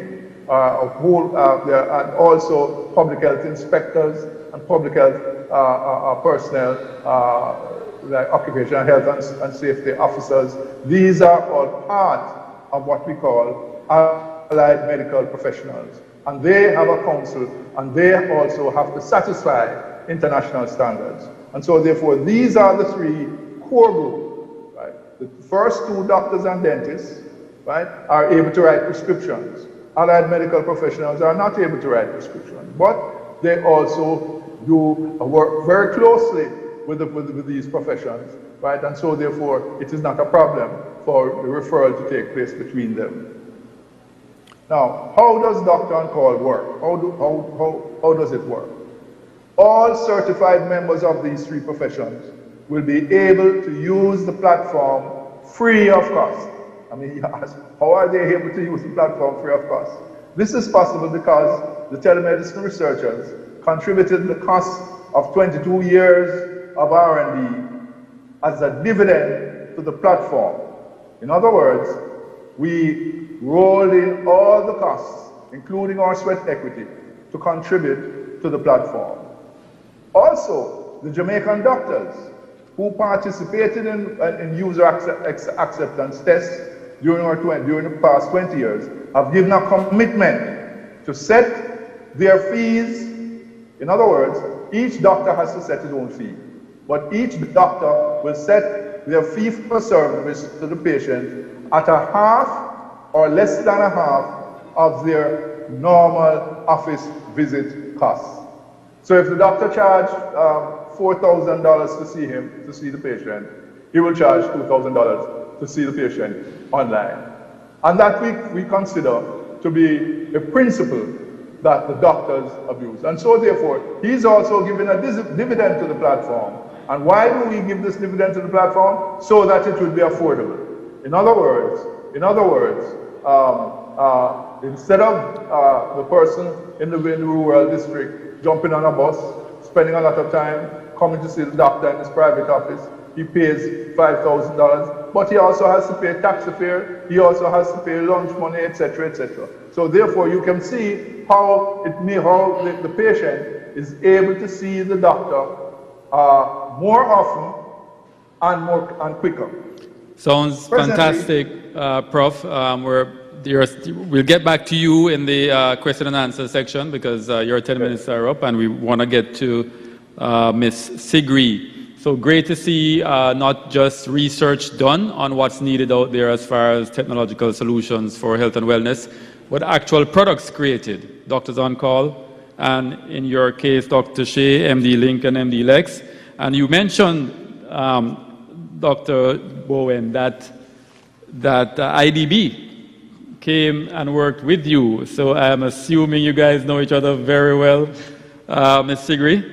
So I'm going to segue into your facilitation of entrepreneurs and in the medical field who have created these technology solutions. And if there are any other avenues where those who are not already down the wicket like these two esteemed gentlemen here in the panel, but would want to look at opportunities for technological solutions for the health and wellness sector, where those might be. Sure. Thank you for the opportunity for speaking today. I'll try to keep it under the 10 minutes that was given. I just wanted to start by speaking about the support that Dr. Che mentioned around us providing support to MD Link platform. So IDB Lab is a part of the Inter-American Development Bank Group. We are the innovation lab of the group, and we are the entity that really looks at innovation and technology and trying to drive economic change by testing new solutions and harnessing entrepreneurship and new technologies to do exactly that. In our efforts, we try to catalyze new industries. So I'm very happy about whole conversation today about health and wellness tourism and coming up with new business models that will create jobs and improve productivity of the small firms that already operate within the space, and to also expand the products in our populations. And COVID-19 has really shown us that a lot of people are vulnerable.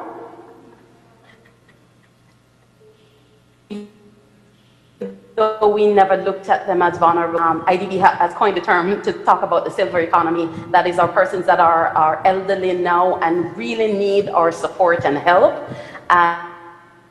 COVID-19 has really impacted on this audience, but there is tremendous opportunities also with every problem that arises.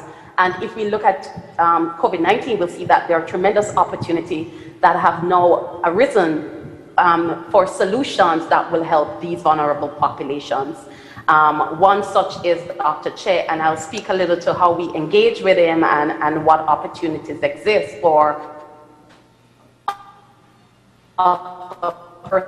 persons who are looking to drum as it relates to the silver economy, there are more and more we realize that we will have to provide services, and the health and wellness industry provides tremendous opportunity to support these persons. And a lot of countries have taken advantage of it, and we also have the opportunity to do so, but using technology to leverage those solutions that could come forward out of it. Earlier at the beginning, when COVID-19 just started in March, we put out as an IDB Lab a call to innovators and technology solution providers to provide solutions for apply through, and he actually was selected as one of the companies to support, and we helped him with the AI aspect of the MD-Link solution, and I'm happy to hear that that is moving great, and you know, we're moving towards that. But broadly, I wanted to say for the industry that there is a lot of technology solutions that are there that we can look at, which goes beyond telemedicine, that goes into wearables and digital sensors and remote patient monitoring and even virtual rehabilitation. And that is something that I think that provides a lot of opportunities and could be explored further. And finally, in my 10 minutes, coming out of COVID, IDB Lab has also launched another challenge that is looking at how do we help the tourism sector to pivot in this time of COVID challenges and to imagine tourism that will further enhance the industry. And we have, we're still going through due diligence for a few of the companies, and there are a lot of persons who are thinking beyond what they're doing every day and thinking about how they can integrate new technologies, whether artificial intelligence, using big data because you collect so much data on your patient.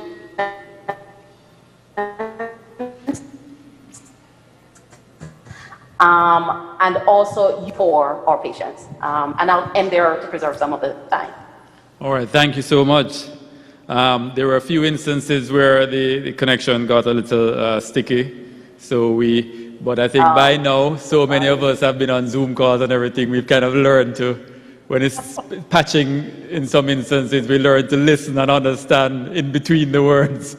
And thankfully, Dr. Bowen is also here, who can also refer to some of the processes at the IDB Lab, where that would be of benefit to has benefited him and would have been and will be of benefit to others who want to join the ranks of entrepreneurship in telemedicine.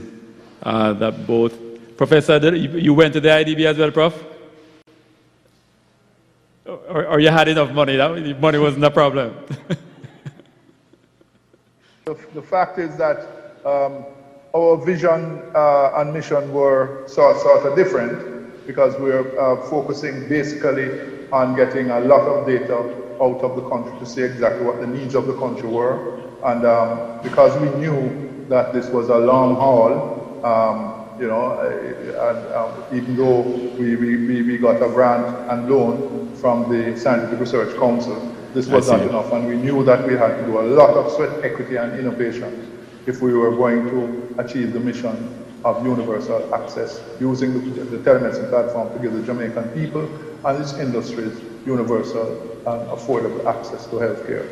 Okay, excellent. So at this point, I will just open up to questions. Are there any online or in person? And if I'm not getting any signals, so I'm assuming, oh, there is a question, yes, from the floor. I'm from Texas. I'm not from here. But I had a question. We're dealing with technology and trying to do the health thing with elderly people or anything of that nature. I don't know if any of y'all have ever had the misfortune of trying to help an elderly person from a distance with technology. I wanted to know, is there a plan to utilize your youth to be able to introduce the elderly and even traveling abroad, the elderly that may be coming, just coming on vacation with using your system? And is there a way that when we come from where we're coming from, there's information available to us to where we can be directed to, say, an MD Link, which I personally used since I've been here. And I, as a 29-year-old, an adult, had a little technical difficulty with it. So I could only imagine maybe an elderly person having even more trouble. So I would just say, is there a way that y'all can utilize the youth who, they have their head in their notebooks and in their little tablets, because those are the people who are going to build relationships with people like me who would like to come back. Because as the elders continue to age, well, technology is with the youth, so let's not forget, the importance of it. All right, brilliant question. So technology by nature would be more bought in by the younger generation, and the ones who need health and wellness probably the most would likely be the older generation. And so the question is, how have you guys adjusted, adapted? What solutions do you have to fix that dilemma? First of all, it's a very important question, and it goes to the heart of how you structure the development of your platform.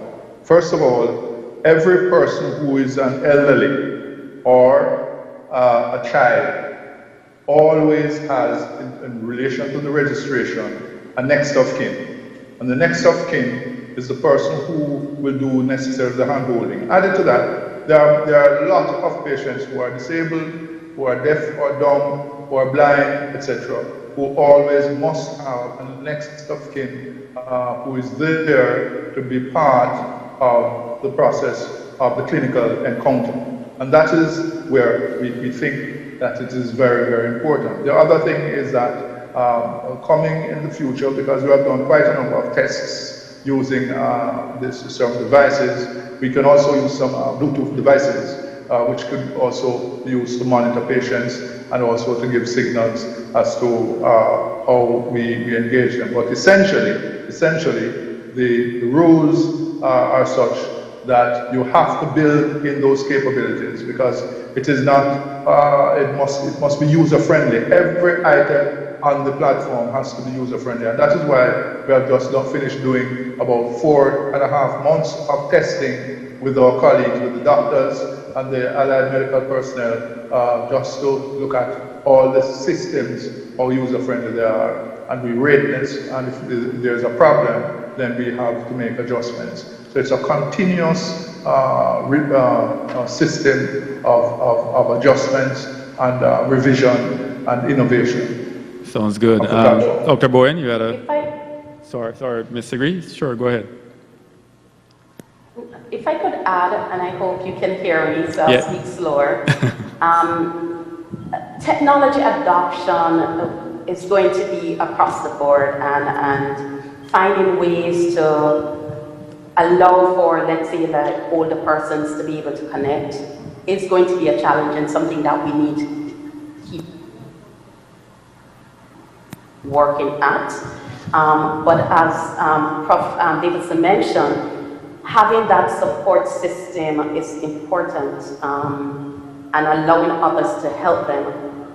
There are times we put the technology not necessarily in the patient's hand, but in the service provider's hand to help with the healthcare provision that is there. So that's another way to help with the adoption, not at the patient level, but at the doctors or the service providers. Thank you. Dr. Bowen, I had offered if you... Yeah, what I would say is the good thing is the technological divide in age groups is getting smaller and smaller. We've had patients as old as 75 come on, use our platform 100%, Excellent. No one at home, and get service. So we know that, we are somewhere along the lines of user-friendly. And just like Prof. said, user-friendliness is what it would come down to, making the platform as user-friendly as possible. And that can even take place by having, again, a nurse on on stands to answer the call, to walk you through, to guide you through, to speak with you directly and tell you exactly what you should do to book your appointment, or from the point of view of remote patient monitoring, again with the elderly and the nursing homes, you can have a nurse or a medical staff take over the whole technological aspect of it. Excellent. And that's our time. So I'd just like to thank our esteemed panel, Dr. Shay Bowen from MD Link and MD Lex, Ms. Terry-Ann Sigri from IDB, and Professor Winston Davidson from UTech. Thank you. Doctor on call. And Doctor on call in his capacity as a technological telemedicine product out there. So thanks to you for listening, and thanks to the audience online, and I turn it back over to you. Thank you.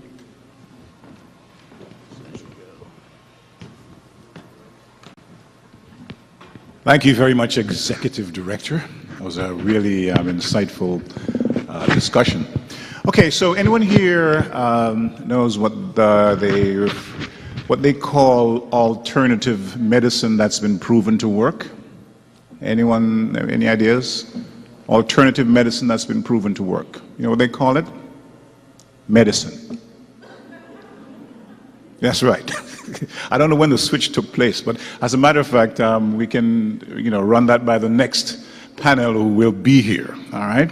They're going to be. Is there still a role for alternative and complementary medicines in Jamaica's health and wellness tourism product? Let's find out from them.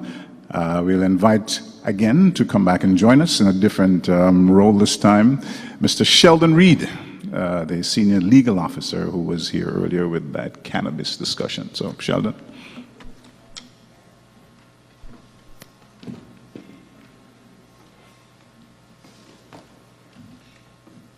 Right. Good afternoon, ladies and gentlemen, one more time.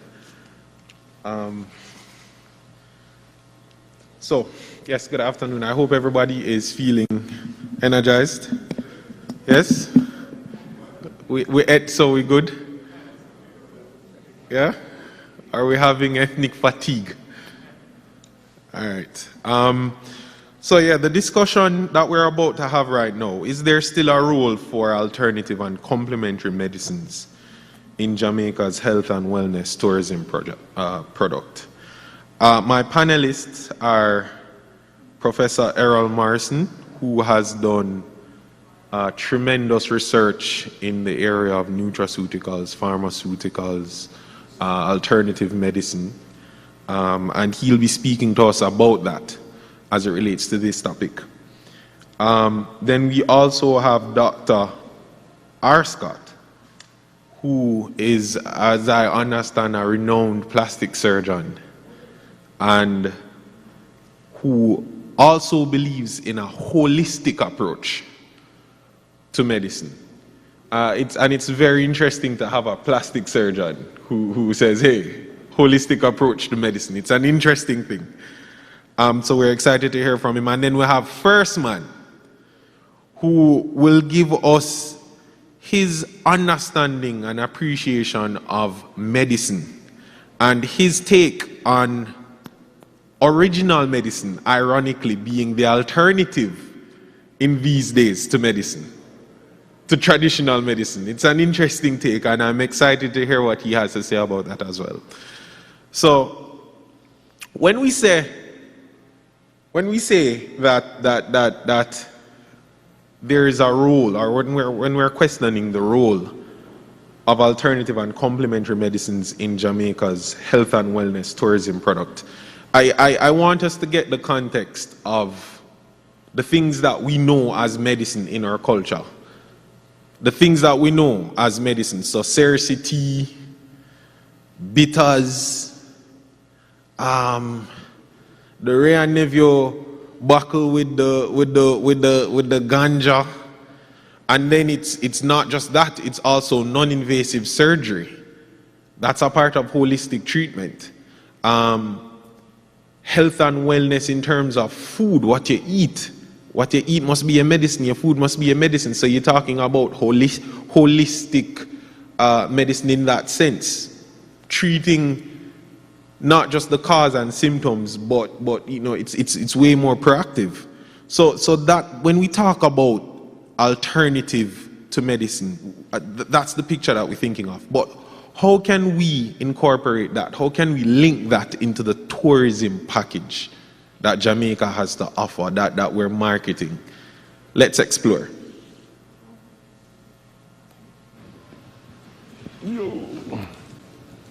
All right, so is Professor Morrison online? I'm here. All right, Professor.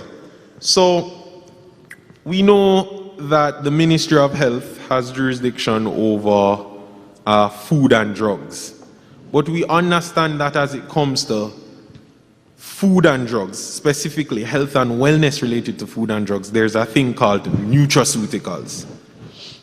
Explain what that is and elaborate, if you will, on how that can be a part of our health and wellness product. And I have only 10 minutes? Well, I'll try. Well, just let me put it in context, okay? That the term nutraceutical was introduced in the 1990s to reflect on nutrients, whether food or drink, that had a claim to be a benefit in some way to health.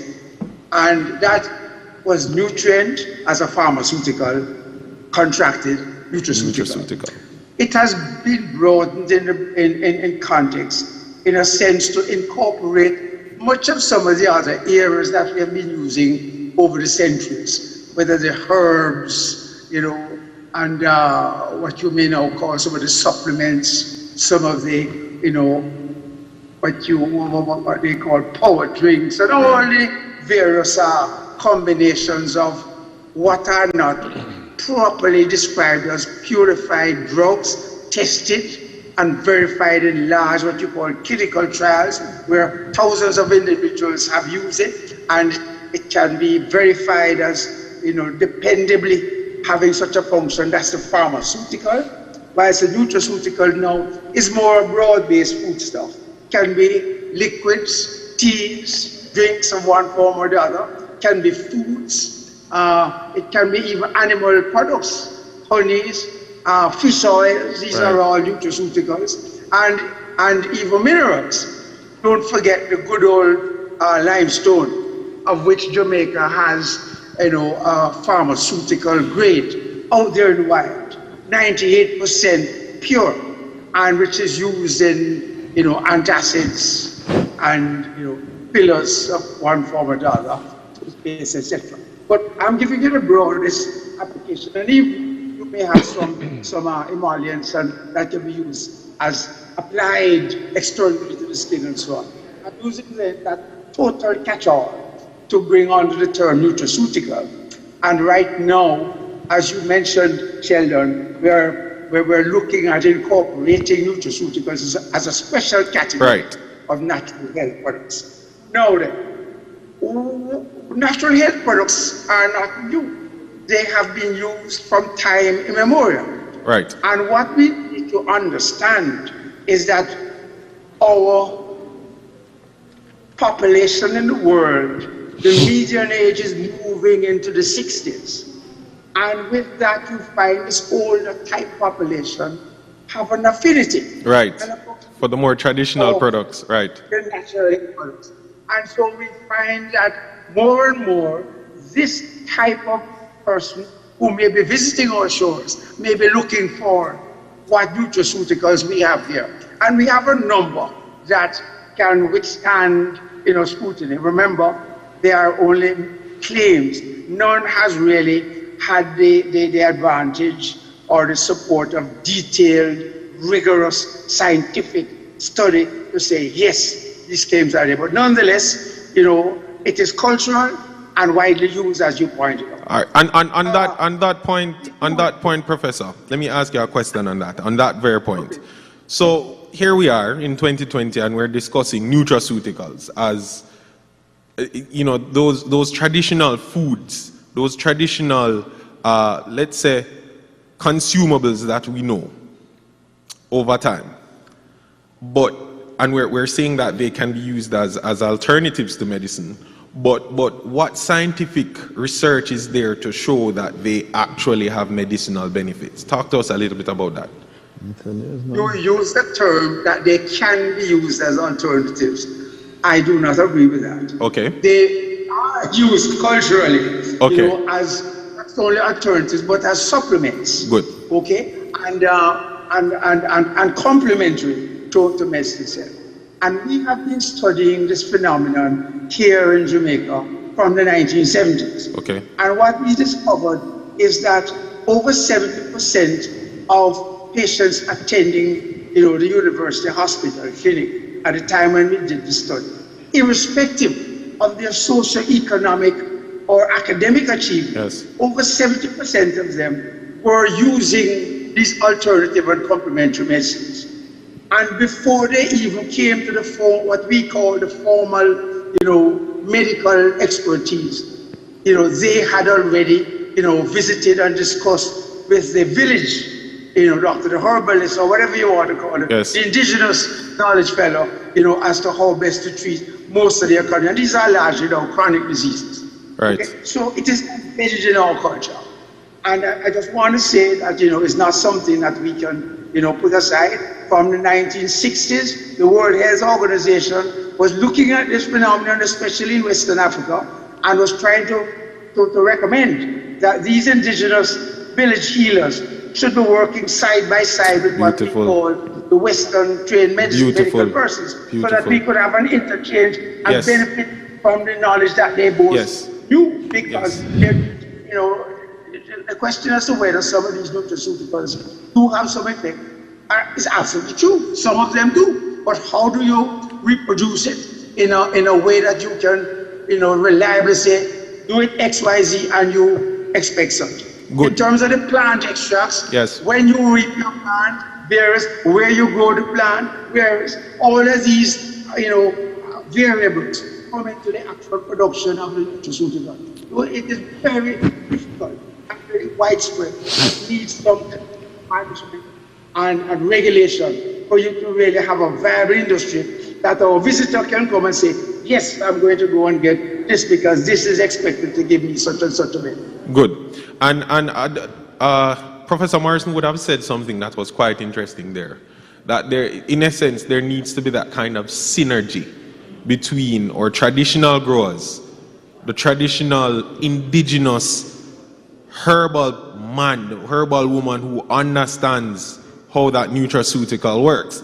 And that's the kind of perspective that somebody like First Man, who will tell you that it's actually not an alternative to medicine, but the original medicine. I want you to just go into that perspective, that ideology, and that school of thought as to that kind of approach to medicine. Yeah, give thanks to be here. Blessings to everyone, be it online or otherwise. Our journey as Rastafari is about the original. That's the foundation of Rastafari. So what I would always say, what came first? Was it science or was it the original? And, we are seeing in these kind of conversations, it is alive and well, the conversation of intellectual property rights. Yes. So a lot of communities who have practiced these journey of what people are calling, the original that people are calling alternative. Yeah. So, for example, the truth is to be said that really and truly, what in the like of tourism, you're talking about what will differentiate a destination from another destination. Yes, sir. And our experience at Rastafari Indigenous Village was because we are the only Rastafari space that could actually do that. We found almost every single tour company, destination, TV, NCB, BBC coming because that was what differentiated us within that content. Yes. And it's the same. Jamaican ginger differentiate us from any other place in the world. Right. Jamaican ganja differentiate us from any other place in the world. Our cerasy, just based on what the Virgin was saying, where is it grown?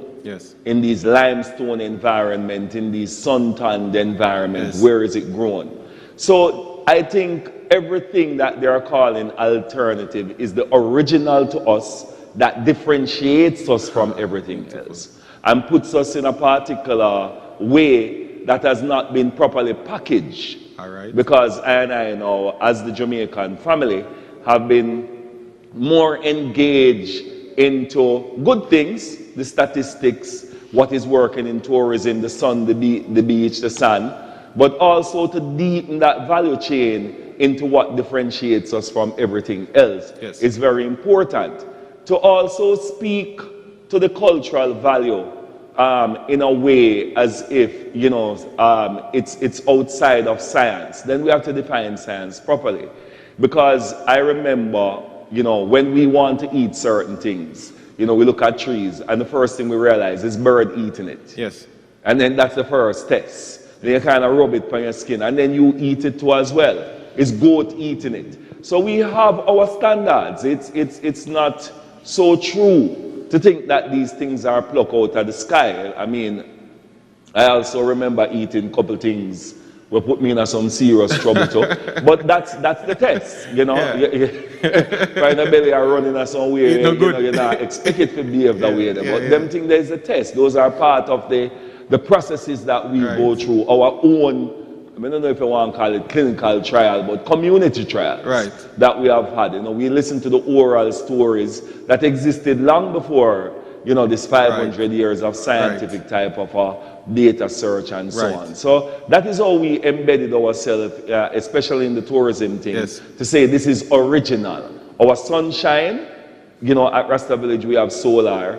It kind of broke down now still, but the idea is how do we use all that we have, all our resources that belongs to us. Yes. And that's not the alternative, that's us. So what First Man is saying, ladies and gentlemen, in no uncertain terms, is that what has been presented as an alternative has really been there from the foundation, has been there from the inception. Importantly, that is what we should be putting forward, because that is very much at our core. So last year at this same event, we were talking about putting, and it ties perfectly to the point that you're making, putting health as a tourism package in and of itself. So you're not trying to tie health into tourism, as we know, come to Jamaica, no problem. No, you are tying health itself, you're marketing health itself. Come and get this holistic treatment to your ailments. Come and get this kind of experience where health is concerned as a package in and of itself, as something that Jamaica offers. And what Professor Morrison is saying is that when you look at our food, so you're talking now about, we spoke about gastronomy yesterday. How are we incorporating our food that is good for health and wellness in our tourism package? How are we putting that forward? So we're talking about advancing gastronomy, but you could tie health to that very easily. Jamaican honey is good for something. Jamaican garlic is good for something, or ginger is good for something. So you tie it back there. But importantly, as First Man is saying, you also tie it back to the roots, to the village. You tie it back to the people who know how to apply the thing in a certain kind of way. They know how much of it you must take. They know when it is good and when it is bad, not from a pharmaceutical testing, but from what they call an organic / ITAL perspective. And First Man, I do want to touch on that whole point of ITAL being a standard in and of itself and something that Jamaica must put forward. But we'll go to Dr. R. Scott, who, as I said earlier, is a renowned plastic surgeon, but who believes, and I'm not saying but either, because we had a conversation there and he said he doesn't like the term alternative. He believes in holistic medicine, because holistic medicine treats with all the various avenues, Dr. R. Scott, am I saying it? All the various tools that are in the toolbox of medicine. So it's not so much an alternative, but a holistic approach. And he believes through his EMD spa, his eMed spa. And he'll tell us about that, where he applies that holistic approach to medicine and to health and to wellness. So, yes, sir, R. Scott, to you. Right, thank you. What a topic this is. Complex, challenging, but essential. I think that overall, what we're trying to do is provide a destination that can boast wellness tourism. Yes. And in that, we want this kind of holistic approach, and you're right, I have a challenge with the word alternative, because I think that holistic or complementary. Complementary, that's the word. Is a superior approach. And this encompasses so much. I admire a first man here. I know Professor Morrison very well. And these are practitioners in their own field that are clearly experts and have unique approaches to research, because he has done his research and he has the experience. And so they have the capacity to bring to the table something that's worthwhile. Yes. One of the issues that we have to contend with is, as a country, when we are going to sell to the world our product, and in this case we're talking about wellness tourism. Yes, wellness tourism. We want to ensure that we can back it up. Yes. We want to ensure safety. Yes. And we know that conventional medicine with drugs and surgery and other modalities have side effects. Yes. Have complications. Some, I dare say, are devastating, right? And the same can occur in our other approaches. So that needs to be borne in mind. So the practitioners need to be aware of that. So we have the different travelers. So as I said before, the traveler who is seeking to come health, right? Right? And will have health issues and will benefit from wellness as well.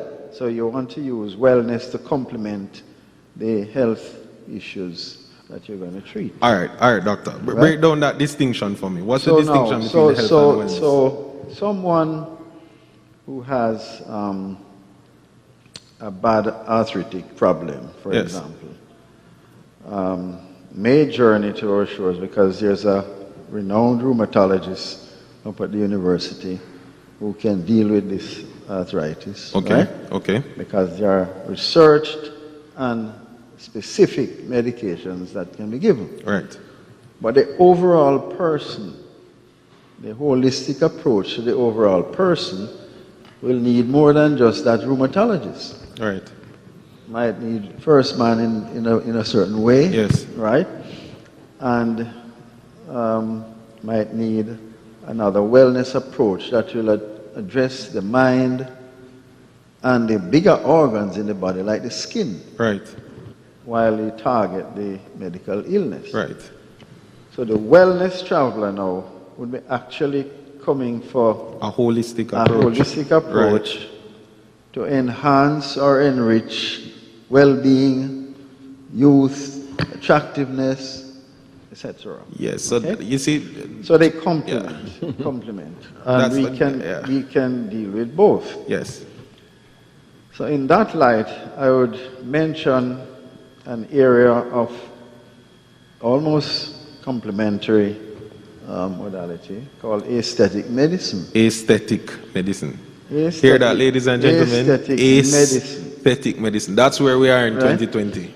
And the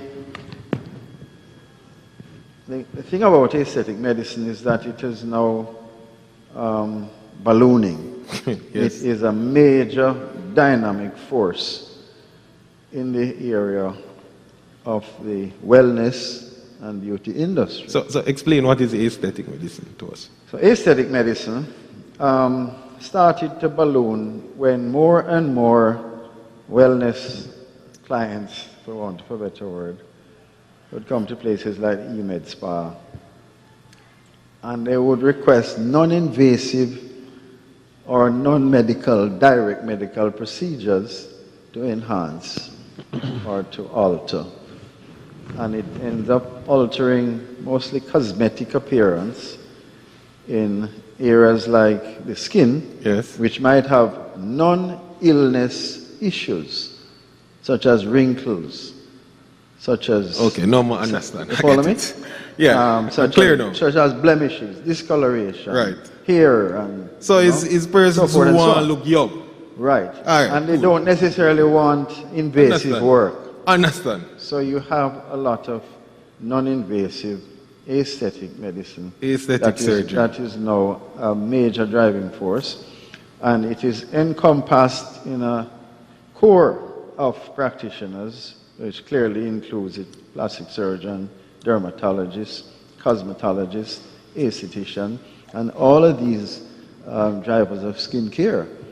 And it is pushed seriously by the technological advancement. There is now safer modalities to do things that used to cause more problems, and of course the pharmaceutical industry. Now, all of that needs good supervision, good outcome, and there's other areas that we have to think about. Good. Let's look at cannabis, for example. All right, beautiful topic. Right, which will excite you. And first, man, we're coming to you right after Dr. Ars got touch on this with that same thing with the ITAL. Good. I just mentioned cannabis as part of the whole picture because we know that there have been beneficial effects of cannabis oil in particular. In some of our patients, particularly cancer victims, who have the troublesome issue of nausea and vomiting. Yes. I have patients and they swear by the cannabis intake, which is superior to some of the conventional medicine. Good. I think with the opening up of the doors to cannabis, there are medications in medicine that does a lot of things. Just one medication, for example, steroids can treat a multiplicity of things. It appears to me that cannabis might be that kind of plant that has a wide range of use. All right. And as the research progresses, we'll see more. I think that we are expected to get some use for this big organ called the skin. So wound healing issues, skin tone issues, enhancement issues, I think is going to play a more and more important role. The whole issue of fat and the treatment of fat, which is a big problem, which you know have non-invasive methods, you know about cool sculpting. We have issues with wrinkles and frowns and so which there are newer modulators. Botox is very popular. Hyaluronic acid is used for fillers. And all of these different things come under the heading of aesthetic medicine. We are treating the body, and you need to treat the mind. All right. And then if it's a mature wellness seeker, you have another group that we have to buy into and sell, which the use of physical therapy.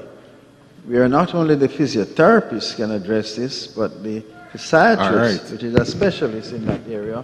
They treat the brain, the spinal cord, the muscles, the tendons, the ligaments, etc., without medications. So, doctor, you made an important point. And naturally, I'm biased towards cannabis, so I'm going to touch that topic.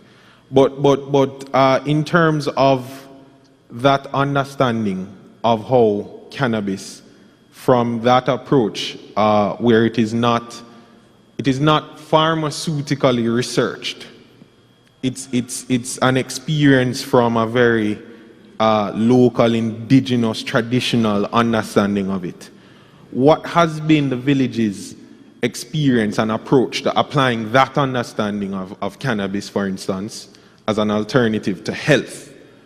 How has the village applied its knowledge and understanding of health using cannabis? I think for the Rastafari community in particular and Jamaicans, you know, it would be a running application because it was so legal, you know what I mean? A running application. It's a running application. Get the pun on running.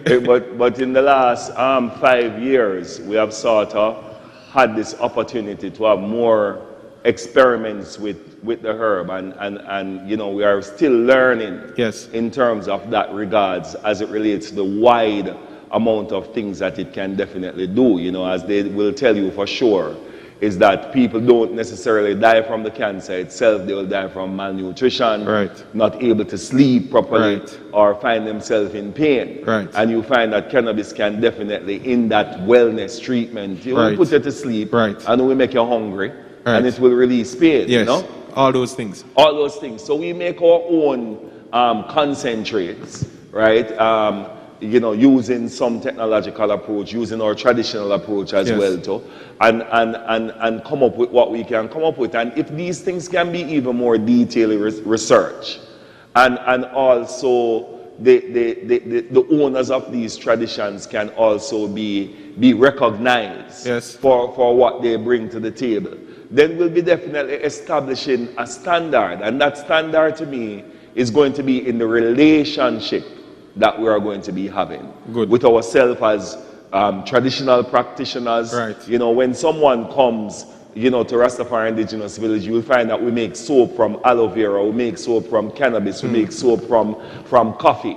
All of these things are excellent for skin care. Can there be a way how after somebody get an aesthetic surgery, how can it be then maintained? True, because you know the wrinkle might come forward again, you know. So if we can have products that naturally help coming from this, so we see that there needs to be some kind of a bridge, scientifically, between what we are calling traditional, because in places like India right now, the whole Ayurvedic approach is being standardized, you know, and used for Indians. And I think that is what we need to look at. We need to have a sovereign behavior towards our health and wellness, meaning that we are doing it for Jamaicans, testing our own self, what we have been doing for years. And then when somebody comes to Jamaica, they are a part of that process. They're a part of our standards, of our sovereign behavior towards the environment, towards how we speak to each other, because as Doc rightfully say, it's a holistic approach. When people come to Jamaica, them asking if you talk 2 times, because them like how you talk. Them like how you say however, and you know, them like everything about our vibes, our relaxation. So it's a holistic feel, it's an holistic experience. From every aspect of healing, it is that experience that we have that is natural to us. We are the content, and we have to manage it as such. And ladies and gentlemen, good point. Let me say something. Yeah, go ahead, Doc. Enough respect. enough respect. I think that one of the things I had some concerns about was when we were legalizing this herb, how much reverence and recognition the original people would get. Because they have been onto this thing for a long time, you know, decades, and clearly have found good stuff about it. To bring it into a sovereign realm where we can work together, right, utilizing their ingenuity, which is significant, and bringing some more research to it. We know that medications have to go through all sorts of rigorous research. And even then, the amount that he takes might be too much for you. Yeah, absolutely. Right? And sometimes you have these reactions to the use of cannabis also because it's dose related to the different individuals. is not right. And so the herb get the bad name when it's really just the understanding that it's not there. Yes. So this is a big move and a big trust, and I endorse it 100%. Good. That there is a lot of good that can come from the synergy. Yes. With the original and the scientific arena. Yes. So that when we go to the market and we have our wellness products, we can back it up with you and me and Professor Morrison, etc. Is one synergy. Yes. That is needed. Professor Morrison, is he still online? Yeah. Yes, Prof. So I'd love for you to chime in here as well.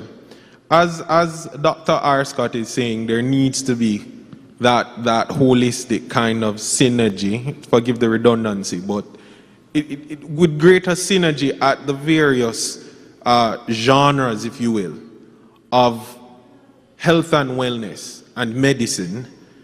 If we put that, as First Man is saying, in the package of our culture and how we express ourselves as a people, and we put forward that package in health and wellness and market that to the country, we should see some huge benefits from that. But in the context of specifically dosages and the kind of scientific rigor that we need to validly say, hey, come here for this thing works. This is this alternative or original approach to medicine, this holistic approach to medicine is tried and tested. Where are we with that as a people and as a country? You've asked such a detailed question, several aspects of which, really need some corroboration. But if you may just simplify what you asked by going back to what First Man and, Dr. Ascott is, they're looking at. The point of reliability of any product is key. Yes. And when you have a product that is coming forth in a variety of ways, let us stay with First Man's cannabis. Yes, my favorite topic. Grow that, the harvest could be significantly different because of cross-fertilization, etc.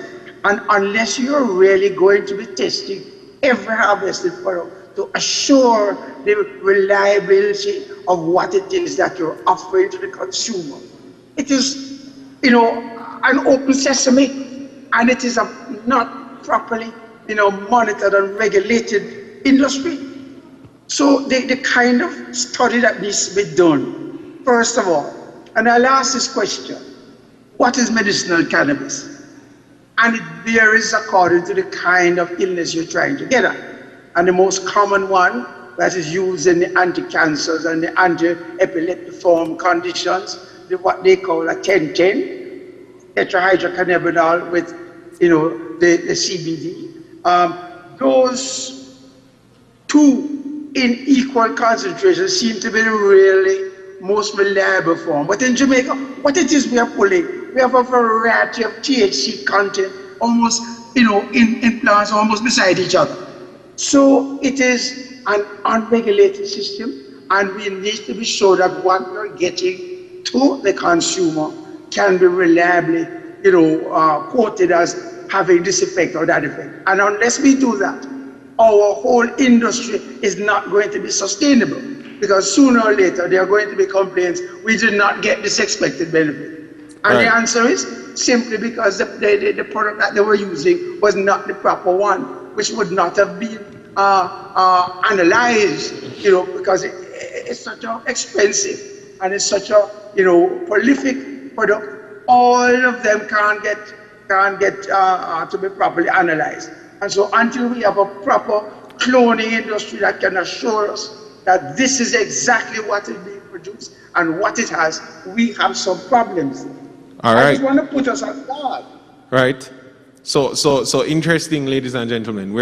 I see potential there. That's what I see. I see potential for investment in standards. What I'm hearing is that if we can guarantee, if we know what we have, firstly, if we can find out what we have. So personally, I'm very much, and I've been one of those persons saying it from day one, we need to patent what we have. So we need to find out what we have, importantly, find out what we have and protect it. But secondly, and just as importantly, you need to maintain consistency, so that when we are able to supply, when we are being demanded, we can meet that supply with consistency. So what I've garnered, ladies and gentlemen, from the panel discussion thus far, is that in order for us to really treat with and I'll come to my panelists for closing this closing remarks, but in order for us to truly treat with or alternative, let's say, outputs as medicine, calling into mind our culture, calling into mind the way we talk, calling into mind the way we eat, which is the nutraceuticals, calling into mind the way we look, aesthetic surgery. All of these things should be offered as part of our package. In essence, we should be advertising ourselves and our way of life. We must be keeping it real. Every day, and marketing that as a package. But it requires more rigor as far as consistency. Don't put the thing, say you're ready for it and can't keep it up. First man, let me start with you first. How do we do that? How do we how do we put ourselves forward as that package that offers medicine to the world? How do we do that? Well, I'm so happy for that question, because it comes back to how do you market a nation. Jamaica has been marketing brands, yes, the branding, but as nation we should be marketing our standing. What is our stance? What do we represent with what we have? And when we are developing the cannabis industry, there I know this has been my problem with the cannabis industry, is that there is nothing to convince my mother, who feels so much pain, to take the cannabis. So it is not being done for Jamaicans, right? And this is why we lose that value chain in everything that we are doing and thinking about so much export. We should, like what Doc is saying online, we should really and truly be testing these things for our people and show the clinical trials for our people. And then when you want to come to Jamaica, you know that this is what we take. It's a part of our culture. So it is, as I say, it's about that sovereign behavior. It's about that sovereign conversation of how we as Jamaicans see ourselves within the world. How are we here to protect the planet? Yes. And how do we do it with the resources that we have, that is original? And then that original will be alternative to the world. Beautiful. So Jamaica will become the alternative. Beautiful. Give thanks for that first one. Dr. R. Scott. Well, 30 seconds they give me. I take 35, but that's all right. I want to ask him where is his office with the Ministry of Tourism, because we really need him there. All right? And I was saying that this morning, that until we can look after our own properly, that will almost directly and indirectly enhance the marketing. Time and time again, when you travel, you hear persons in stores or even in the hospitals, Jamaica is paradise, they want to save up all their money to take a holiday in Jamaica. And there's an image out there, right? Jamaica, even for those who have never been here, is a hot destination. We can't take it for granted. We want to make sure that what they are expecting and their dreams of this place is actually a reality when they come. Right. And we really have to look after our people with all of these things that we want the wellness traveler to experience. All right. So looking after and people, the thing about it is that the capacity is here. We just need to harness it and research it and get it right. All right. Right now, with the COVID pandemic on top of us, And Prof, we're coming to you next. Yeah. There are several of our Jamaicans who think that things are better abroad, and they like to travel for this and they like to travel for that. But the pandemic has forced them to stay here. And I can tell you that in areas of aesthetic medicine, they have found out that, but we can get it here, and it might even be better. Yeah. So I think that we might be delving a little blow to the foreign market for those Jamaicans that used to go, right? Beautiful. We have it here. We need to recognize it, and we want these people to experience their dreams when they come here. Thank you. So, again, what we're hearing from Doc, harness what we have. Prof, closing remarks. Be nice. I am putting my money on the nutraceuticals. Right. The nutraceuticals are core of our cultural science. And the strength of our cultural science, that is the knowledge, beliefs, and practices of our people, are what are being envied and sought after worldwide. And as long as we can begin to have standardized products which we can guarantee will give certain, outcomes, they will flock here. Remember, I started out by telling you that median age, which is moving to the old age group, are looking for these natural health products. And therefore, it could be a selling point for Jamaica if we use this cultural science foremost. Yes. And amongst them are the uses of the cannabis, the ginger, the moringa, the Guinea hen wheat, a number of others. And do not forget that even our coffee is a nutraceutical. Absolutely. So it is a tremendous potential there that we need to package as the black, green, and gold. So Dandelion too. and gold and green. and let me tell you, so on that, ladies and gentlemen, panelists, it's International Men's Day. I thank you. And actually, the slogan for Men's Day, we have questions coming up after. Okay. The slogan for Men's Day was health. Health. That was the focus of International Men's Day. So just to show you that we're right on point. So I thank my panelists. So we go into questions and answers. Any questions? Yes, lady in the blue dress. Thank you. You're welcome. I quite enjoyed this spirited presentation. Yes, and thank the panelists. I agree with First Man. But I want to say, for years, we have had the medical practitioners fighting us that use the bush. And we know them work. We know them work because when you're sick, you get this tea drawn out of bush. At least I got it. You got this when your belly hurts. You got this when you want to ease yourself in different ways. So we know the bush work. Yeah. We know it.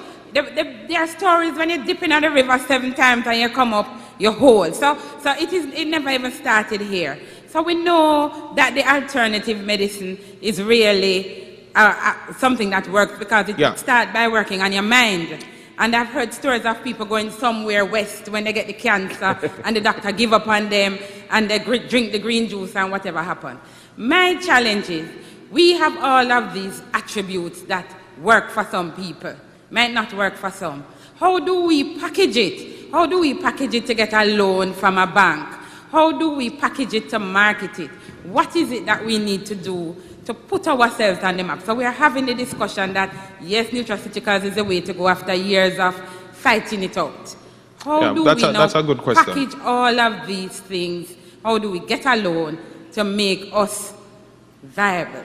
All right, and that's a question that I'm going to throw for briefly just the First Man, because you spoke to that kind of how we would present ourselves in our marketing package globally. But just to say, at minimum, what we need is to standardize what we do and what we have, which is what Doc would have said, and in many ways what Prof would have said. Knowing what we have holistically and providing standards there in terms of that creative kind of ideology and that capturing of all of that. First Man. Well, the tagline for Rastafari Indigenous Village is to preserve, protect, and promote. Preserve, yes. Preserve, protect. So you know what it is first. You get the information, you preserve it. Then you build a protection mechanism around it, and then you promote it. Beautiful. Promote it to yourself and promote it to the Beautiful. world. Yes. Now, I give thanks also for tourism linkages, you Yes. know, what tourism has been doing, because I think tourism should not be, it's a tool. It's a tool that we must use as we are using it now to basically do those type of packaging, but deepen the journey, as you say, with science, and be deliberate. This process will take long, so we need to start now. We need to have those deliberate type relationships that are actually bringing these testing out between Scientific Research Council, between all of the regulatory agencies that can support these traditional people to be confidently packaging what they're saying based on what Doc is saying. Dosage is in place, so on and so forth is in place. But still leave space for, because within tourism we have to do that. We have to sign some kind of a release form that when someone come and have this experience, they're having this experience on their own as adults consensually. Right. So we have found that we are able to do what we do. We package all our herbs. Our export don't go through no kind of bureau standard. The people them just buy it and carry it in their bag. Yeah. But suppose something happen. Yeah. You know, so we want to get it to the standard. We want to get it to the space because ultimately Jamaica is responsible. So if we are doing that, it's a responsibility for the country to see this as part of a budgetary item. Oh, absolutely.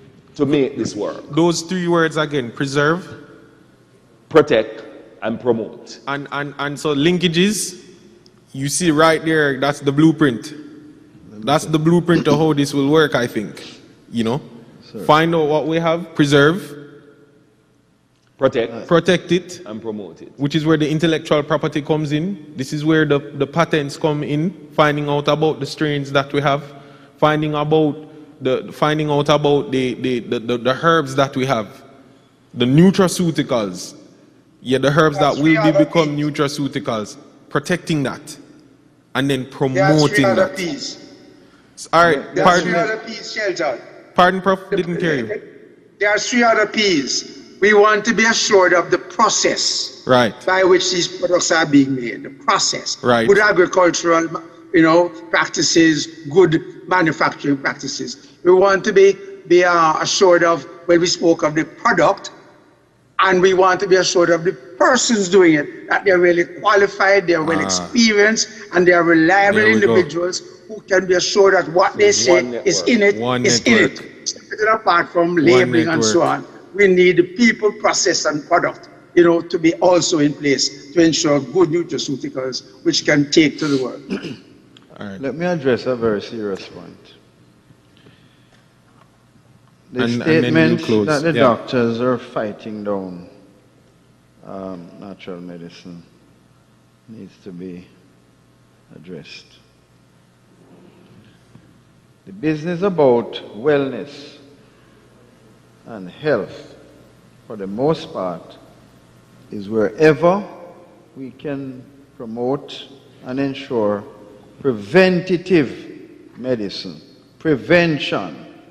It must be enhanced and accepted and promoted.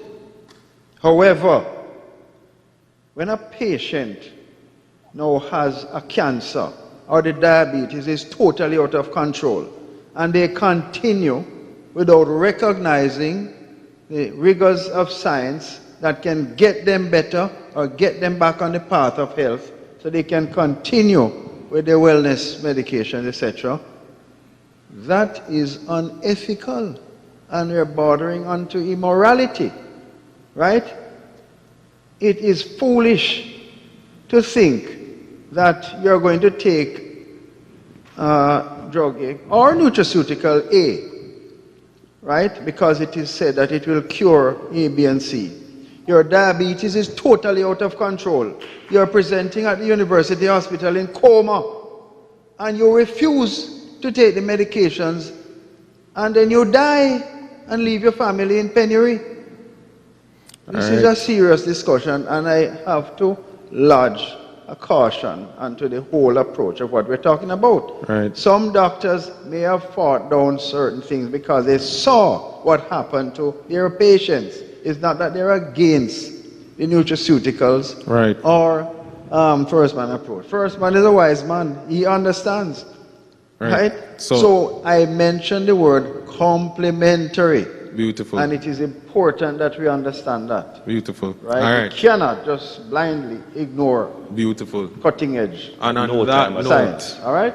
On that note, I thank you, Doc. I thank you, ladies and gentlemen. And we have one more questions. One more? One more? Yeah? Good afternoon. Good afternoon.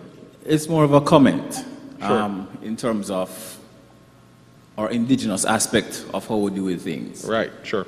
Go ahead. Yesterday mentioned other aspect of health and wellness, which detailed the music, which First Man didn't even mention, because we're just talking about one aspect of what they do at the Rastafari Indigenous Village. Now, I've worked with First Man over the years in the development of Rastafari Indigenous Village, and as you know, wellness is a diverse thing. Yes, sir. Dr. Ascot mentioned, it's not one-dimensional. Yeah. So for those of us who have never been to Rastafari Indigenous Village, and persons who are here were saying that, well, Dr. Ascot was saying, where's First Man's position in the ministry, right?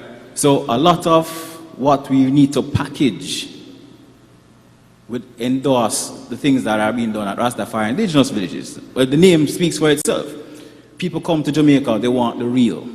They want, and Rastafari is one of our iconic things that we have. It's indigenous to us. They want a taste of that. So there's the music, there's the food, the preventative medicine, as Doc mentioned, is a part of what Yes, they do. That's absolutely. the lifestyle. Absolutely. You go there, you get exercise, you have to hike, your blood get pumping, you go, you get music, they Right. show you how to make the drums, Right. the food, there's the cannabis aspect of it. So we need to duplicate more of these type of packages. Experiences, And absolutely. in our goal is to diversify the product. So it Right. will not only just be in a Rastafari realm, but we can go to a cosmetic health wellness aspect of it, but Yeah, have the more E-Med diverse. spas, as Doctor was saying, That's the right. E-Med spa where it's that holistic approach as well. Yeah, man. That's right. So more of this, and I'm happy for this conference. Yes. Because we have lost out on potential in the past. Yes. One of our greatest Oh, I losses. love that word. I love that sports word. Tourism. Yes. Olympics have gone, mini Olympics, that we have been the most dominant country, and we have not capitalized on sport tourism to this day. Right. To this day. So with this, we're hoping that we will not lose another opportunity and potential, because we have it. When it comes to music, yesterday we were talking about people trying to take reggae music away from us. Yeah, there you we have go. a Japanese dancehall queen. Nothing wrong with that still. Yeah, Because I mean, we Jamaica have should them, do but it to show still. you that but other yeah. countries have capitalized more Japanese can on dance too. these things than we have. And this is another thing that we have started, that we hope that with the collaboration of panelists like yourself, moderators, Yes. all the various stakeholders in this health and wellness aspect of it, to not miss out on I thank you, another brother. opportunity. That's what I'm saying as well. I hashtag that. Definitely. All right. Thanks, great Thank you. power, bro. All right. Thank you, ladies and gentlemen. All right. Wish you a good one. It's club in my house every time. All right. Thank you. Doc. Thank you. Thank you. Thank you. All right. Sheldon, as you.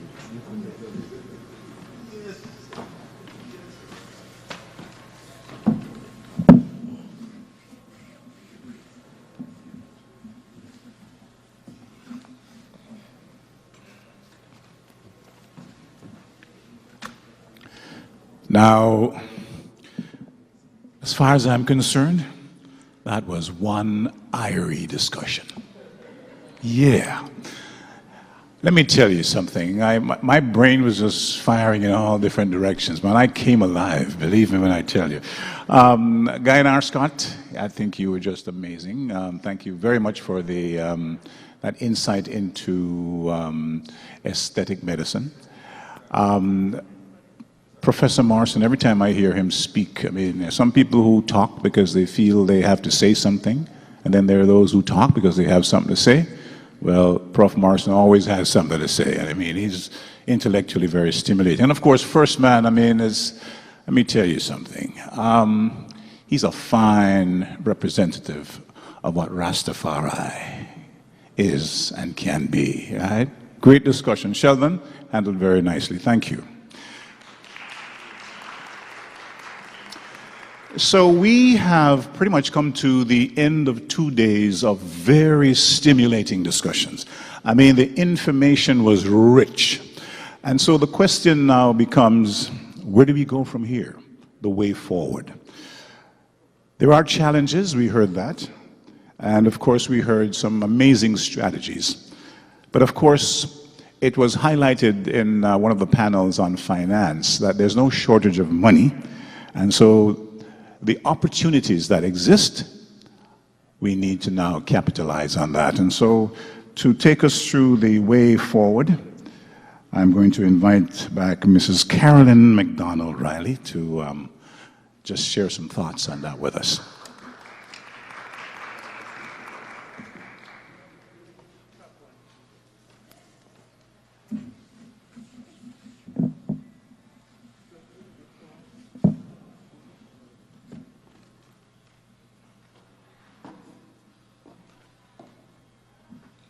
Thank you, Mr. Master of Ceremony. Now we have come to the end of a rich 2 days, and while I chart the way forward, I'm sure in this room, by listening, we have come up with some answers ourselves. We had a wonderful day too. We started with Dr. Wallace, our Executive Director, that spoke to our competitive advantage. It is clear that we have a competitive advantage. The natural beauty we have, we should harness these things. We can be the best in the world based on the plethora of medicinal plants that we have. Over 50% of them is found in Jamaica. That's one way forward. Harness this creativity that we have in terms of medicinal plants. We had a presentation by our own Miss Carol Rose Brown, who spoke to the education and certification in wellness tourism. And what she told us today was the fact that tourism is providing a high price for high value service, and therefore it is important that we properly train our staff. And there were projects jointly with the American Hotel and Lodging Educational Institute. They were given scholarships, and these persons represent a certification for over 70 countries across the world. And scholarships were being offered to our industry. This is another way forward by ensuring that our persons are highly trained, and not just trained, certified, so that our skill set can be exported anywhere in the world and we can come back and train others.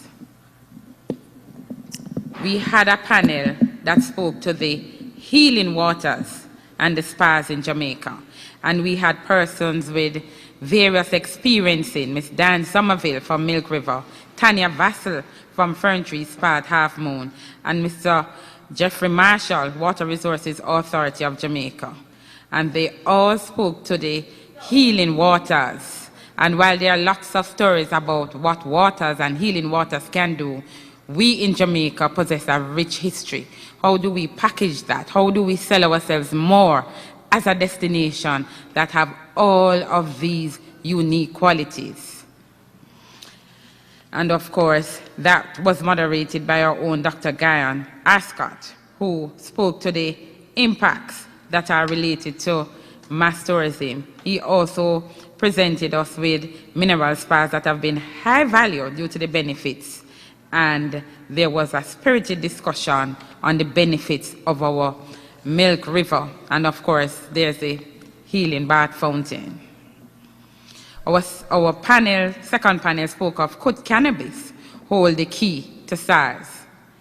And we had a number of persons who spoke, and that was also moderated by Sheldon Reed, cannabis being scientifically proven as a medicine, and that is one of course, the natural resources we have. I've heard that it is among the best in the world in terms of the species. I've not had the opportunity to verify that information, but that I'll take as given.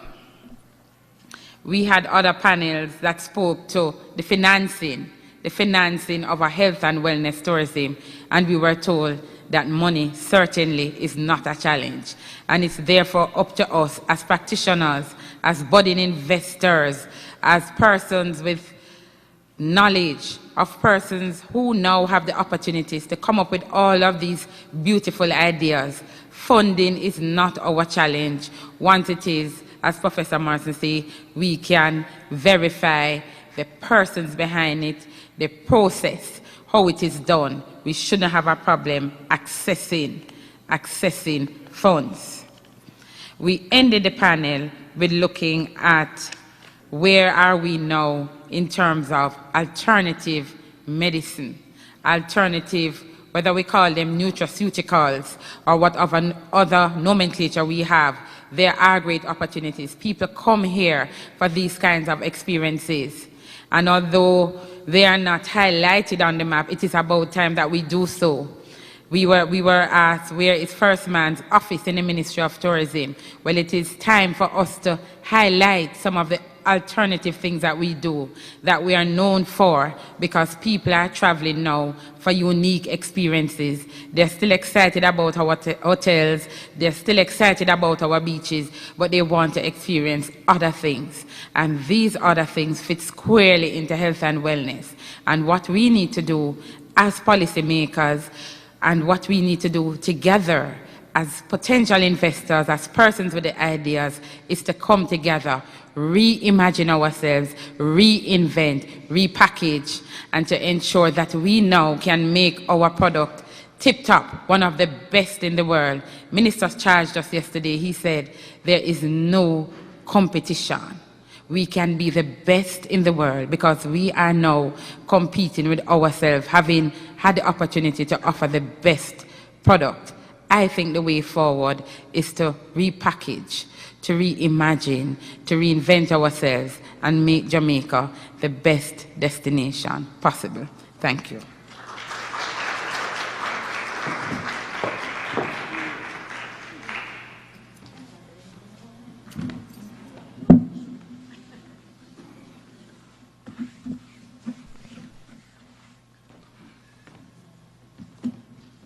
Very well said, Carolyn. Very well said.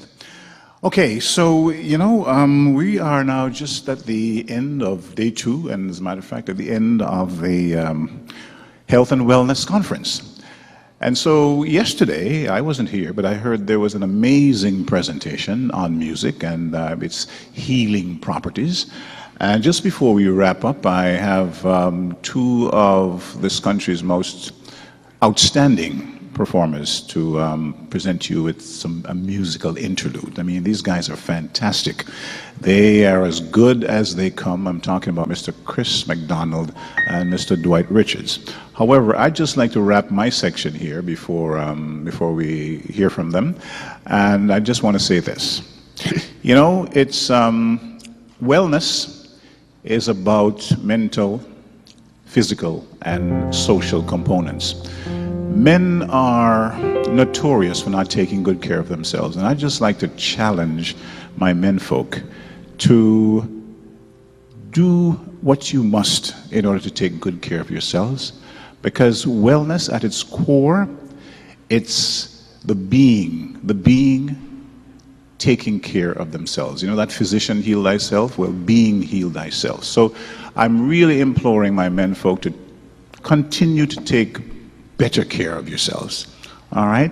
And happy International Men's Day. I want to say to the tourism linkages arm, thank you so much for inviting me to be a part of this conference, inviting me back, and I really look forward to next year's offerings. And to those viewers online, thank you very much for sharing with us. And to you here, thank you. You've been wonderful. And so enjoy the rest of this conference. And so that's it. The Jamaica Health and Wellness Tourism Conference, Reimagine, Rest, and of course, Restore. I'm Michael Anthony Cuff. Thank you so much.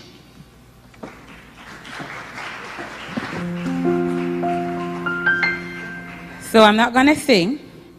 He said Chris McDonald, he never said Carolyn. But Mr. Cuff, you have been an awesome master of ceremony.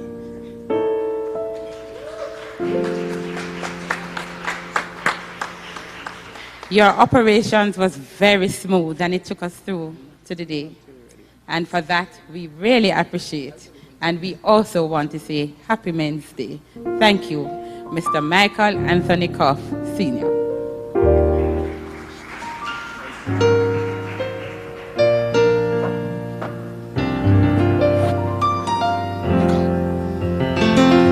Fill me up till I'm overflow.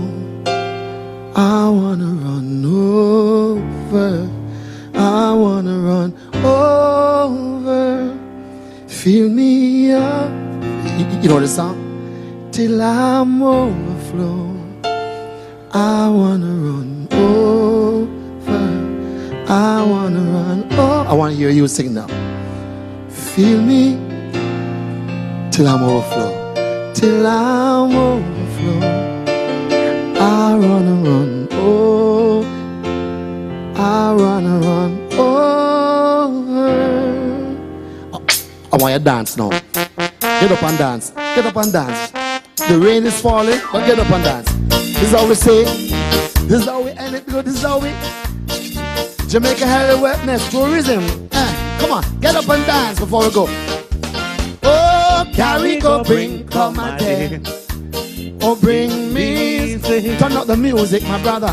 Hey, carry go bring come my day. You bring me straight.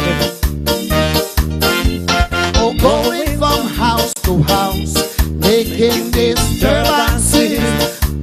And I say that time is not to. Oh, you old Jezebel. And I know we shall inherit the earth. You old Jezebel.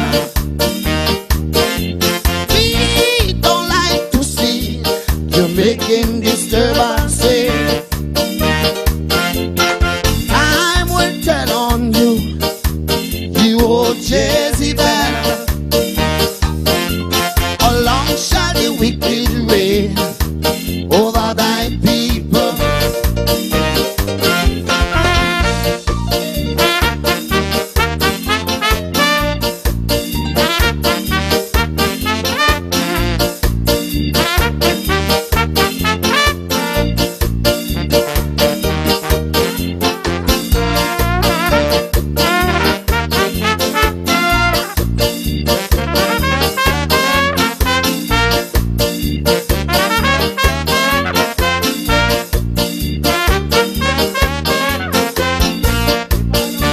Come on, let me see you fly now. If I had a wing like a dove, if I had a wing like a dove, your time now, I would fly, fly away, and be at rest. But since I have no wings, since I have no wings, since I have no wings, I cannot fly, fly, fly. Since I have no wings, since I have no wings, since I have no wings, I cannot fly. Scar, scar, scar. Jamaican scar. Scar, scar, scar. Health and wellness. Jamaican scar. You must go and dance.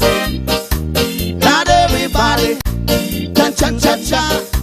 Not everybody can do the twist. Now everybody can do the sky. You dancing girl, music, check it out. Jimmy, show it out to me. Jimmy, Jimmy, Jimmy, Jimmy. Take me across and wash all this COVID away.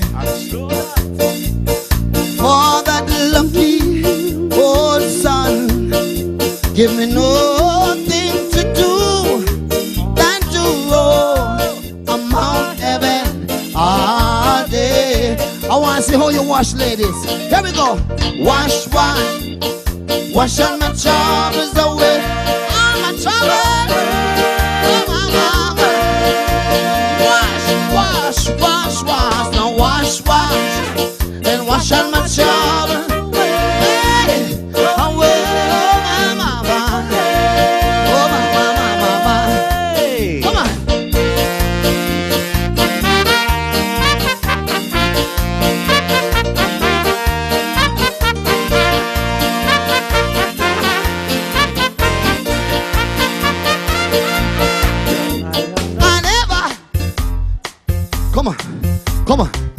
Come on, come on, come on, health and wellness. I can feel the thrills coming over. Now when you held me tight, oh Lord have mercy on my soul. Now I feel the thrills coming over. Now when you say goodbye, everybody help me sing now. Oh, what sweet sensation, yeah. But Lord, what strange emotion. And I know you've got health and wellness tourism conference, yeah. But I won't forget your charm. Chris, what we say? Now the time for us, for me to say, girl, I gotta say, leave the world. Hey, you got so much soul, right in my heart. Oh yes, 'cause my love, sweet, sweet love, I know. it's precious than gold. Everybody sing, oh, what sweet sensation. Lord, Lord, what strange emotion. You got love and devotion. And I won't forget your charm.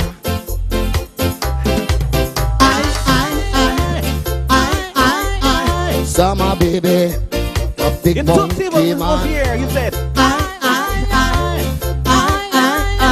Summer baby, hugging up a big monkey man. I see no sign. I only heard that you. I only hugging up a big monkey man. I see no sign.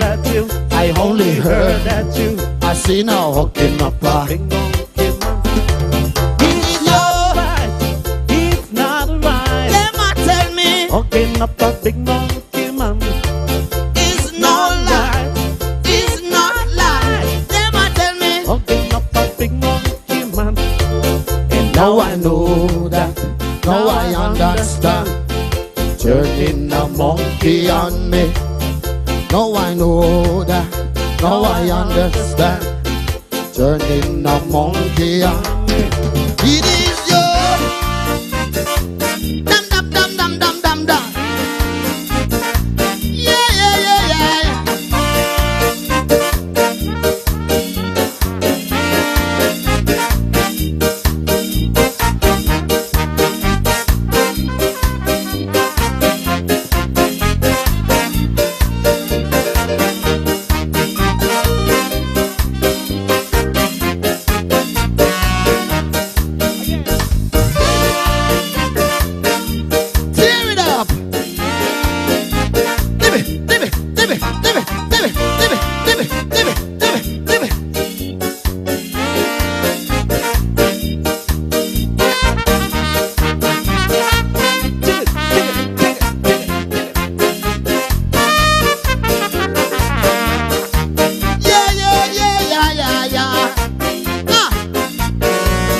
Come on. Have a wonderful evening. Take it out, Chris. Take it down. Take it down. Take it down. Give me the card. Climb the highest mountain. Just something to drive home safe with. Climb the highest mountain. Looked all around, couldn't find nobody.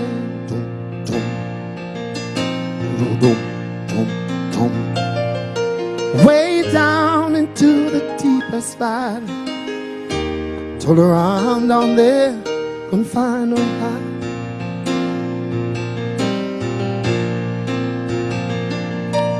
When I crossed the deep blue sea, now I'm there to compare.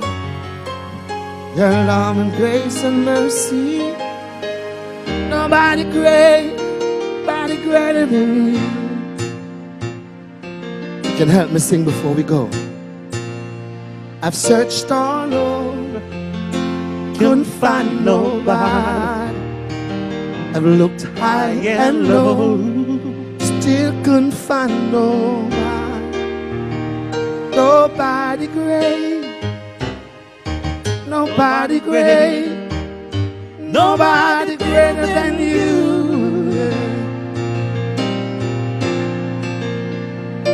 Nobody can heal like you can. Almost only one, you are the great I am. Awesome and wonderful and mighty is your plan. You are here to carry our redemption song. You are here to carry our redemption song. Yeah. I searched all over, couldn't find nobody. I've looked high and low, still couldn't find nobody. Nobody great, nobody great, nobody greater than you. Yeah. Please be safe on the road. God bless you. Yeah. Dwight Richards.